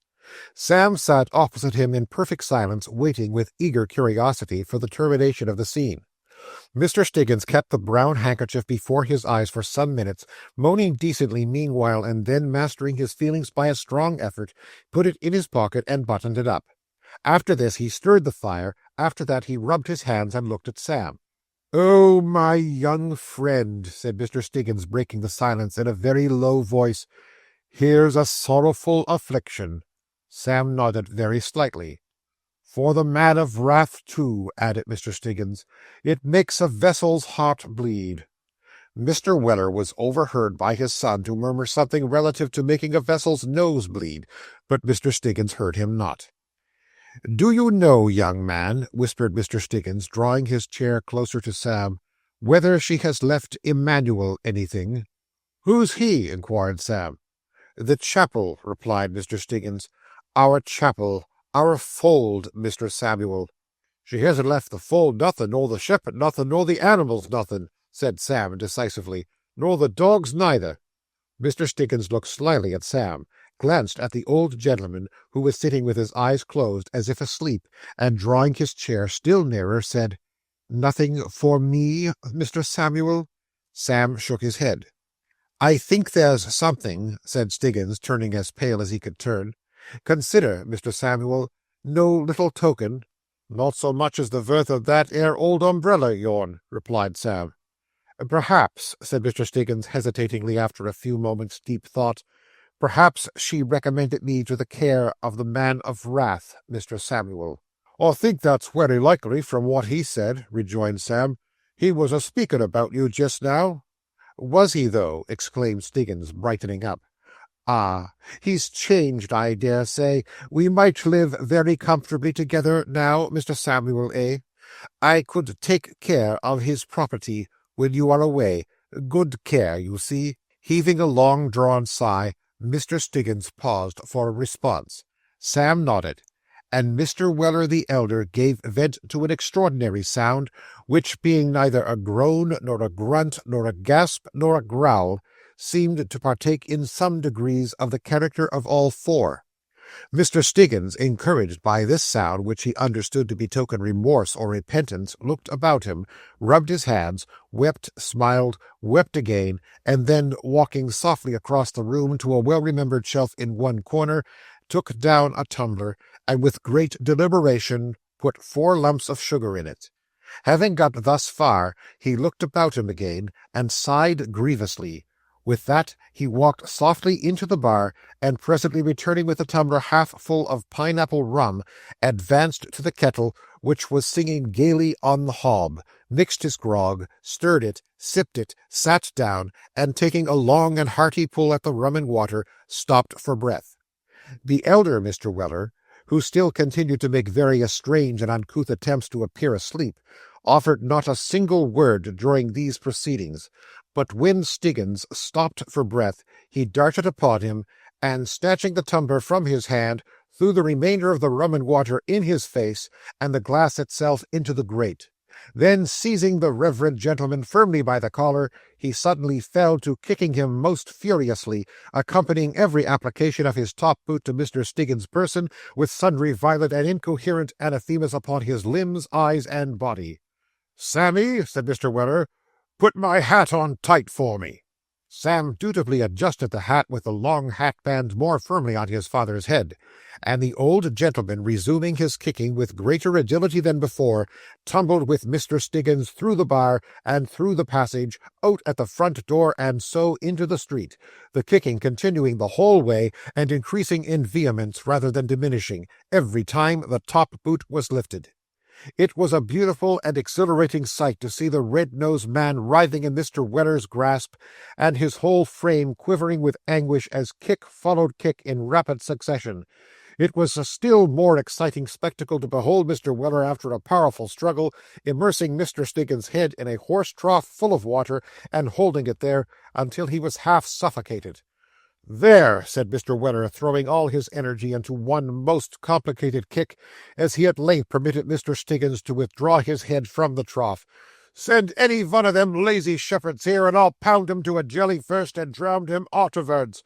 Sammy, help me in, and fill me a small glass of brandy. I'm out of breath, my boy." Chapter 53, comprising the final exit of Mr. Jingle and Job Trotter, with a great morning of business in Gray's Inn Square, concluding with a double knock at Mr. Perker's door. When Arabella, after some gentle preparation and many assurances that there was not the least occasion for being low-spirited, was at length made acquainted by Mr. Pickwick with the unsatisfactory result of his visit to Birmingham, she burst into tears, and sobbing aloud lamented in moving tears that she should have been the unhappy cause of any estrangement between a father and his son. "My dear girl," said Mr. Pickwick kindly, "it is no fault of yours. It was impossible to foresee that the old gentleman would be so strongly prepossessed against his son's marriage, you know. I am sure," added Mr. Pickwick, glancing at her pretty face, "he can have very little idea of the pleasure he denies himself." "Oh, my dear Mr. Pickwick," said Arabella, "what shall we do if he continues to be angry with us?" "Why, wait patiently, my dear, until he thinks better of it," replied Mr. Pickwick cheerfully. "But, dear Mr. Pickwick, what is to become of Nathaniel if his father withdraws his assistance?" urged Arabella. "In that case, my love," rejoined Mr. Pickwick, "I will venture to prophesy that he will find some other friend who will not be backward in helping him to start in the world." The significance of this reply was not so well disguised by Mr. Pickwick but that Arabella understood it. So, throwing her arms round his neck and kissing him affectionately, she sobbed louder than before. "Come, come," said Mr. Pickwick, taking her hand. "We will wait here a few days longer, and see whether he writes or takes any other notice of your husband's communication. If not, I have thought of 6 plans, any one of which would make you happy at once. There, my dear, there." With these words, Mr. Pickwick gently pressed Arabella's hand and bade her dry her tears, and not distress her husband. Upon which Arabella, who was one of the best little creatures alive, put her handkerchief in her reticule, and by the time Mr. Winkle joined them, exhibited in full lustre the same beaming smiles and sparkling eyes that had originally captivated him. "This is a distressing predicament for these young people," thought Mr. Pickwick as he dressed himself next morning. "I'll walk up to Perkers and consult him about the matter." As Mr. Pickwick was further prompted to betake himself to Gray's Inn Square by an anxious desire to come to a pecuniary settlement with the kind-hearted little attorney without further delay, he made a hurried breakfast, and executed his intention so speedily that 10 o'clock had not struck when he reached Gray's Inn. It still wanted 10 minutes to the hour when he had ascended the staircase on which Perker's chambers were. The clerks had not arrived yet, and he beguiled the time by looking out of the staircase window. The healthy light of a fine October morning made even the dingy old houses brighten up a little, some of the dusty windows actually looking almost cheerful as the sun's rays gleamed upon them. Clerk after clerk hastened into the square by one or other of the entrances, and looking up at the hall clock, accelerated or decreased his rate of walking according to the time at which his office hours nominally commenced. The 9:30 o'clock people suddenly became very brisk, and the 10 o'clock gentlemen falling into a pace of most aristocratic slowness. The clock struck 10, and clerks poured in faster than ever, each one in a greater perspiration than his predecessor. The noise of unlocking and opening doors echoed and re-echoed on every side. Heads appeared as if by magic in every window. The porters took up their stations for the day. The slipshod laundresses hurried off. The postman ran from house to house, and the whole legal hive was in a bustle. "You're early, Mr. Pickwick," said a voice behind him. "Ah, Mr. Loughton," replied that gentleman, looking round and recognizing his old acquaintance. "Precious warm walking, isn't it?" said Loughton, drawing a Brahma key from his pocket with a small plug therein to keep the dust out. "You appear to feel it so," rejoined Mr. Pickwick, smiling at the clerk, who was literally red-hot. "I've come along rather, I can tell you," replied Loughton. "It went the half-hour as I came through the Polygon. I'm here before him, though, so I don't mind." Comforting himself with this reflection, Mr. Loughton extracted the plug from the door-key, having opened the door, replugged and repocketed his Brahma, and picked up the letters which the postman had dropped through the box. He ushered Mr. Pickwick into the office.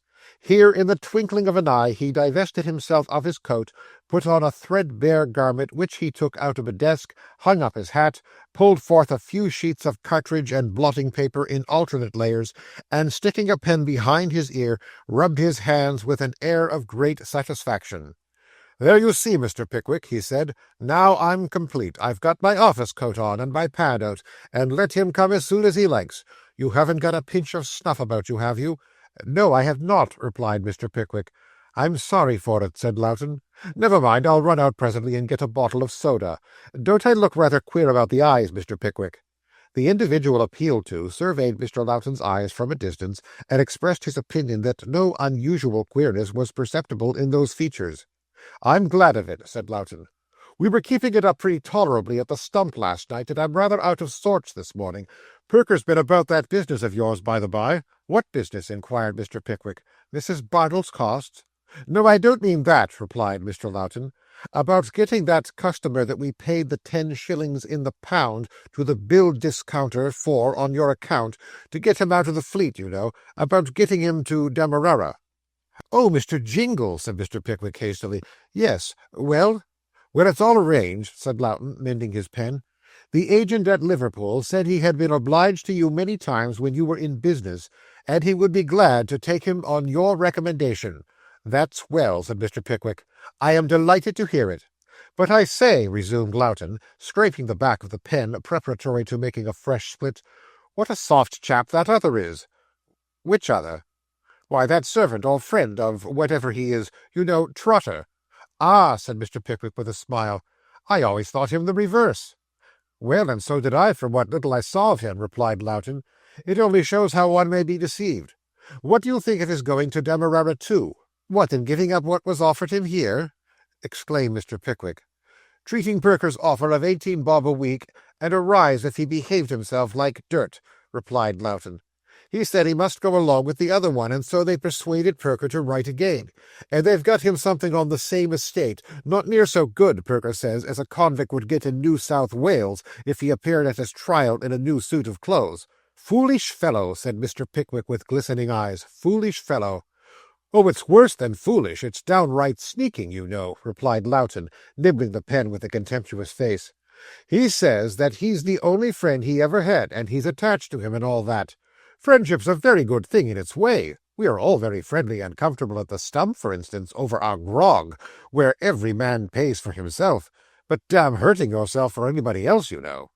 No man should have more than 2 attachments, the first to number 1, and the second to the ladies. That's what I say, ha-ha. Mr. Loughton concluded with a loud laugh, half in jocularity and half in derision, which was prematurely cut short by the sound of Perker's footsteps on the stairs, at the first approach of which he vaulted on his stool with an agility most remarkable, and wrote intensely. The greeting between Mr. Pickwick and his professional adviser was warm and cordial. The client was scarcely ensconced in the attorney's armchair, however, when a knock was heard at the door, and a voice inquired whether Mr. Perker was within. "Hark," said Perker, "that's one of our vagabond friends, Jingle himself, my dear sir. Will you see him?" "What do you think?" inquired Mr. Pickwick, hesitating. "Yes, I think you had better. Here, you, sir, what's your name? Walk in, will you?"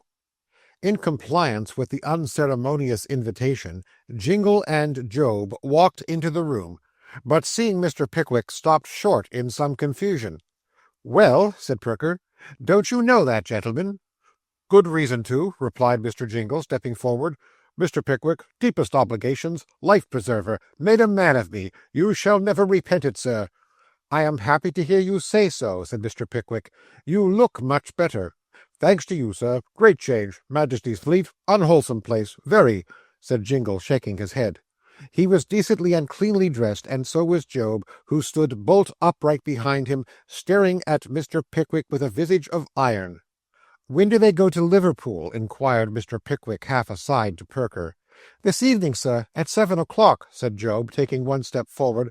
"By the heavy coach from the city, sir." "Are your places taken?" "They are, sir," replied Job. "You have fully made up your mind to go?" "I have, sir," answered Job.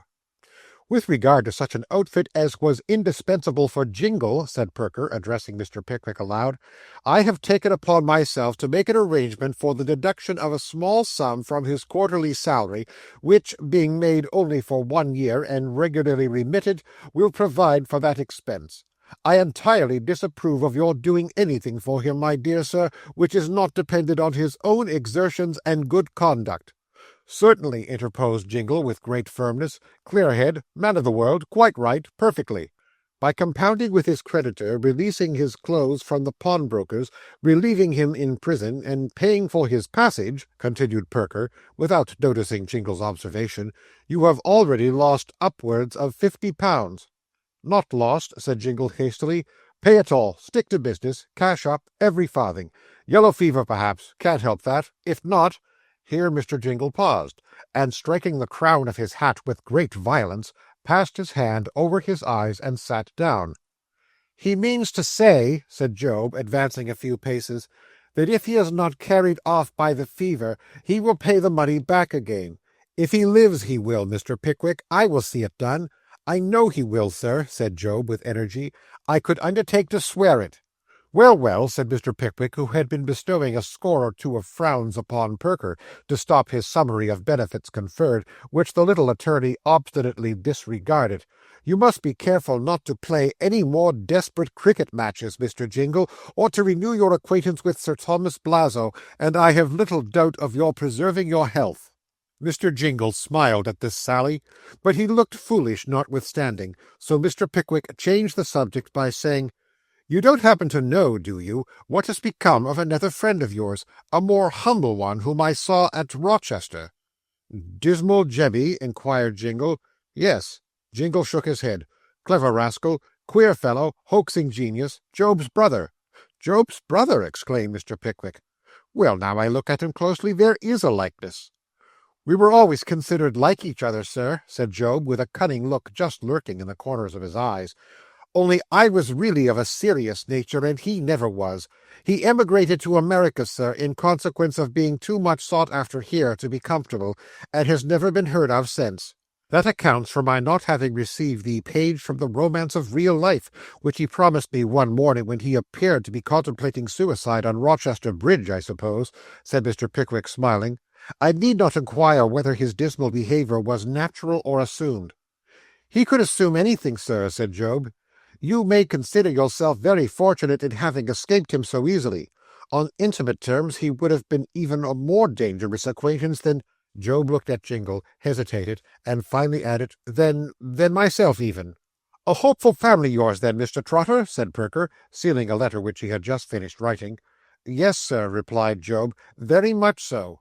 "Well," said the little man, laughing, "I hope you are going to disgrace it. Deliver this letter to the agent when you reach Liverpool, and let me advise you, gentlemen, not to be too knowing in the West Indies. If you throw away this chance, you will both richly deserve to be hanged, and I sincerely trust you will be. And now you had better leave Mr. Pickwick and me alone, for we have other matters to talk over, and time is precious." As Perker said this, he looked towards the door, with an evident desire to render the leave-taking as brief as possible. It was brief enough on Mr. Jingle's part. He thanked the little attorney in a few hurried words for the kindness and promptitude with which he had rendered his assistance, and turning to his benefactor, stood for a few seconds as if irresolute what to say or how to act. Job Trotter relieved his perplexity, for with a humble and grateful bow to Mr. Pickwick, he took his friend gently by the arm and led him away. "A worthy couple," said Perker, as the door closed behind them. "I hope they may become so," replied Mr. Pickwick. "What do you think? Is there any chance of their permanent reformation?" Perker shrugged his shoulders doubtfully, but observing Mr. Pickwick's anxious and disappointed look, rejoined, "Of course there is a chance. I hope it may prove a good one. They are unquestionably penitent now, but then you know they have the recollection of very recent suffering fresh upon them. What they may become when that fades away is a problem that neither you nor I can solve. However, my dear sir," added Perker, laying his hand on Mr. Pickwick's shoulder, "your object is equally honourable, whatever the result is. Whether that species of benevolence which is so very cautious and long-sighted that it is seldom exercised at all, lest its owner should be imposed upon, and so wounded in his self-love, be real charity or a worldly counterfeit, I leave to wiser heads than mine to determine. But if those two fellows were to commit a burglary tomorrow, my opinion of this action would be equally high." With these remarks, which were delivered in a much more animated and earnest manner than is usual in legal gentlemen, Perker drew his chair to his desk and listened to Mr. Pickwick's recital of old Mr. Winkle's obstinacy. "Give him a week," said Perker, nodding his head prophetically. "Do you think he will come round?" inquired Mr. Pickwick. "I think he will," rejoined Perker. "If not, we must try the young lady's persuasion, and that is what anybody but you would have done at first." Mr. Perker was taking a pinch of snuff with various grotesque contractions of countenance, eulogistic of his persuasive powers appertaining unto young ladies, when the murmur of inquiry and answer was heard in the outer office, and Lowton tapped at the door. "Come in," said the little man. The clerk came in, and shut the door after him with great mystery. "What's the matter?" inquired Perker. "You're wanted, sir." "Who wants me?" Lowton looked at Mr. Pickwick and coughed. "Who wants me? Can't you speak, Mr. Lowton?" "Why, sir," replied Lowton, "it's Dodson and Fogg is with him." "Bless my life," said the little man, looking at his watch. "I appointed them to be here at 11:30 to settle that matter of yours, Pickwick. I gave them an undertaking on which they sent down your discharge. It's very awkward, my dear sir. What will you do? Would you like to step into the next room?" The next room being the identical room in which Messrs. Dodson and Fogg were, Mr. Pickwick replied that he would remain where he was, the more especially as Messrs. Dodson and Fogg ought to be ashamed to look him in the face, instead of his being ashamed to see them, which latter circumstance he begged Mr. Perker to note with a glowing countenance and many marks of indignation. "Very well, my dear sir, very well," replied Perker. I can only say that if you expect either Dodson or Fogg to exhibit any symptom of shame or confusion at having to look you or anybody else in the face, you are the most sanguine man in your expectations that I ever met with. Show them in, Mr. Loughton." Mr. Loughton disappeared with a grin, and immediately returned, ushering in the firm in due form of precedence, Dodson first and Fogg afterwards. "You have seen Mr. Pickwick, I believe," said Perker to Dodson, inclining his pen in the direction where that gentleman was seated. "How do you do, Mr. Pickwick?" said Dodson in a loud voice. "Dear me," cried Fogg, "how do you do, Mr. Pickwick? I hope you are well, sir. I thought I knew the face," said Fogg, drawing up a chair and looking round him with a smile. Mr. Pickwick bent his head very slightly in answer to these salutations, and seeing Fogg pull a bundle of papers from his coat pocket, rose and walked to the window. "There's no occasion for Mr. Pickwick to move, Mr. Perker," said Fogg, untying the red tape which encircled the little bundle, and smiling again more sweetly than before. "Mr. Pickwick is pretty well acquainted with these proceedings. There are no secrets between us, I think, he. "Not many, I think," said Dodson. "Ha, ha, ha." Then both the partners laughed together, pleasantly and cheerfully, as men who are going to receive money often do. "We shall make Mr. Pickwick pay for peeping," said Fogg, with considerable native humour, as he unfolded his papers. "The amount of the taxed cost is 133.64, Mr. Perker."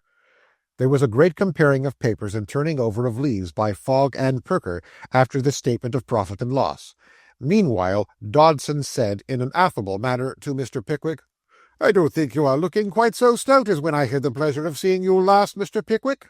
"Possibly not, sir," replied Mr. Pickwick, who had been flashing forth looks of fierce indignation without producing the smallest effect on either of the sharp practitioners.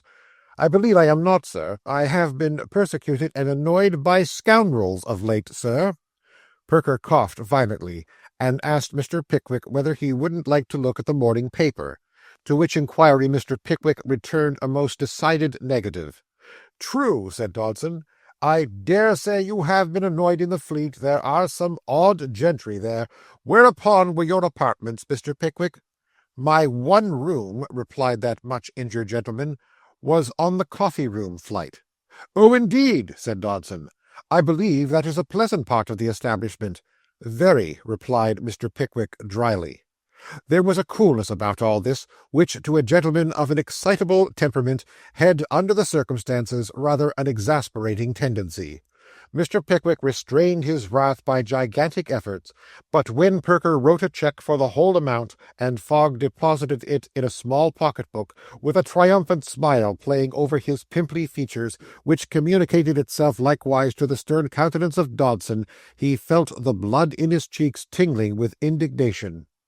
"Now, Mr. Dodson," said Fogg, putting up the pocket-book and drawing on his gloves, "I am at your service." "Very good," said Dodson, rising. "I am quite ready." "I am very happy," said Fogg, softened by the cheque, "to have had the pleasure of making Mr. Pickwick's acquaintance. I hope you don't think quite so ill of us, Mr. Pickwick, as when we first had the pleasure of seeing you." "I hoped not," said Dodson, with the high tone of calumniated virtue. "Mr. Pickwick now knows us better, I trust. Whatever your opinion of gentlemen of our profession may be, I beg to assure you, sir, that I bear no ill will or vindictive feeling towards you for the sentiments you thought proper to express in our office in Freeman's Court, Cornhill, on the occasion to which my partner has referred." "Oh, no, nor I," said Fogg, in a most forgiving manner. "Our conduct, sir," said Dodson, "will speak for itself and justify itself, I hope, upon every occasion. We have been in the profession some years, Mr. Pickwick, and have been honoured with the confidence of many excellent clients. I wish you good morning, sir." "Good morning, Mr. Pickwick," said Fogg. So saying, he put his umbrella under his arm, drew off his right glove, and extended the hand of reconciliation to that most indignant gentleman, who thereupon thrust his hands beneath his coat-tails, and eyed the attorney with looks of scornful amazement. "Loughton," cried Perker at this moment, "open the door." "Wait one instant," said Mr. Pickwick. "Perker, I will speak." "My dear sir, pray let the matter rest where it is," said the little attorney, who had been in a state of nervous apprehension during the whole interview.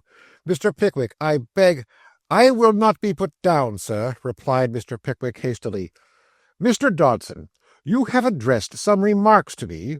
Dodson turned round, bent his head meekly, and smiled. "Some remarks to me," repeated Mr. Pickwick, almost breathless, "and your partner has tendered me his hand, and you have both assumed a tone of forgiveness and high-mindedness which is an extent of imprudence that I was not prepared for, even in you." "What, sir?" exclaimed Dodson. "What, sir?" reiterated Fogg. "Do you know that I have been the victim of your plots and conspiracies?" continued Mr. Pickwick. "Do you know that I am the man whom you have been imprisoning and robbing? Do you know that you were the attorneys for the plaintiff in Bartle and Pickwick?" "Yes, sir, we do know it," replied Dodson. "Of course we know it, sir," rejoined Fogg, slapping his pocket, perhaps by accident.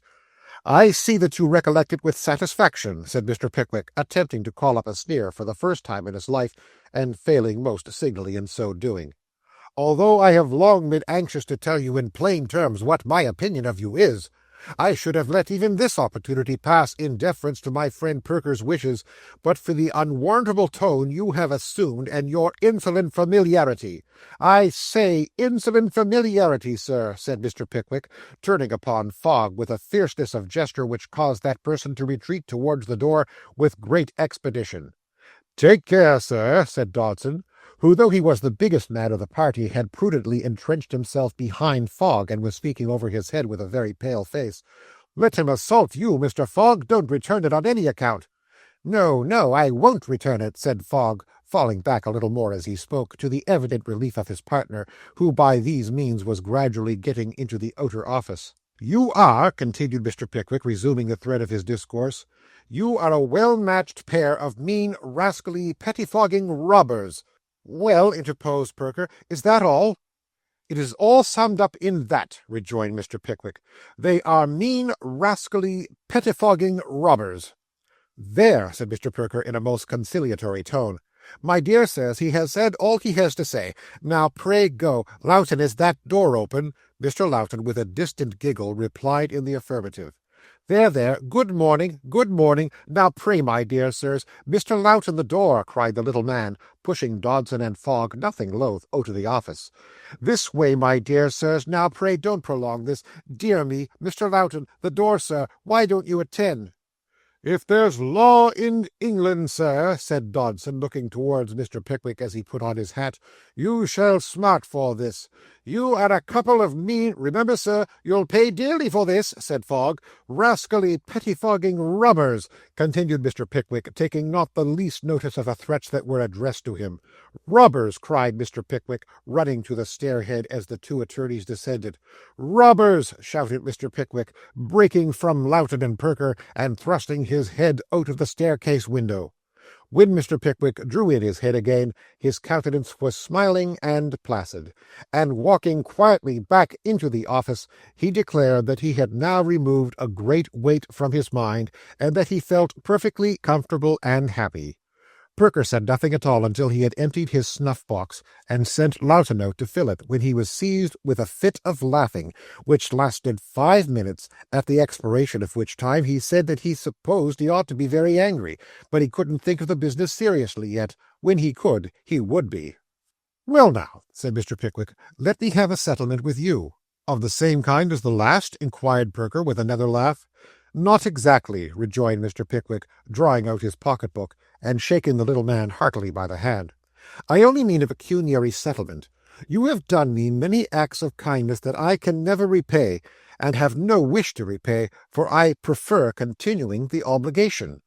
With this preface, the two friends dived into some very complicated accounts and vouchers, which, having been duly displayed and gone through by Perker, were at once discharged by Mr. Pickwick with many professions of esteem and friendship.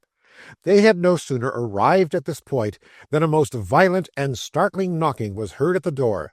It was not an ordinary double knock, but a constant and uninterrupted succession of the loudest single raps, as if the knocker were endowed with a perpetual motion, or the person outside had forgotten to leave off. "Dear me, what's that?" exclaimed Mr. Perker, starting. "I think it is a knock at the door," said Mr. Pickwick, as if there could be the smallest doubt of the fact. The knocker made a more energetic reply than words could have yielded.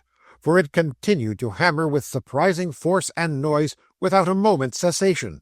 "Dear me," said Perker, ringing his bell, "we shall alarm the inn. Mr. Loughton, don't you hear a knock?" "I'll answer the door in 1 moment, sir," replied the clerk. The knocker appeared to hear the response, and to assert that it was quite impossible he could wait so long, it made a stupendous uproar. "It's quite dreadful," said Mr. Pickwick, stopping his ears.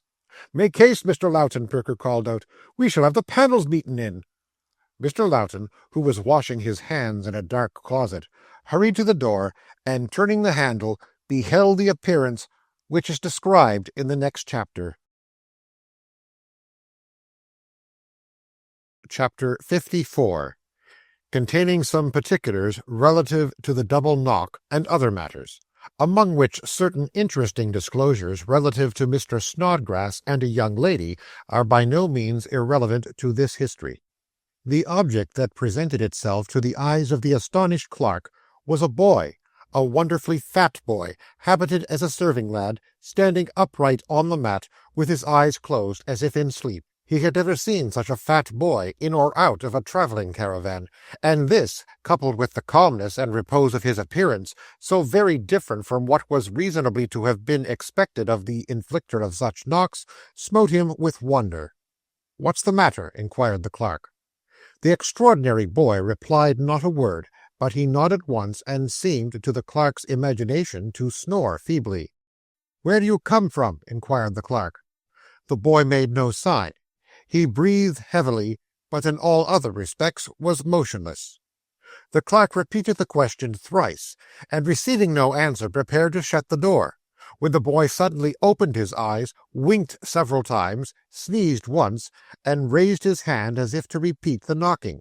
Finding the door open, he stared about him with astonishment, and at length fixed his eyes on Mr. Loughton's face. "What the devil do you knock in that way for?" inquired the clerk angrily. "Which way?" said the boy, in a slow and sleepy voice.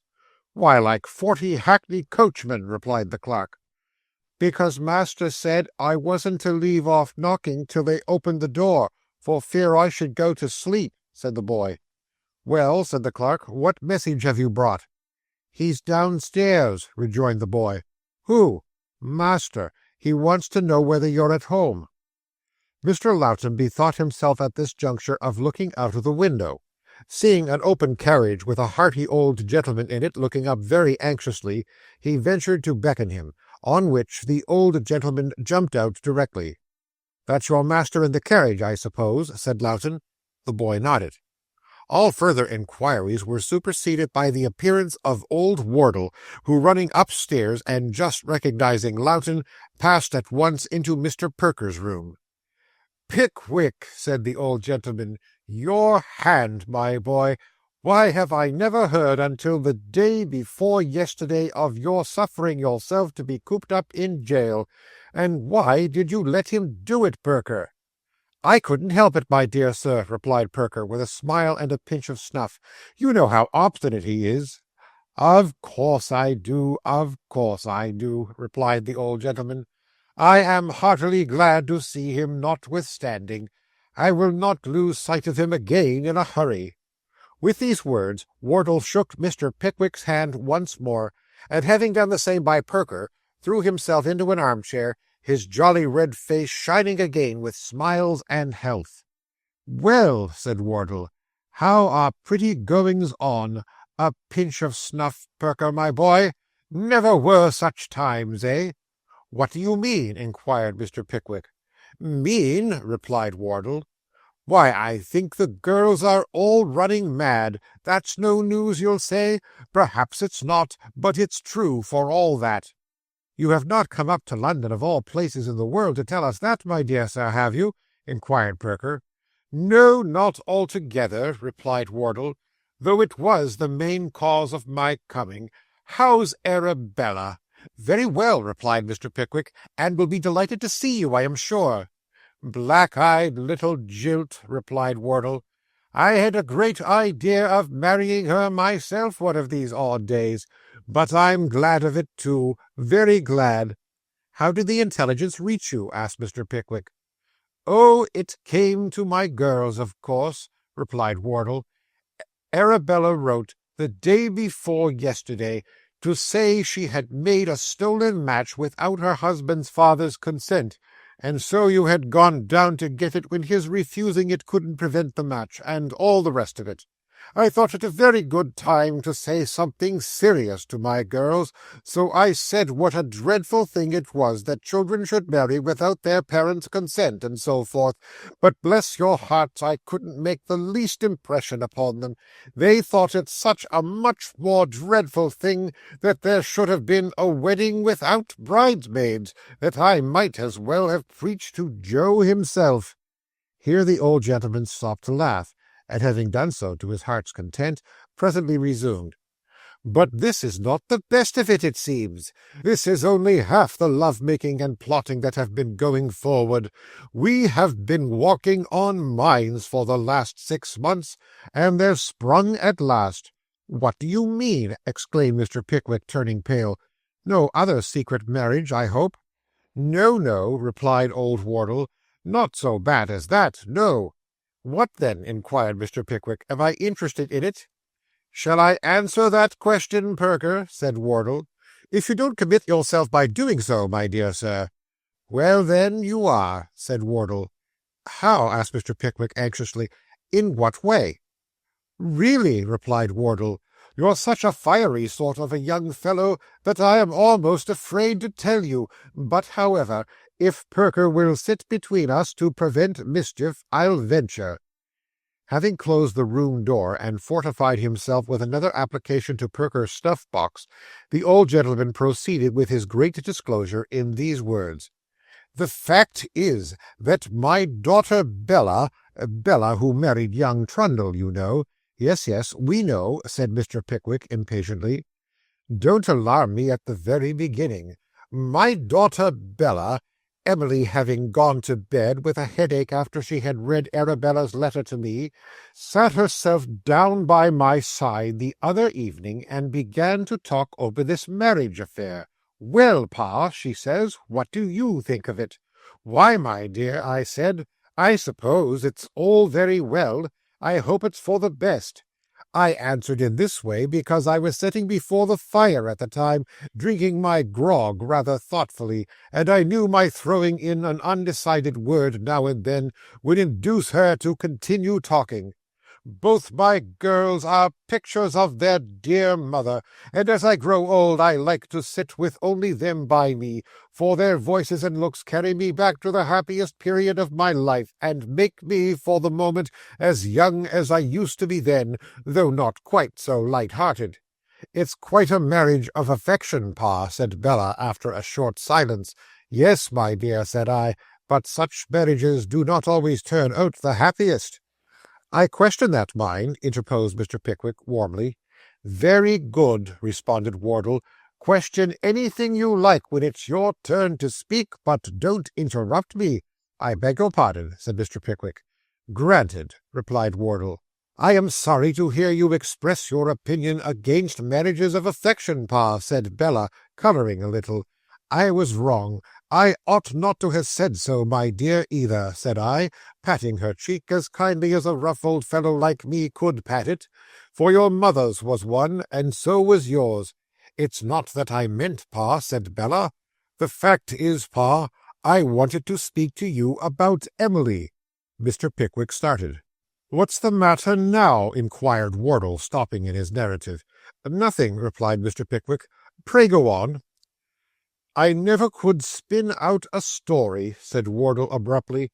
"It must come out sooner or later, and it'll save us all a great deal of time if it comes at once. The long and the short of it is, then, that Bella at last mustered up courage to tell me that Emily was very unhappy, that she and your young friend Snodgrass had been in constant correspondence and communication ever since last Christmas, that she had very dutifully made up her mind to run away with him, in laudable imitation of her old friend and schoolfellow, but that having some compunctions of conscience on the subject, inasmuch as I had always been rather kindly disposed to both of them, They had thought it better in the first instance to pay me the compliment of asking whether I would have any objection to their being married in the usual matter-of-fact manner. There now, Mr. Pickwick, if you can make it convenient to reduce your eyes to their usual size again, and to let me hear what you think we ought to do, I shall feel rather obliged to you." The testy manner in which the hearty old gentleman uttered this last sentence was not wholly unwarranted, for Mr. Pickwick's face had settled down into an expression of blank amazement and perplexity, quite curious to behold. "Snodgrass, since last Christmas," were the first broken words that issued from the lips of the confounded gentleman. "Since last Christmas," replied Wardle. "That's plain enough, and very bad spectacles we must have worn not to have discovered it before." "I don't understand it," said Mr. Pickwick, ruminating. "I cannot really understand it." "It's easy enough to understand it," replied the choleric old gentleman. "If you had been a younger man, you would have been in the secret long ago. And besides," added Wardle, after a moment's hesitation, "the truth is that, knowing nothing of this matter, I have rather pressed Emily for 4 or 5 months past to receive favourably, if she could. I would never attempt to force a girl's inclinations, the addresses of a young gentleman down in our neighbourhood.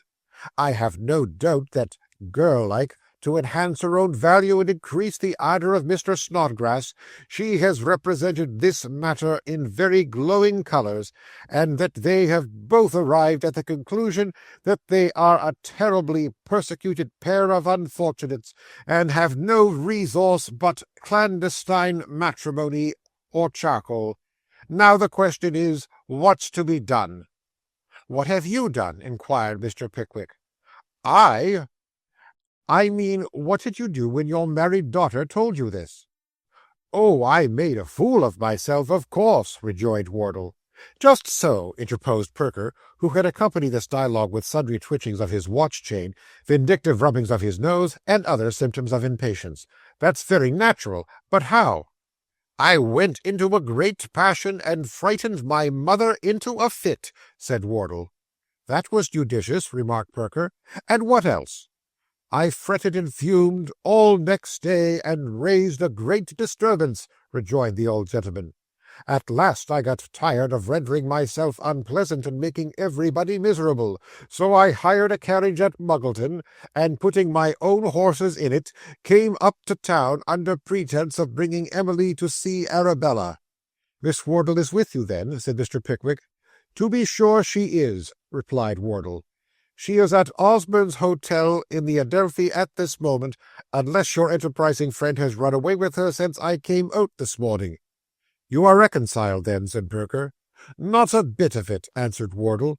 "She has been crying and moping ever since, except last night, between tea and supper, when she made a great parade of writing a letter that I pretended to take no notice of." "You want my advice in the matter, I suppose," said Perker, looking from the musing face of Mr. Pickwick to the eager countenance of Wardle, and taking several consecutive pinches of his favourite stimulant.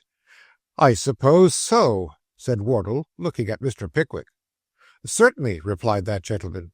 "Well, then," said Perker, rising and pushing his chair back, "my advice is, that you both walk away together, or ride away, or get away by some means or other, for I'm tired of you, and just talk this matter over between you. If you have not settled it by the next time I see you, I'll tell you what to do."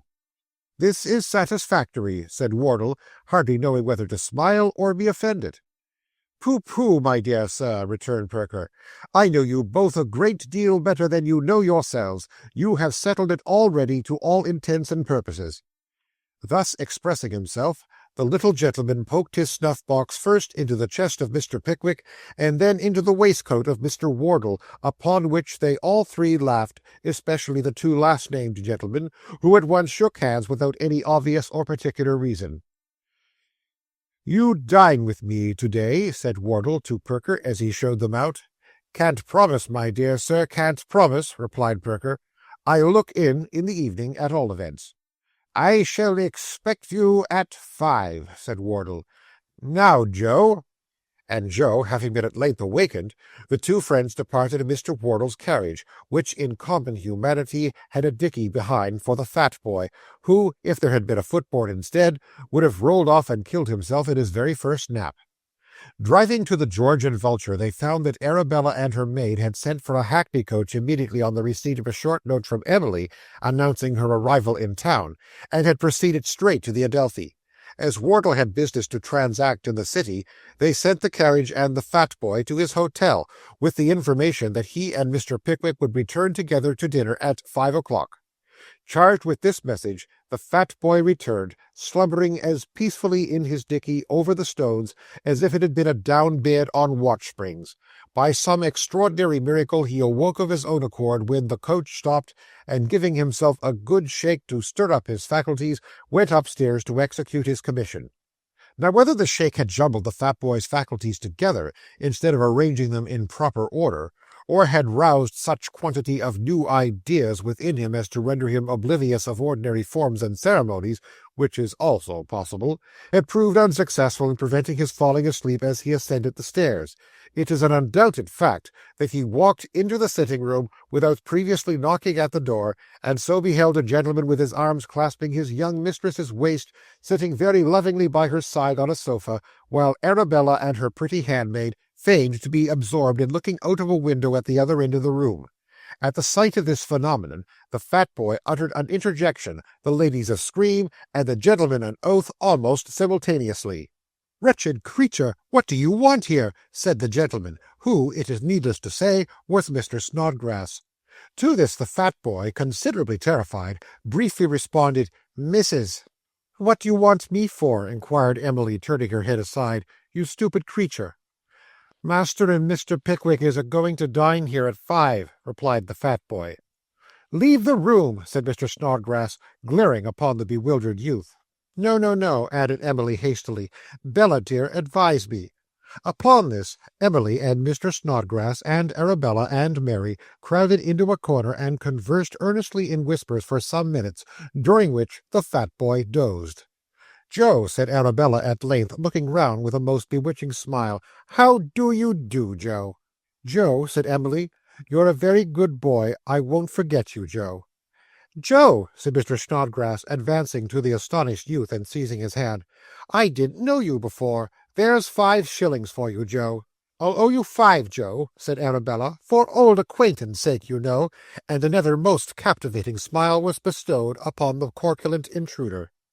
The fat boy's perception being slow, he looked rather puzzled at first to account for this sudden prepossession in his favour, and stared about him in a very alarming manner. At length his broad face began to show symptoms of a grin of proportionally broad dimensions, and then, thrusting half a crown into each of his pockets, and a hand and wrist after it, he burst into a hoarse laugh, being for the first and only time in his existence. "He understands us, I see," said Arabella. "He had better have something to eat immediately," remarked Emily. The fat boy almost laughed again when he heard this suggestion. Mary, after a little more whispering, tripped forth from the group and said, "I am going to dine with you today, sir, if you have no objection." "This way," said the fat boy eagerly. "There is such a jolly meat pie." With these words, the fat boy led the way downstairs, his pretty companion captivating all the waiters and angering all the chambermaids as she followed him to the eating-room. There was the meat pie of which the youth had spoken so feelingly, and there were, moreover, a steak and a dish of potatoes and a pot of porter. "Sit down," said the fat boy. "Oh, my eye, how prime! I am so hungry." Having apostrophized his eye in a species of rapture 5 or 6 times, the youth took the head of the little table, and Mary seated herself at the bottom. "Will you have some of this?" said the fat boy, plunging into the pie up to the very ferules of the knife and fork. "A little, if you please," replied Mary. The fat boy assisted Mary to a little, and himself to a great deal, and was just going to begin eating when he suddenly laid down his knife and fork, leaned forward in his chair, and letting his hands, with the knife and fork in them, fall on his knees, said very slowly, "I say, how nice you look." This was said in an admiring manner, and was, so far, gratified. But still there was enough of the cannibal in the young gentleman's eye to render the compliment a double one. "Dear me, Joseph," said Mary, affecting to blush, "what do you mean?" The fat boy, gradually recovering his former position, replied with a heavy sigh, and remaining thoughtful for a few minutes, drank a long draught of the porter. Having achieved this feat, he sighed again, and applied himself assiduously to the pie. "What a nice young lady Miss Emily is," said Mary, after a long silence. The fat boy had by this time finished the pie. He fixed his eyes on Mary, and replied, "I know a nicerer." "Indeed," said Mary. "Yes, indeed," replied the fat boy, with unwonted vivacity. "What's her name?" inquired Mary. "What's yours?" "Mary."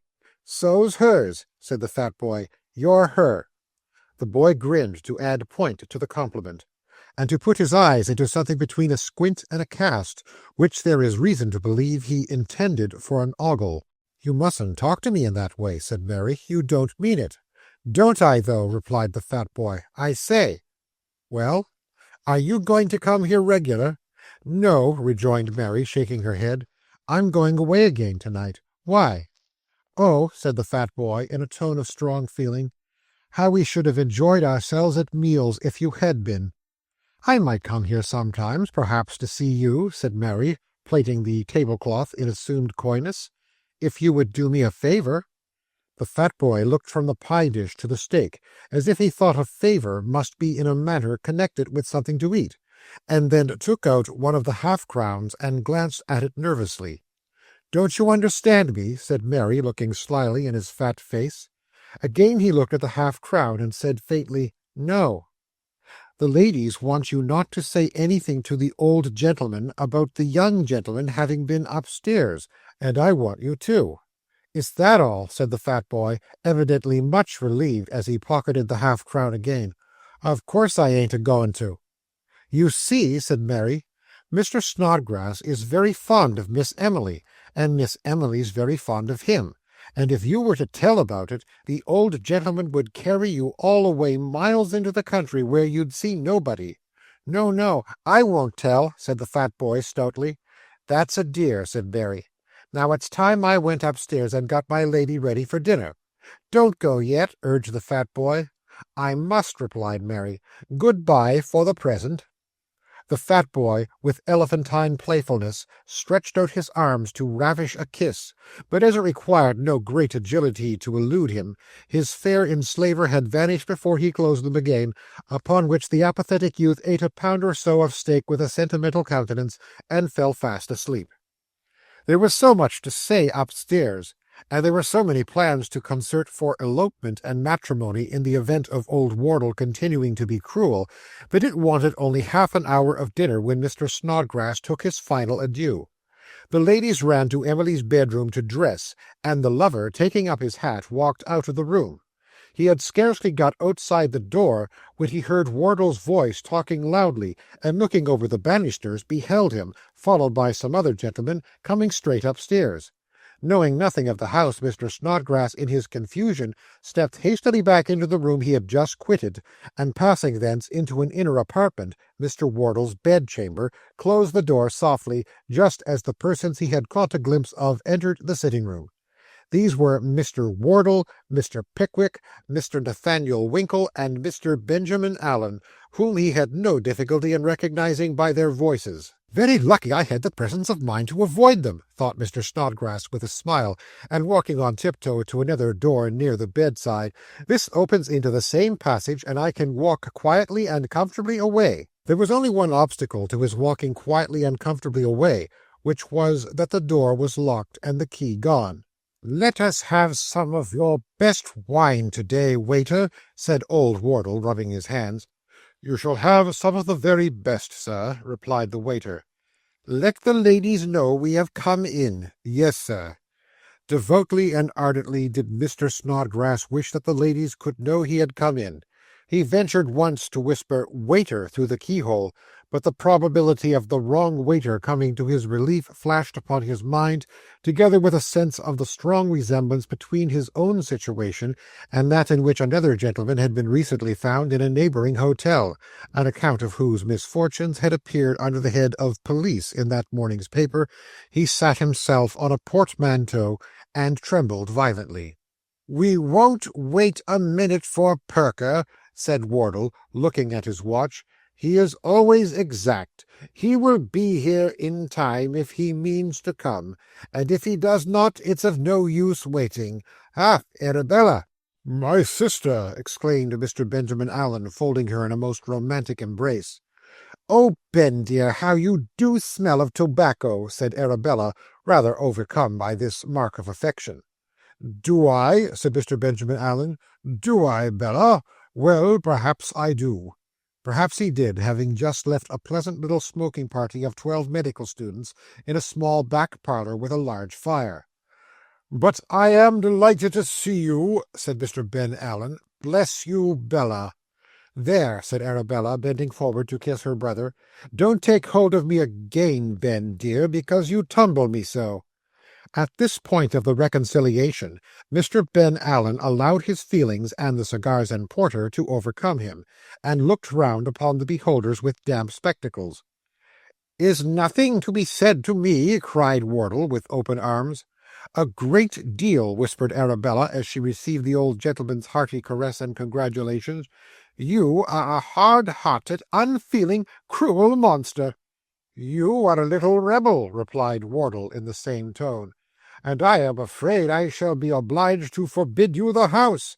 People like you, who get married in spite of everybody, ought not to be let loose on society. But come," added the old gentleman aloud, "here's the dinner. You shall sit by me. Joe, why, the damn boy, he's awake!"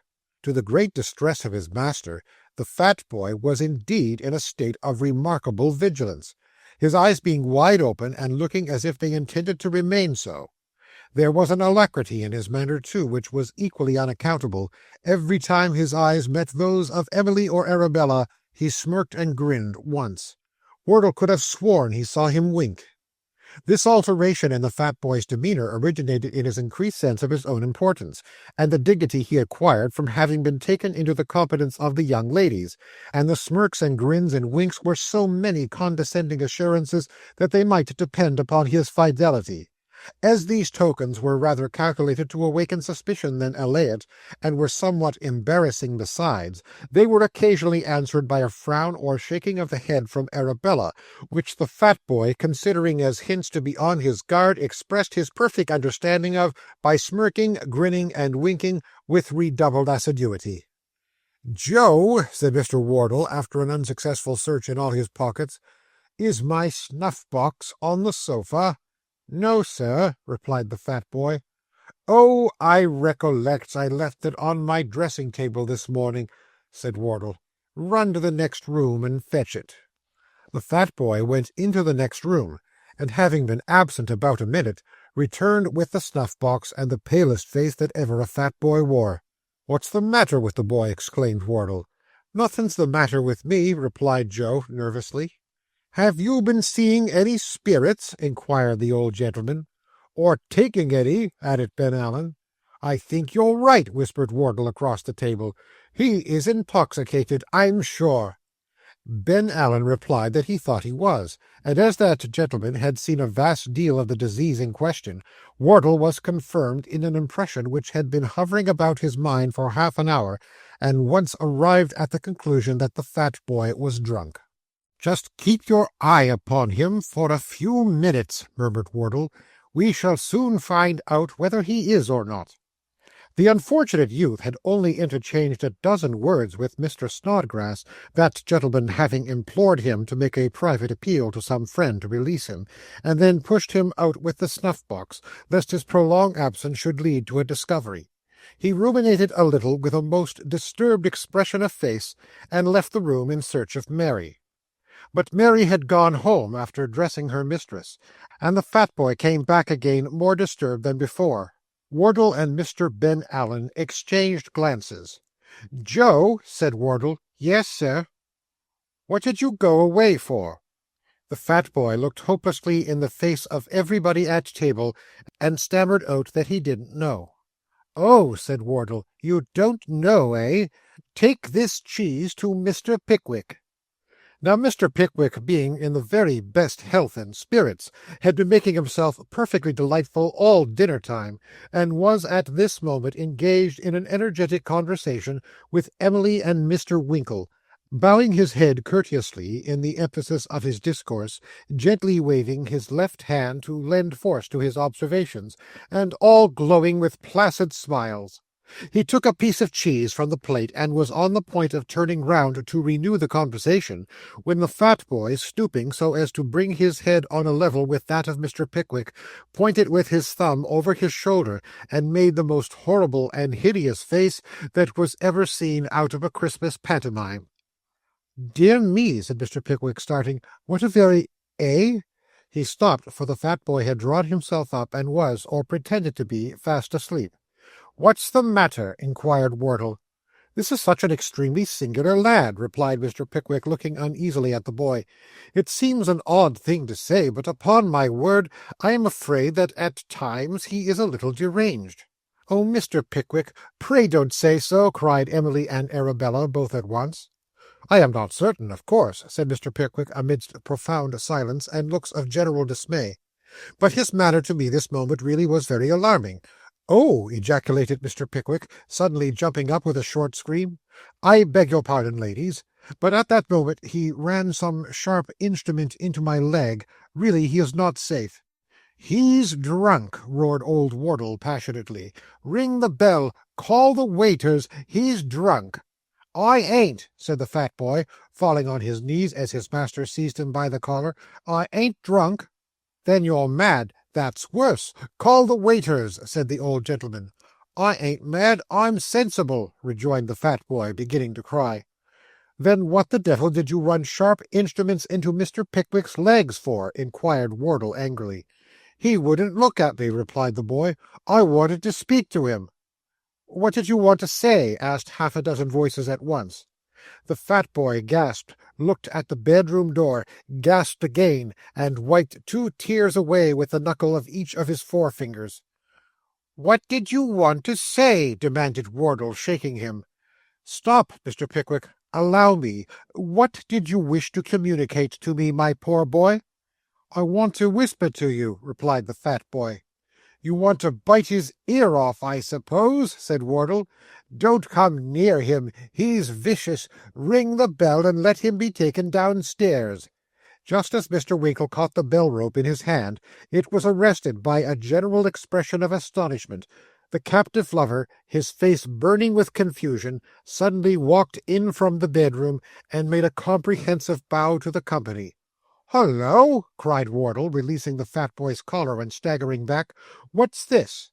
"I have been concealed in the next room, sir, since you returned," explained Mr. Snodgrass. "Emily, my girl," said Wardle reproachfully, "I detest meanness and deceit.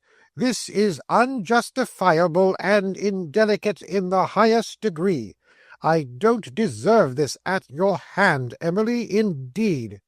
"Dear papa," said Emily, "Arabella knows, everybody here knows, Joe knows, that I was no party to this concealment. Augustus, for heaven's sake, explain it." Mr. Snodgrass, who had only waited for a hearing, at once recounted how he had been placed in his then distressing predicament, how the fear of giving rise to domestic dissensions had alone prompted him to avoid Mr. Wardle on his entrance, how he merely meant to depart by another door, but finding it locked, had been compelled to stay against his will. It was a painful situation to be placed in, but he now regretted it the less, inasmuch as it afforded him an opportunity of acknowledging, before their mutual friends, that he loved Mr. Wardle's daughter deeply and sincerely, that he was proud to avow that the feeling was mutual, and that if thousands of miles were placed between them, or oceans rolled their waters, he could never for an instant forget those happy days when first, etc., etc. Having delivered himself to this effect, Mr. Snodgrass bowed again, looked into the crown of his hat, and stepped towards the door. "Stop!" shouted Wardle. "Why, in the name of all that's— Inflammable, mildly suggested Mr. Pickwick, who thought something worse was coming. Well, that's inflammable, said Wardle, adopting the substitute. Couldn't you say all this to me in the first instance? Or confide in me, added Mr. Pickwick. Dear, dear, said Arabella, taking up the defence. What is the use of asking all that now, especially when you know you had set your covetous old heart on a richer son-in-law, and are so wild and fierce besides that everybody is afraid of you except me? Shake hands with him, and order him some dinner for goodness gracious sake, for he looks half-starved, and pray have your wine up at once, for you'll not be tolerable until you have taken 2 bottles at least. The worthy old gentleman pulled Arabella's ear, kissed her without the smallest scruple, kissed his daughter also with great affection, and shook Mr. Snodgrass warmly by the hand. "She is right on one point, at all events," said the old gentleman cheerfully. "Ring for the wine." The wine came, and Perker came upstairs at the same moment. Mr. Snodgrass had dinner at a side table, and when he had dispatched it, drew his chair next Emily without the smallest opposition on the old gentleman's part. The evening was excellent. Little Mr. Perker came out wonderfully, told various comic stories, and sang a serious song which was almost as funny as the anecdotes. Arabella was very charming, Mr. Wardle very jovial, Mr. Pickwick very harmonious, Mr. Ben Allen very uproarious, the lovers very silent, Mr. Winkle very talkative, and all of them very happy. Chapter 55. Mr. Solomon Pell, assisted by a select committee of coachmen, arranges the affairs of the elder Mr. Weller. "Samivel," said Mr. Weller, accosting his son on the morning after the funeral, "I found it, Sammy. I thought it was there." "Thought what was there?" inquired Sam. "Your mother-in-law's will, Sammy," replied Mr. Weller, "in virtue of which them arrangements is to be made as I told you on last night respecting the funds." "What, didn't she tell you where it was?" inquired Sam. "Not a bit on it, Sammy," replied Mr. Weller.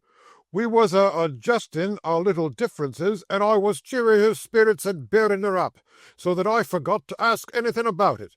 I don't know as I should have done it, indeed, if I had remembered it," added Mr. Weller, "for it's a rum sort of thing, Sammy, to go a-hankering after anybody's property when you're assisting 'em in illness.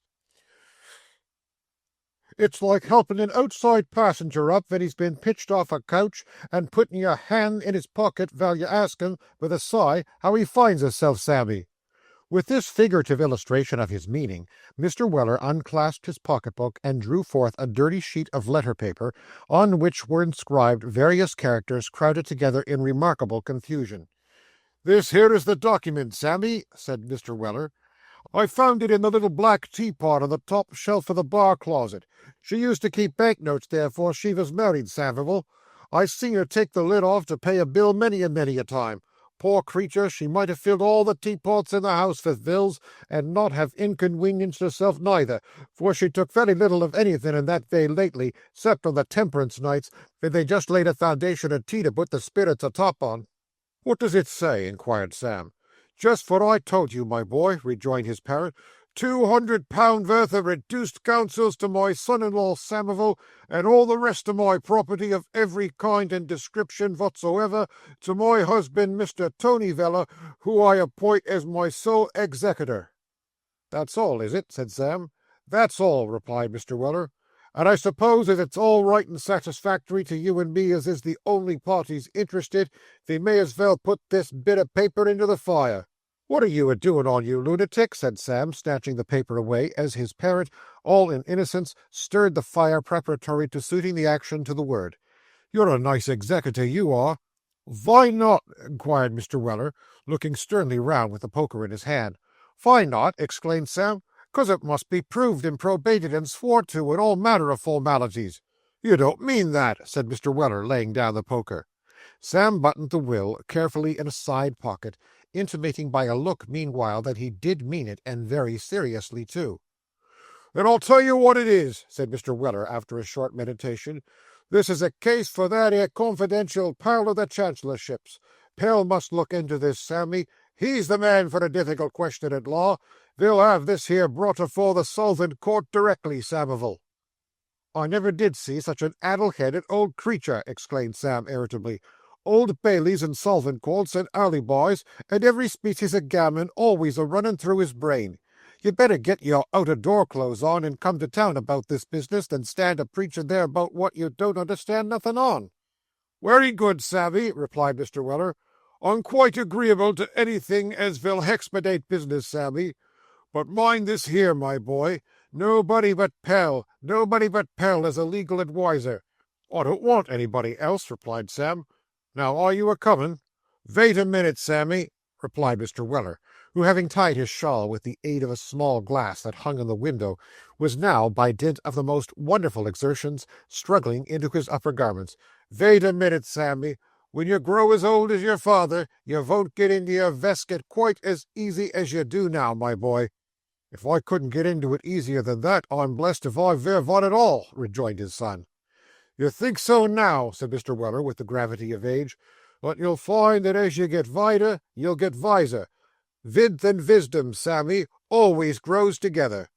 As Mr. Weller delivered this infallible maxim, the result of many years' personal experience and observation, he contrived by a dexterous twist of his body to get the bottom button of his coat to perform its office.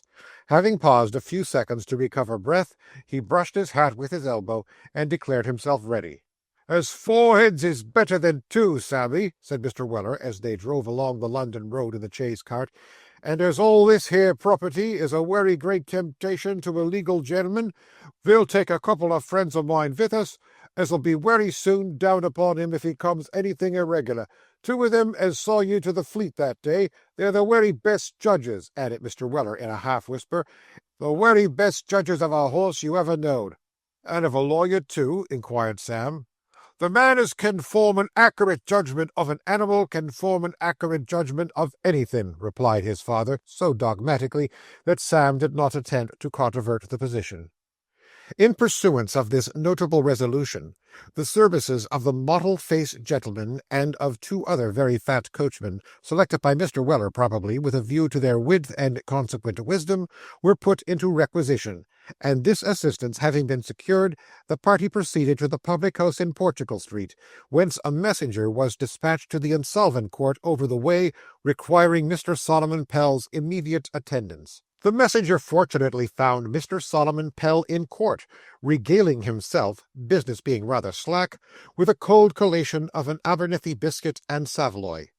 The message was no sooner whispered in his ear than he thrust them in his pocket among various professional documents, and hurried over the way with such alacrity that he reached the parlour before the messenger had even emancipated himself from the court.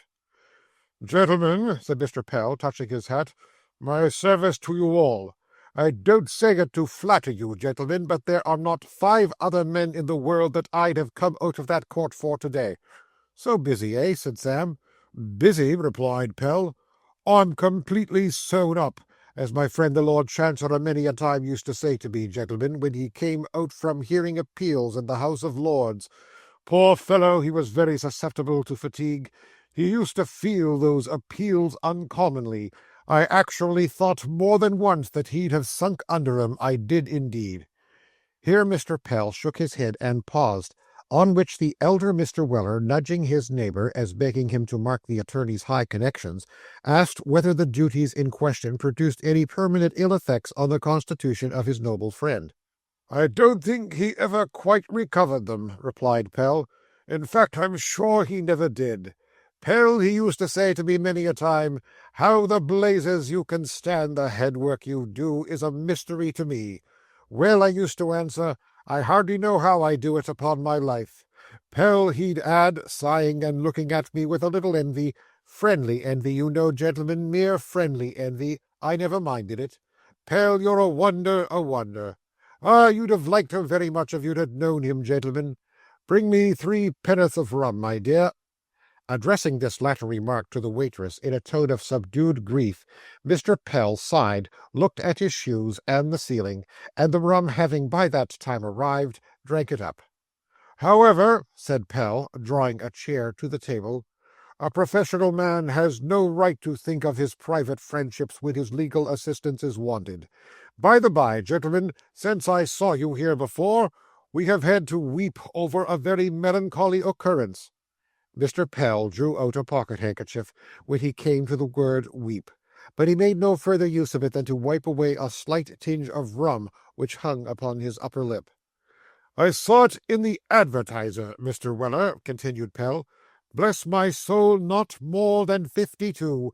Dear me, only think." These indications of a musing spirit were addressed to the mottled-faced man, whose eyes Mr. Pell had accidentally caught, on which the mottled-faced man, whose apprehension of matters in general was of a foggy nature, moved uneasily in his seat, and opined that indeed, as far as that went, there was no saying how things was brought about, which observation, involving one of those subtle propositions which it is difficult to encounter in argument, was controverted by nobody. "I have heard it remarked that she was a very fine woman, Mr. Weller," said Pell in a sympathizing manner. "Yes, sir, she was," replied the elder Mr. Weller, not much relishing this mode of discussing the subject, and yet thinking that the attorney, from his long intimacy with the late Lord Chancellor, must know best on all matters of polite breeding. "She was a very fine woman, sir, when I first knowed her. She was a widow, sir, at that time." "Now it's curious," said Pell, looking round with a sorrowful smile. "Mrs. Pell was a widow." "That's very extraordinary," said the mottled-faced man. "Well, it is a curious coincidence," said Pell. "Not at all," gruffly remarked the elder Mr. Weller. "More widows is married than single women." very good," said Pell. "You're quite right, Mr. Weller. Mrs. Pell was a very elegant and accomplished woman. Her manners were the theme of universal admiration in our neighbourhood. I was proud to see that woman dance. There was something so firm and dignified and yet natural in her motion. Her cutting, gentlemen, was simplicity itself. Ah, well, well. Excuse my asking the question, Mr. Samuel," continued the attorney in a lower voice. "Was your mother-in-law tall?" "Not very," replied Sam. "Mrs. Pell was a tall figure," said Pell, "a splendid woman with a noble shape and a nose, gentlemen, formed to command and be majestic. She was very much attached to me, very much, highly connected too. Her mother's brother, gentlemen, failed for £800 as a law stationer." "Well," said Mr. Weller, who had grown rather restless during this discussion, "with regard to business—" The word was music to Pell's ears. He had been revolving in his mind whether any business was to be transacted, or whether he had been merely invited to partake of a glass of brandy and water, or a bowl of punch, or any similar professional compliment, and now the doubt was set at rest without his appearing at all eager for its solution. His eyes glistened as he laid his hat on the table, and said, "What is the business upon which, either of these gentlemen wish to go through the court? We require an arrest. A friendly arrest will do, you know. We are all friends here, I suppose." "Give me the document, Sammy," said Mr. Weller, taking the will from his son, who appeared to enjoy the interview amazingly. "What we require, sir, is a probe of this here." "Probate, my dear sir, probate," said Pell. "Well, sir," replied Mr. Weller sharply, "probe and probate is very much the same. If you don't understand what I mean, sir, I dare say I can find them as does." "No offence, I hope, Mr. Weller," said Pell meekly. "You are the executor, I see," he added, casting his eyes over the paper. "I am, sir," replied Mr. Weller. "These other gentlemen, I presume, are legatees, are they?" inquired Pell with a congratulatory smile. "Sammy is a leg at ease," replied Mr. Weller. "These other gentlemen is friends of mine, just come to see fair, a kind of umpires." "Oh," said Pell, "very good. I have no objection, I'm sure. I shall want a matter of £5 of you before I begin. Ha, ha, ha." It being decided by the committee that the £5 might be advanced, Mr. Weller produced that sum, after which a long consultation about nothing particular took place, in the course whereof Mr. Pell demonstrated to the perfect satisfaction of the gentlemen who saw fair that unless the management of the business had been entrusted to them, it must all have gone wrong, for reasons not clearly made out, but no doubt sufficient. This important point being dispatched, Mr. Pell refreshed himself with 3 chops and liquids both malt and spirituous, at the expense of the estate, and then they all went away to Doctors' Commons. The next day there was another visit to Doctors' Commons, and a great to-do with an attesting hostler, who, being inebriated, declined swearing anything but profane oaths, to the great scandal of a proctor and surrogate. Next week there were more visits to Doctors' Commons, and there was a visit to the Legacy Duty Office besides. And there were treaties entered into for the disposal of the lease and business, and ratifications of the same, and inventories to be made out, and lunches to be taken, and dinners to be eaten, and so many profitable things to be done, and such a mass of papers accumulated, that Mr. Solomon Pell and the boy, and the blue bag to boot, all got so stout that scarcely anybody would have known them for the same man, boy, and bag that had loitered about Portugal Street a few days before. At length, all these weighty matters being arranged, a day was fixed for selling out and transferring the stock, and of waiting with that view upon Wilkins Flasher, Esquire, stockbroker, of somewhere near the bank, who had been recommended by Mr. Solomon Pell for the purpose. It was a kind of festive occasion, and the parties were attired accordingly. Mr. Weller's tops were newly cleaned, and his dress was arranged with peculiar care. The mottled-faced gentleman wore at his buttonhole a full-sized dahlia with several leaves, and the coats of his two friends were adorned with nosegays of laurel and other evergreens. All three were habited in strict holiday costume, that is to say, they were wrapped up to the chins, and wore as many clothes as possible, which is and has been a stage-coachman's idea of full dress ever since stage-coaches were invented. Mr. Pell was waiting at the usual place of meeting at the appointed time. Even he wore a pair of gloves and a clean shirt, much frayed at the collar and wristbands by frequent washings. "1:15, said Pell, looking at the parlour clock. "If we are with Mr. Flasher at 1:15, we shall just hit the best time." "What should you say to a drop of beer, gentlemen?" suggested the mottled-faced man. "And a little bit of cold beef," said the second coachman. "Or a oyster," added the third, who was a horse gentleman supported by very round legs. "Hear, hear," said Pell. "To congratulate Mr. Weller on his coming into possession of his property, eh? Ha, ha!" "I'm quite agreeable, gentlemen," answered Mr. Weller. "Sammy, pull the bell." Sammy complied, and the porter, cold beef, and oysters being promptly produced, the lunch was done ample justice to. Where everybody took so active a part, it is almost invidious to make a distinction. But if one individual evinced greater powers than another, it was the coachman with the hoarse voice, who took an imperial pint of vinegar with his oysters, without betraying the least emotion. "Mr. Pell, sir," said the elder Mr. Weller, stirring a glass of brandy and water, of which one was placed before every gentleman when the oyster shells were removed. "Mr. Pell, sir, it was my intention to have proposed the funds on this occasion, but Samivel has whispered to me—" Here Mr. Samuel Weller, who had silently eaten his oysters with tranquil smiles, cried "Here!" in a very loud voice.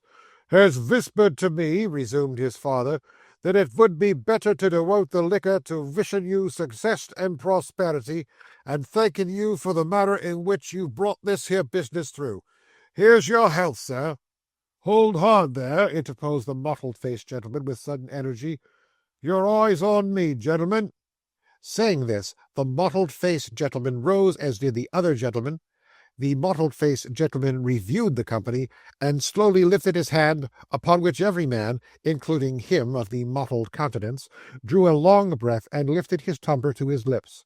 In one instant the mottled-faced gentleman depressed his hand again, and every glass was set down empty. It is impossible to describe the thrilling effect produced by this striking ceremony. At once dignified, solemn, and impressive, it combined every element of grandeur. "Well, gentlemen," said Mr. Pell, "all I can say is, that such marks of confidence must be very gratifying to a professional man. I don't wish to say anything that might appear egotistical, gentlemen, but I'm very glad for your own sakes that you came to me, that's all. If you had gone to any low member of the profession, it's my firm conviction, and I assure you of it as a fact, that you would have found yourselves in Queer Street before this. I could have wished my noble friend had been alive to have seen my management of this case. I don't say it out of pride, but I think— However, gentlemen, I won't trouble you with that. I'm generally to be found here, gentlemen, but if I'm not here or over the way, that's my address. You'll find my terms very cheap and reasonable, and no man attends more to his clients than I do, and I hope I know a little of my profession besides. If you have any opportunity of recommending me to any of your friends, gentlemen, I shall be very much obliged to you, and so will they too when they come to know me. Your healths, gentlemen." With this expression of his feelings, Mr. Solomon Pell laid 3 small written cards before Mr. Weller's friends, and looking at the clock again, feared it was time to be walking.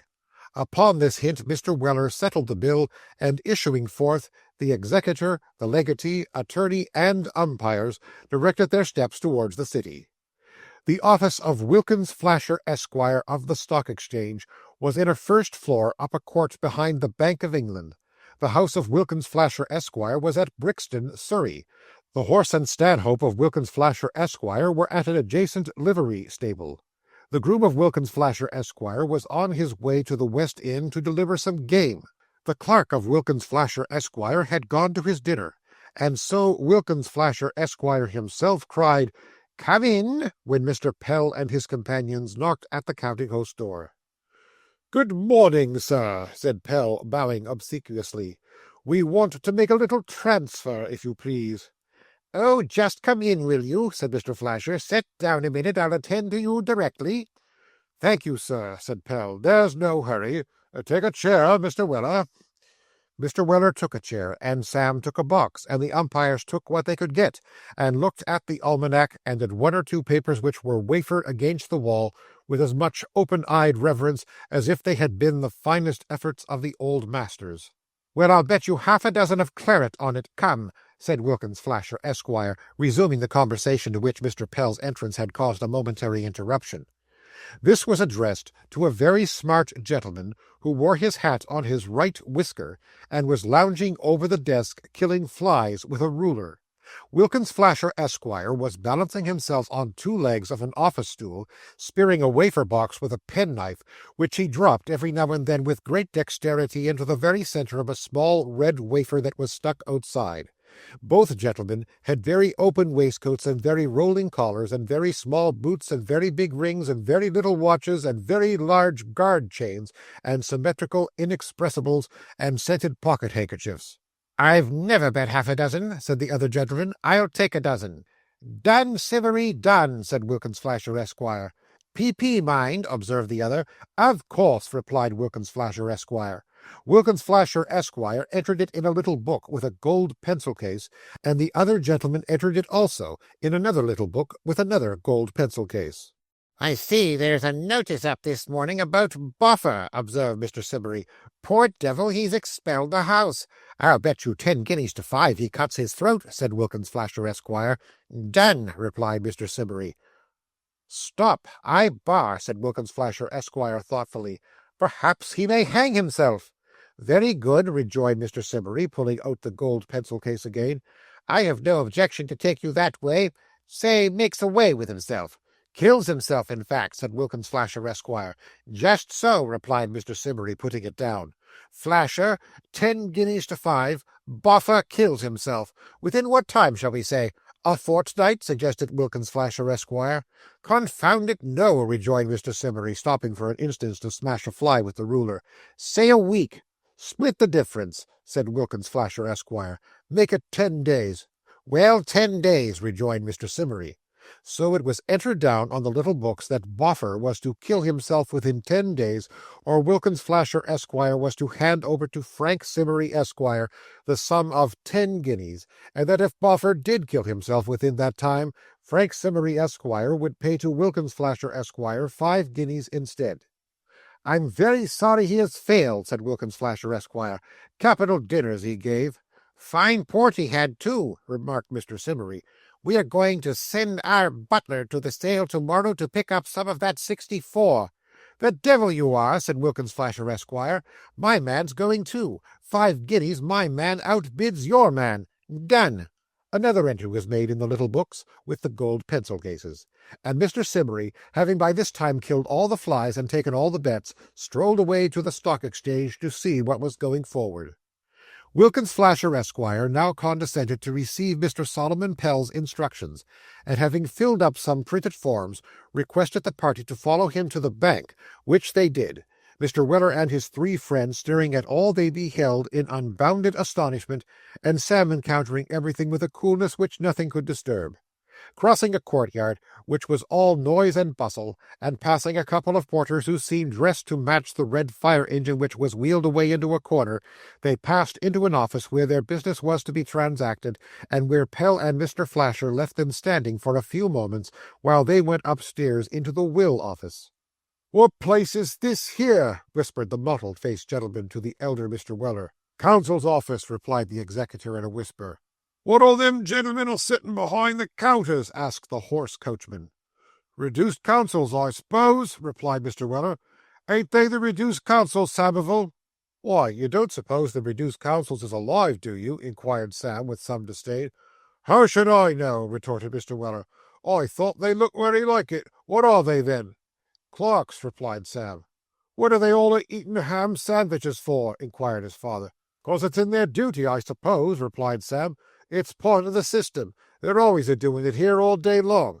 Mr. Weller and his friends had scarcely had a moment to reflect upon this singular regulation as connected with the monetary system of the country, when they were rejoined by Pell and Wilkins Flasher, Esquire, who led them to a part of the counter above which was a round blackboard with a large W on it. "What's that for?" inquired Mr. Weller, directing Pell's attention to the target in question. "The first letter of the name of the deceased," replied Pell.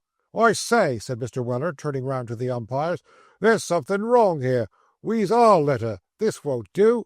The referees at once gave it as their decided opinion that the business could not be legally proceeded with under the letter W, and in all probability it would have stood over for 1 day at least, had it not been for the prompt, though at first sight undutiful behavior of Sam, who, seizing his father by the skirt of the coat, dragged him to the counter and pinned him there until he had affixed his signature to a couple of instruments, which, from Mr. Weller's habit of printing, was a work of so much labor and time that the officiating clerk peeled and ate 3 ribstone pippins while it was performing.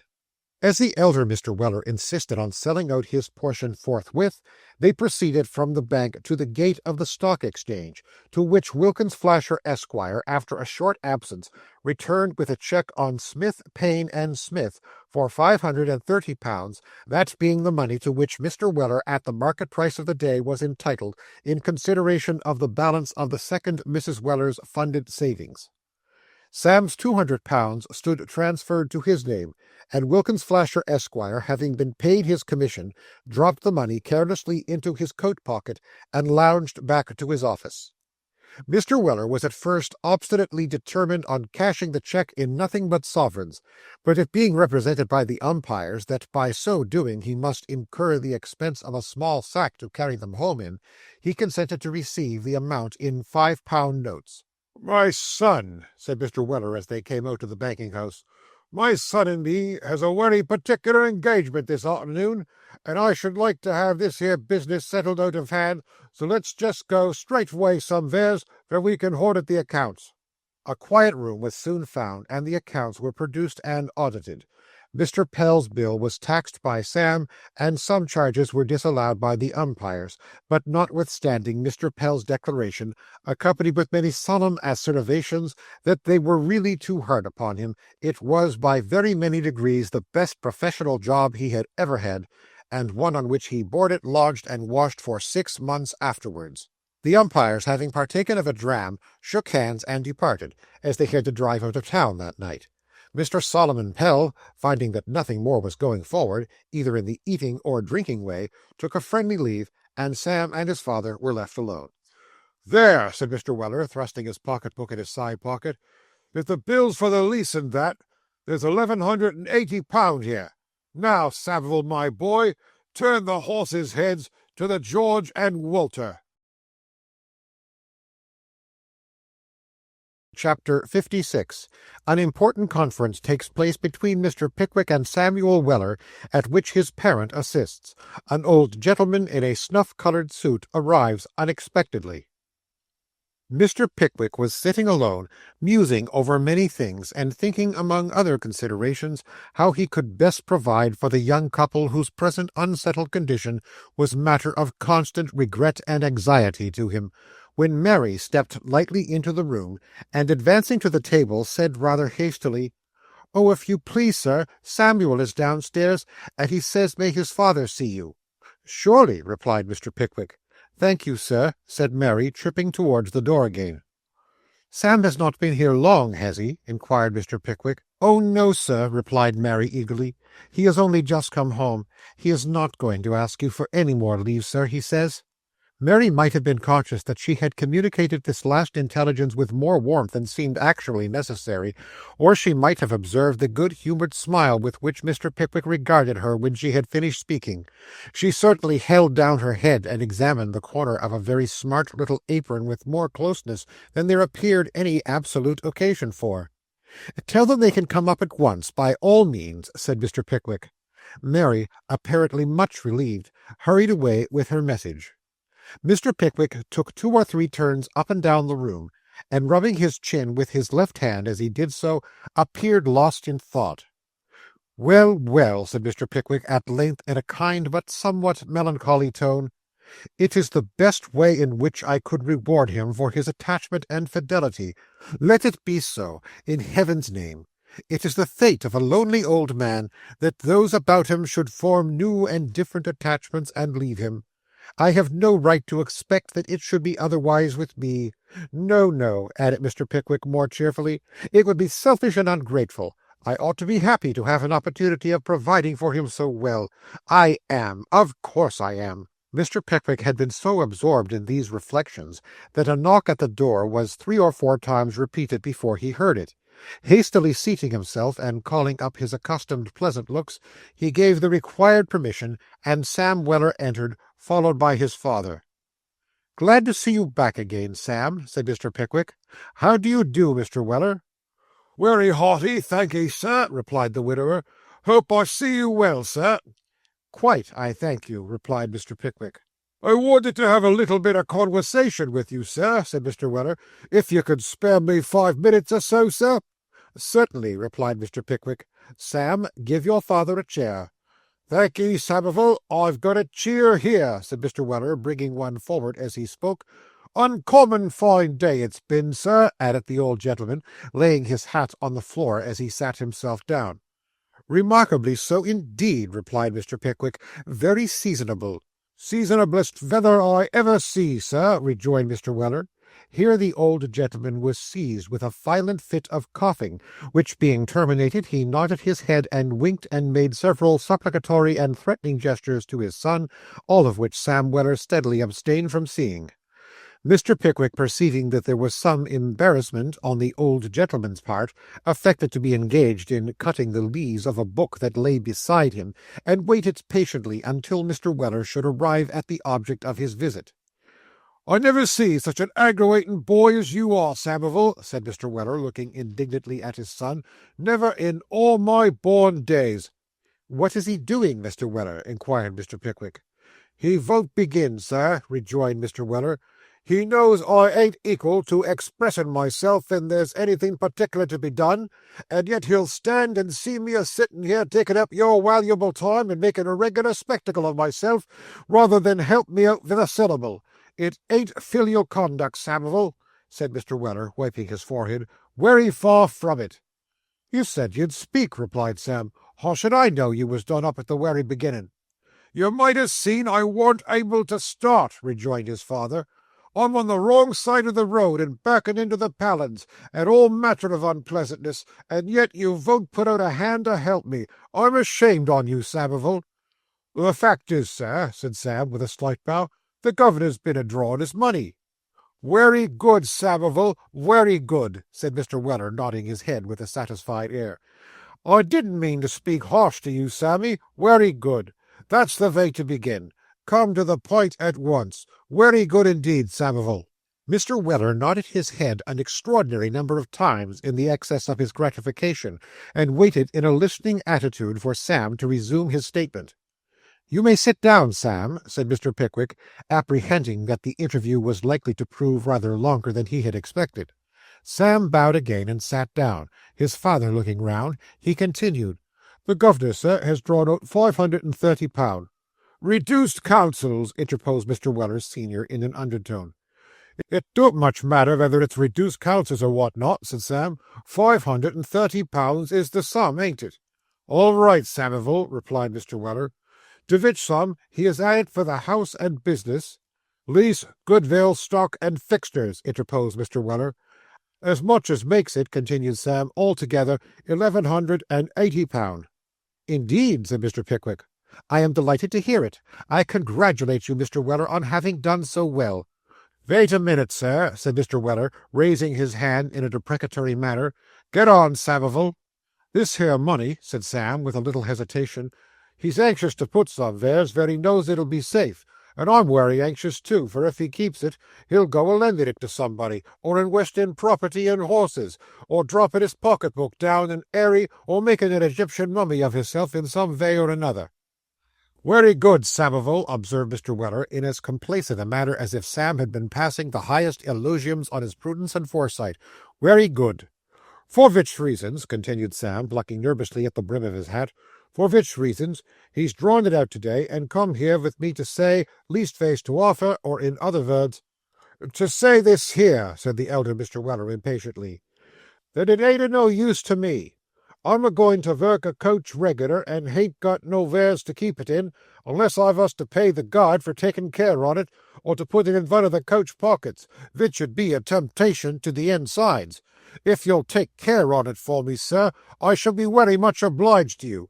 Perhaps," said Mr. Weller, walking up to Mr. Pickwick and whispering in his ear, "perhaps it'll go a little way toward the expenses o' that 'ere conwiction. All I say is, just you keep it till I ask you for it again." With these words, Mr. Weller placed the pocket-book in Mr. Pickwick's hands, caught up his hat, and ran out of the room with a celerity scarcely to be expected from so corpulent a subject. "Stop him, Sam!" exclaimed Mr. Pickwick earnestly. "Overtake him! Bring him back instantly! Mr. Weller, here, come back!" Sam saw that his master's injunctions were not to be disobeyed, and catching his father by the arm as he was descending the stairs, dragged him back by main force. "My good friend," said Mr. Pickwick, taking the old man by the hand, "your honest confidence overpowers me." "I don't see no occasion for nothing of the kind, sir," replied Mr. Weller obstinately. "I assure you, my good friend, I have more money than I can ever need, far more than a man at my age can ever live to spend," said Mr. Pickwick. "No man knows how much he can spend till he tries," observed Mr. Weller. "Perhaps not," replied Mr. Pickwick, "but as I have no intention of trying any such experiments, I am not likely to come to want. I must beg you to take this back, Mr. Weller." "Wery well," said Mr. Weller, with a discontented look. "Mark my words, Sammy, I'll do something desperate with this here property, something desperate." "You'd better not," replied Sam. Mr. Weller reflected for a short time, and then buttoning up his coat with great determination, said, "I'll keep a pike." "What?" exclaimed Sam. "A pike," rejoined Mr. Weller, through his set teeth. "I'll keep a pike. Say good-bye to your father, Samivel. I devote the remainder of my days to a pike." The threat was such an awful one, and Mr. Weller, besides appearing fully resolved to carry it into execution, seemed so deeply mortified by Mr. Pickwick's refusal, that the gentleman, after a short reflection, said, "Well, well, Mr. Weller, I will keep your money. I can do more good with it, perhaps, than you can." "Just the wery thing, to be sure," said Mr. Weller, brightening up. "Of course you can, sir." "Say no more about it," said Mr. Pickwick, locking the pocket-book in his desk. "I am heartily obliged to you, my good friend. Now sit down again. I want to ask your advice."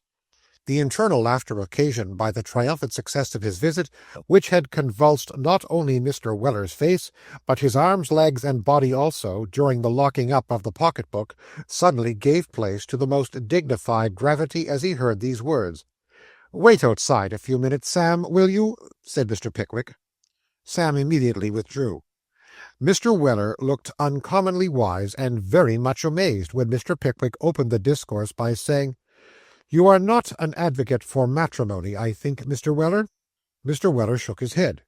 He was wholly unable to speak. Vague thoughts of some wicked widow having been successful in her designs on Mr. Pickwick choked his utterance. "Did you happen to see a young girl downstairs when you came in just now with your son?" inquired Mr. Pickwick. "Yes, I see a young gal," replied Mr. Weller shortly. "What did you think of her now? Candidly, Mr. Weller, what did you think of her?" "I thought she was very plump and well made," said Mr. Weller with a critical air. "So she is, Mr. Pickwick, so she is. What did you think of her manners from what you saw of her?" "Very pleasant and conformable." The precise meaning which Mr. Weller attached to this last-mentioned adjective did not appear, but as it was evident from the tone in which he used it that it was a favourable expression, Mr. Pickwick was as well satisfied as if he had been thoroughly enlightened on the subject. "I take a great interest in her, Mr. Weller," said Mr. Pickwick. Mr. Weller coughed. "I mean an interest in her doing well," resumed Mr. Pickwick. "A desire that she may be comfortable and prosperous. You understand?" "Very clearly," replied Mr. Weller, who understood nothing yet. "That young person," said Mr. Pickwick, "is attached to your son." "To Samivel Veller!" exclaimed the parent. "Yes," said Mr. Pickwick. "It's natural," said Mr. Weller, after some consideration. "Natural, but rather alarming. Sammy must be careful." "How do you mean?" inquired Mr. Pickwick. "Wery careful that he don't say nothing to her," responded Mr. Weller. "Wery careful that he ain't led away in an innocent moment to say anything as might lead to a conviction for breach. You're never safe with 'em, Mr. Pickwick, when they once has designs on you. There is no knowing where to have 'em, and while you're a considerin' of it, they have you. I was married first, that way myself, sir, and Sammy was the consequence of the manoeuvre." "You give me no great encouragement to conclude what I have to say," observed Mr. Pickwick, "but I had better do so at once. This young person is not only attached to your son, Mr. Weller, but your son is attached to her." "Well," said Mr. Weller, "this here's a pretty sort of thing to come to a father's ears, this is." "I have observed them on several occasions," said Mr. Pickwick, making no comment on Mr. Weller's last remark, "and entertain no doubt at all about it. Supposing I were desirous of establishing them comfortably as man and wife in some little business or situation where they might hope to obtain a decent living, what should you think of it, Mr. Weller?" At first Mr. Weller received with wry faces a proposition involving the marriage of anybody in whom he took an interest, but as Mr. Pickwick argued the point with him and laid great stress on the fact that Mary was not a widow, he gradually became tractable. Mr. Pickwick had great influence over him, and he had been much struck with Mary's appearance, having, in fact, bestowed several very unfatherly winks upon her already. At length he said that it was not for him to oppose Mr. Pickwick's inclination, and that he would be very happy to yield to his advice, upon which Mr. Pickwick joyfully took him at his word, and called Sam back into the room. "Sam," said Mr. Pickwick, clearing his throat, "your father and I have been having some conversation about you." "About you, Samivel," said Mr. Weller, in a patronizing and impressive voice. "I am not so blind, Sam, as not to have seen a long time since that you entertain something more than a friendly feeling towards Mrs. Winkle's maid," said Mr. Pickwick. "You hear this, Samivel," said Mr. Weller, in the same judicial form of speech as before. "I hope, sir," said Sam, addressing his master, "I hope there's no harm in a young man's taking notice of a young woman as is undeniably good-looking and well-conducted." "Certainly not," said Mr. Pickwick. "Not by no means," acquiesced Mr. Weller, affably but magisterially. "So far from thinking there is anything wrong in conduct so natural," resumed Mr. Pickwick, "it is my wish to assist and promote your wishes in this respect. With this view, I have had a little conversation with your father, and finding that he is of my opinion—" "The lady not being a widder," interposed Mr. Weller in explanation. "The lady not being a widow," said Mr. Pickwick, smiling, "I wish to free you from the restraint which your present position imposes upon you, and to mark my sense of your fidelity and many excellent qualities by enabling you to marry this girl at once, and to earn an independent livelihood for yourself and family. I shall be proud, Sam," said Mr. Pickwick, whose voice had faltered a little hitherto, but now resumed its customary tone, "proud and happy to make your future prospects in life my grateful and peculiar care."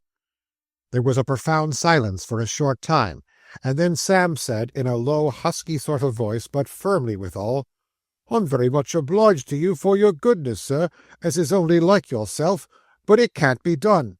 "Can't be done?" ejaculated Mr. Pickwick in astonishment. "Samivel," said Mr. Weller with dignity. "I say it can't be done," repeated Sam in a louder key. "What's to become of you, sir?" "My good fellow," replied Mr. Pickwick, "the recent changes among my friends will alter my mood of life in future entirely. Besides, I am growing older and want repose and quiet. My rambles, Sam, are over." "How do I know that is, sir?" argued Sam. "You think so now. Suppose you was to change your mind, which is not unlikely, for you've the spirit of 25 in you still, what'd become on you without me? It can't be done, sir, it can't be done." "Very good, Samivel, there's a good deal in that," said Mr. Weller encouragingly. "I speak after long deliberation, Sam, and with the certainty that I shall keep my word," said Mr. Pickwick, shaking his head. "New scenes have closed upon me. My rambles are at an end." "Very good," rejoined Sam. "Then that's the very best reason why you should always have somebody by you as understands you, to keep you up and make you comfortable. If you want a more polished sort of feller, well and good, have him. But wages or no wages, notice or no notice, board or no board, lodging or no lodging, Sam Weller, as you took from the old inn in the Borough, sticks by you, come what may, and let everything and everybody do their wery fiercest, nothing shall ever prevent it." At the close of this declaration, which Sam made with great emotion, the elder Mr. Weller rose from his chair, and forgetting all consideration of time, place, or propriety, waved his hat above his head, and gave 3 vehement cheers. "My good fellow," said Mr. Pickwick, when Mr. Weller had sat down again, rather abashed at his own enthusiasm, "you are bound to consider the young woman also." "I do consider the young woman, sir," said Sam. "I have considered the young woman. I've spoke to her. I've told her how I'm situated. She's ready to wait until I'm ready, and I believe she will. If she don't, she's not the young woman I took her for, and I give her up with readiness. You've knowed me afore, sir. My mind's made up, and nothing can ever alter it." What could combat this resolution? Not Mr. Pickwick. He derived at that moment more pride and luxury of feeling from the disinterested attachment of his humble friends than 10,000 protestations from the greatest man living could have awakened in his heart. While this conversation was passing in Mr. Pickwick's room, a little old gentleman in a suit of snuff-coloured clothes, followed by a porter carrying a small portmanteau, presented himself below, and after securing a bed for the night, inquired of the waiter whether one Mrs. Winkle was staying there, to which question the waiter of course responded in the affirmative. "Is she alone?" inquired the old gentleman. "I believe she is, sir," replied the waiter. "I can call her own maid, sir, if you—" "No, I don't want her," said the old gentleman quickly. "Show me to her room without announcing me." "Eh, sir?" said the waiter. "Are you deaf?" inquired the little old gentleman. "No, sir." "Then listen, if you please. Can you hear me now?" "Yes, sir." "That's well. Show me to Mrs. Winkle's room without announcing me." As the little old gentleman uttered this command, he slipped 5 shillings into the waiter's hand, and looked steadily at him. "Really, sir," said the waiter, "I don't know, sir, whether—" "Ah, you'll do it, I see," said the little old gentleman. "You had better do it at once. It will save time." There was something so very cool and collected in the gentleman's manner that the waiter put the 5 shillings in his pocket and led him upstairs without another word. "This is the room, is it?" said the gentleman. "You may go." The waiter complied, wondering much who the gentleman could be, and what he wanted. The little old gentleman, waiting till he was out of sight, tapped at the door. "Come in," said Arabella. A pretty voice, at any rate," murmured the little old gentleman. "But that's nothing." As he said this, he opened the door and walked in. Arabella, who was sitting at work, rose on beholding a stranger, a little confused, but by no means ungracefully so. "Pray don't rise, ma'am," said the unknown, walking in and closing the door after him.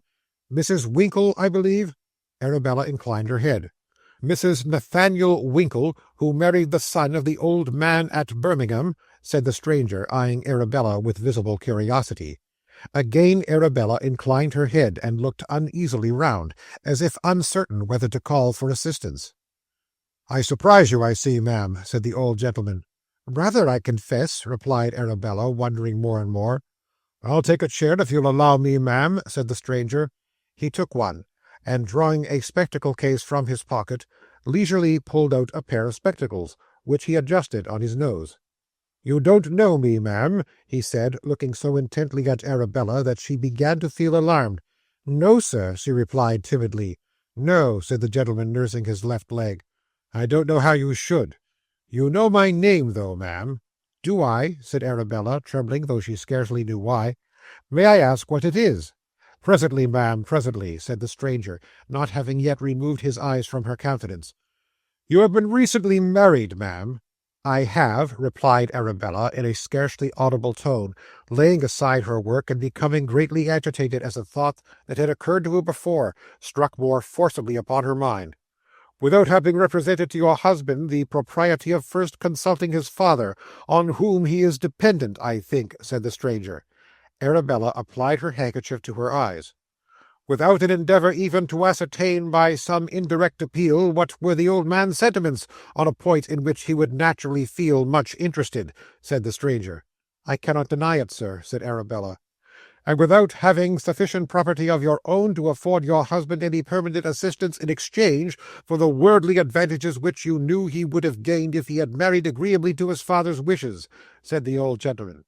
"This is what boys and girls call disinterested affection, till they have boys and girls of their own, and then they see it in a rougher and very different light."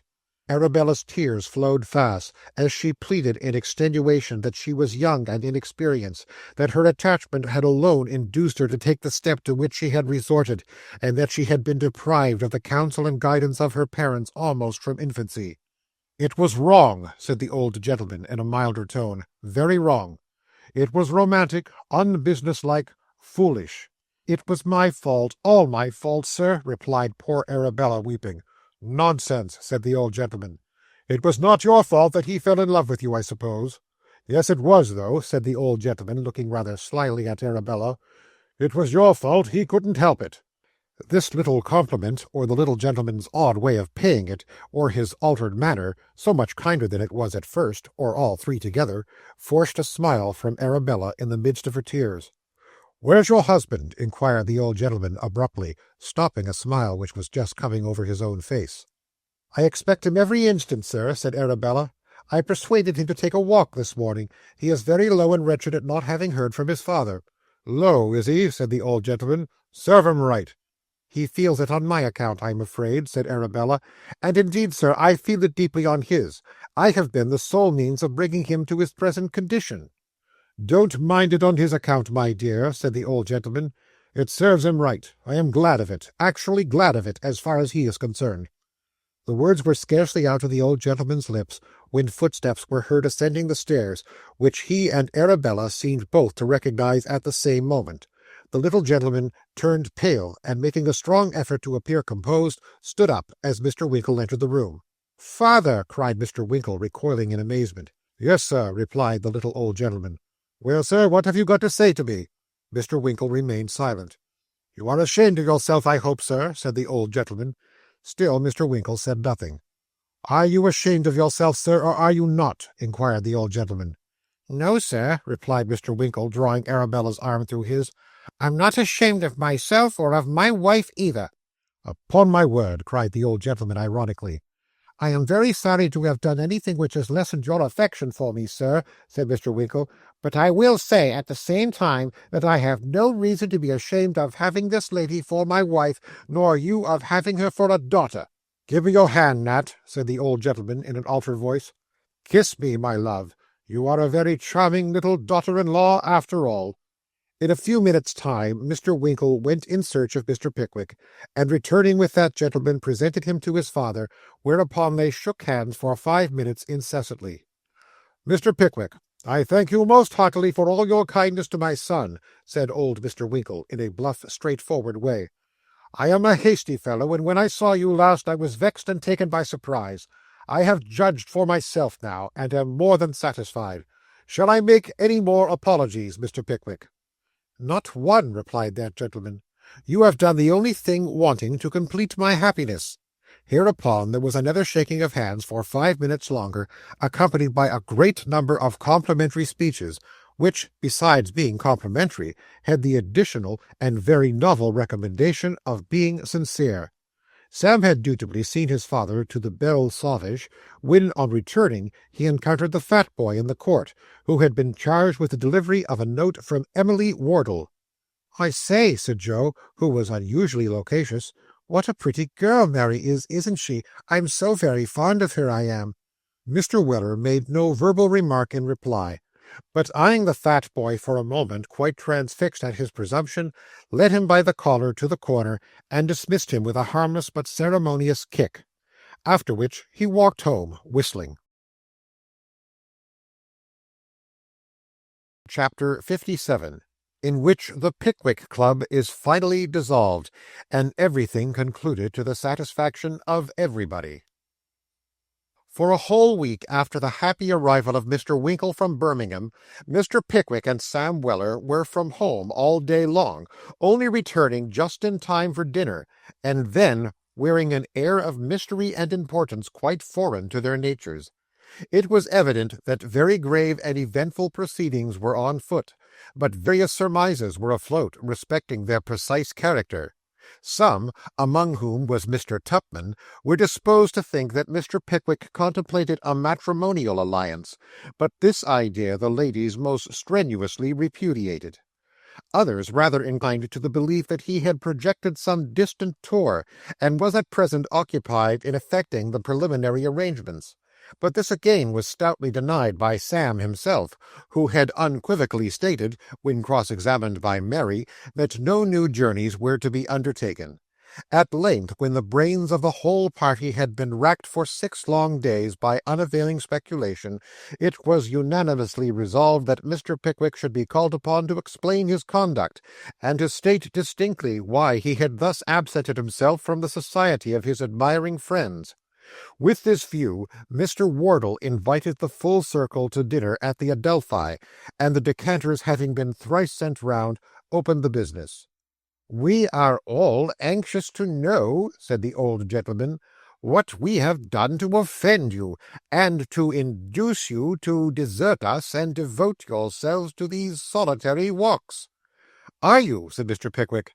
"It is singular enough that I had intended to volunteer a full explanation this very day, so if you will give me another glass of wine, I will satisfy your curiosity."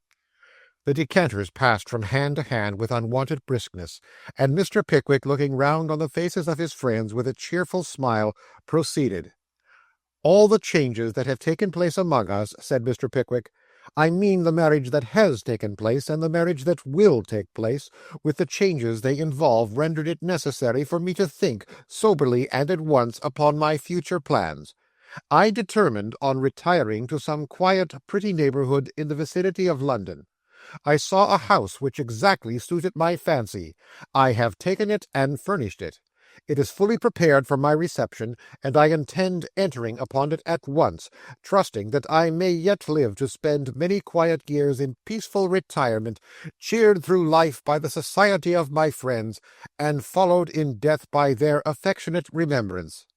Here Mr. Pickwick paused, and a low murmur ran round the table. "The house I have taken," said Mr. Pickwick, "is at Dulwich. It has a large garden, and is situated in one of the most pleasant spots near London.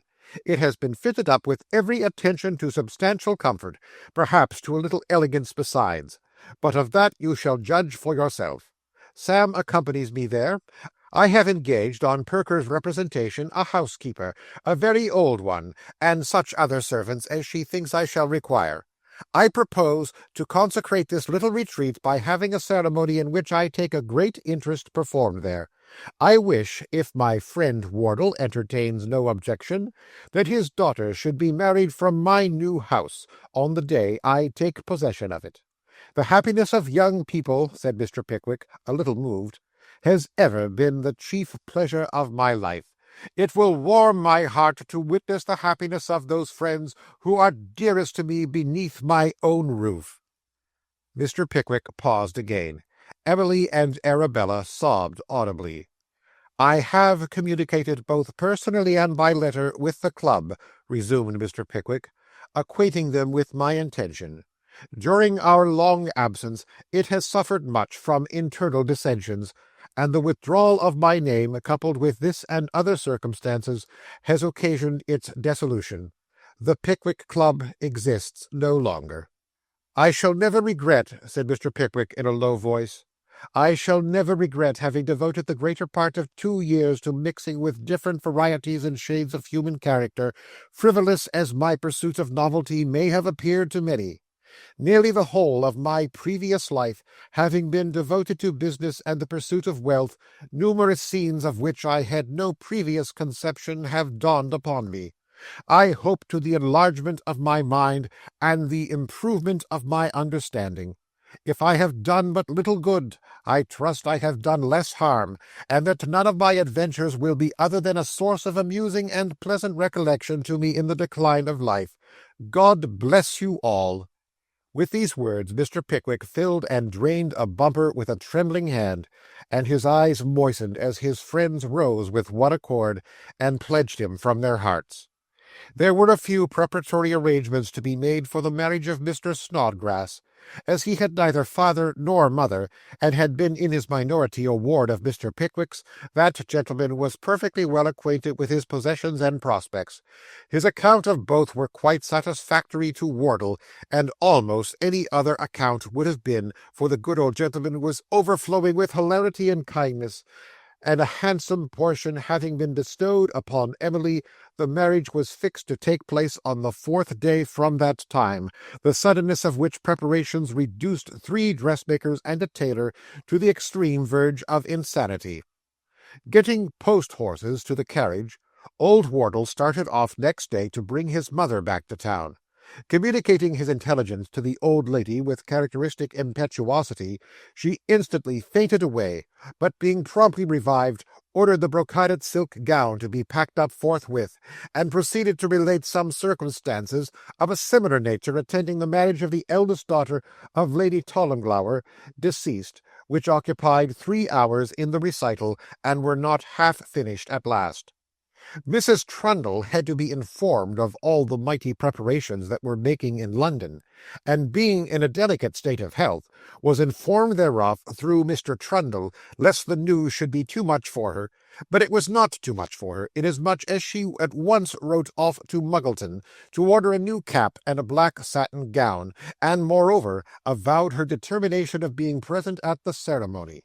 Hereupon Mr. Trundle called in the doctor, and the doctor said Mrs. Trundle ought to know best how she felt herself, to which Mrs. Trundle replied that she felt herself quite equal to it, and that she had made up her mind to go, upon which the doctor, who was a wise and discreet doctor, and knew what was good for himself as well as for other people, said that perhaps if Mrs. Trundle stopped at home she might hurt herself more by fretting than by going, so perhaps she had better go.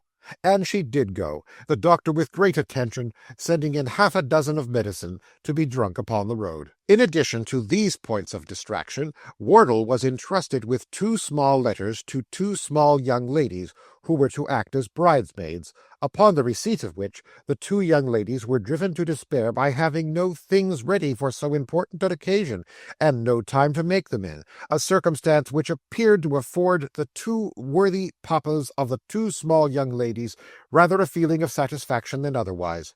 However, old frocks were trimmed and new bonnets made, and the young ladies looked as well as could possibly have been expected of them. And as they cried at the subsequent ceremony in the proper places, and trembled at the right times, they acquitted themselves to the admiration of all beholders.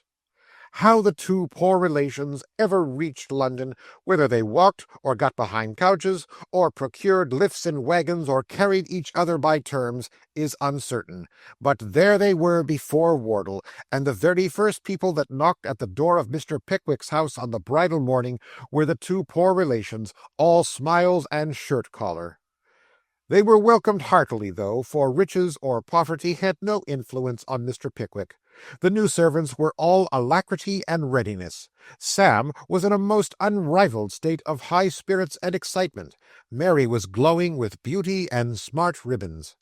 The bridegroom, who had been staying at the house for 2 or 3 days previous, sallied forth gallantly to Dulwich Church to meet the bride, attended by Mr. Pickwick, Ben Allen, Bob Sawyer, and Mr. Tupman, with Sam Weller outside, having at his buttonhole a white favour, the gift of his lady-love, and clad in a new and gorgeous suit of livery invented for the occasion. They were met by the Wardles and the Winkles, and the bride and bridesmaids and the Trundles, and the ceremony having been performed, the couches rattled back to Mr. Pickwick's to breakfast, where little Mr. Perker already awaited them. Here all the light clouds of the more solemn part of the proceedings passed away. Every face shone forth joyously, and nothing was to be heard but congratulations and commendations. Everything was so beautiful, the lawn in front, the garden behind, the miniature conservatory, the dining-room, the drawing-room, the bedrooms, the smoking-room, and above all the study, with its pictures and easy-chairs, and odd cabinets, and queer tables, and books out of number, with a large cheerful window opening upon a pleasant lawn and commanding a pretty landscape, dotted here and there with little houses almost hidden by the trees. And then the curtains and the carpets and the chairs and the sofas. Everything was so beautiful, so compact, so neat, and in such exquisite taste, said everybody, that there really was no deciding what to admire most. And in the midst of all this stood Mr. Pickwick, his countenance lighted up with smiles which the heart of no man, woman, or child could resist, himself the happiest of the group, shaking hands over and over again with the same people, and when his own hands were not so employed, rubbing them with pleasure, turning round in a different direction at every fresh expression of gratification or curiosity, and inspiring everybody with his looks of gladness and delight. Breakfast is announced. Mr. Pickwick leads the old lady, who has been very eloquent on the subject of Lady Tollimglower, to the top of a long table. Wardle takes the bottom. The friends arrange themselves on either side. Sam takes his station behind his master's chair. The laughter and talking cease. Mr. Pickwick, having said grace, pauses for an instant and looks round him.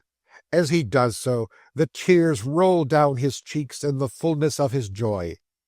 Let us leave our old friend in one of those moments of unmixed happiness, of which, if we seek them, there are ever some to cheer our transitory existence here. There are dark shadows on the earth, but its lights are stronger in the contrast. Some men, like bats or owls, have better eyes for the darkness than for the light. We who have no such optical powers are better pleased to take our last parting look at the visionary companions of many solitary hours, when the brief sunshine of the world is blazing full upon them. It is the fate of most men who mingle with the world and attain even the prime of life to make many real friends and lose them in the course of nature. It is the fate of all authors or chroniclers to create imaginary friends and lose them in the course of art. Nor is this the full extent of their misfortunes, for they are required to furnish an account of them besides. In compliance with this custom, unquestionably a bad one, we subjoin a few biographical words in relation to the party at Mr. Pickwick's assembled. Mr. and Mrs. Winkle, being fully received into favour by the old gentleman, were shortly afterwards installed in a newly built house not half a mile from Mr. Pickwick's. Mr. Winkle, being engaged in the city as agent or town correspondent of his father, exchanged his old costume for the ordinary dress of Englishmen, and presented all the external appearance of a civilized Christian ever afterwards. Mr. and Mrs. Snodgrass settled at Dingley Dell, where they purchased and cultivated a small farm, more for occupation than profit. Mr. Snodgrass, being occasionally abstracted and melancholy, is to this day reputed a great poet among his friends and acquaintance, although we do not find that he has ever written anything to encourage the belief. There are many celebrated characters, literary, philosophical, and otherwise, who hold a high reputation on a similar tenure. Mr. Tupman, when his friends married and Mr. Pickwick settled, took lodgings at Richmond, where he has ever since resided. He walks constantly on the terrace during the summer months with a youthful and jaunty air which has rendered him the admiration of the numerous elderly ladies of single condition who reside in the vicinity. He has never proposed again. Mr. Bob Sawyer, having previously passed through the Gazette, passed over to Bengal, accompanied by Mr. Benjamin Allen, both gentlemen having received surgical appointments from the East India Company. They each had the yellow fever 14 times, and they resolved to try a little abstinence, since which period they have been doing well. Mrs. Bardell let lodgings to many conversable single gentlemen with great profit, but never brought any more actions for breach of promise of marriage. Her attorneys, Mr. Dodson and Fogg, continue in business, from which they realize a large income, and which they are universally considered among the sharpest of the sharp. Sam Weller kept his word, and remained unmarried for 2 years. The old housekeeper dying at the end of that time, Mr. Pickwick promoted Mary to the situation, on condition of her marrying Mr. Weller at once, which she did without a murmur. From the circumstance of 2 sturdy little boys having been repeatedly seen at the gate of the back garden, there is reason to suppose that Sam has some family. The elder Mr. Weller drove a coach for 12 months, but being afflicted with the gout, was compelled to retire. The contents of the pocket-book had been so well invested for him, however, by Mr. Pickwick, that he had a handsome independence to retire upon which he still lives at an excellent public-house near Shooter's Hill, where he is quite reverenced as an oracle, boasting very much of his intimacy with Mr. Pickwick, and retaining a most unconquerable aversion to widows. Mr. Pickwick himself continued to reside in his new house, employing his leisure hours in arranging the memoranda which he afterwards presented to the secretary of the once famous club, or in hearing Sam Weller read aloud, with such remarks as suggested themselves to his mind, which never failed to afford Mr. Pickwick great amusement. He was much troubled at first by the numerous applications made to him by Mr. Snodgrass, Mr. Winkle, and Mr. Trundle, to act as godfather to their offspring. But he has become used to it now, and officiates as a matter of course. He never had occasion to regret his bounty to Mr. Jingle, for both that person and Job Trotter became in time worthy members of society, although they have always steadily objected to return to the scenes of their old haunts and temptations. Mr. Pickwick is somewhat infirm now, but he retains all his former juvenility of spirit, and may still be frequently seen contemplating the pictures in the Dulwich Gallery, or enjoying a walk about the pleasant neighborhood on a fine day. He is known by all the poor people about, who never fail to take their hats off as he passes, with great respect. The children idolize him, and so indeed does the whole neighborhood. Every year he repairs to a large family merrymaking at Mr. Wardle's.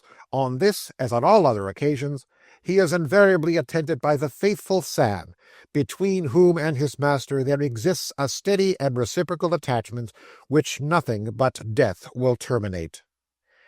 End of the Pickwick Papers.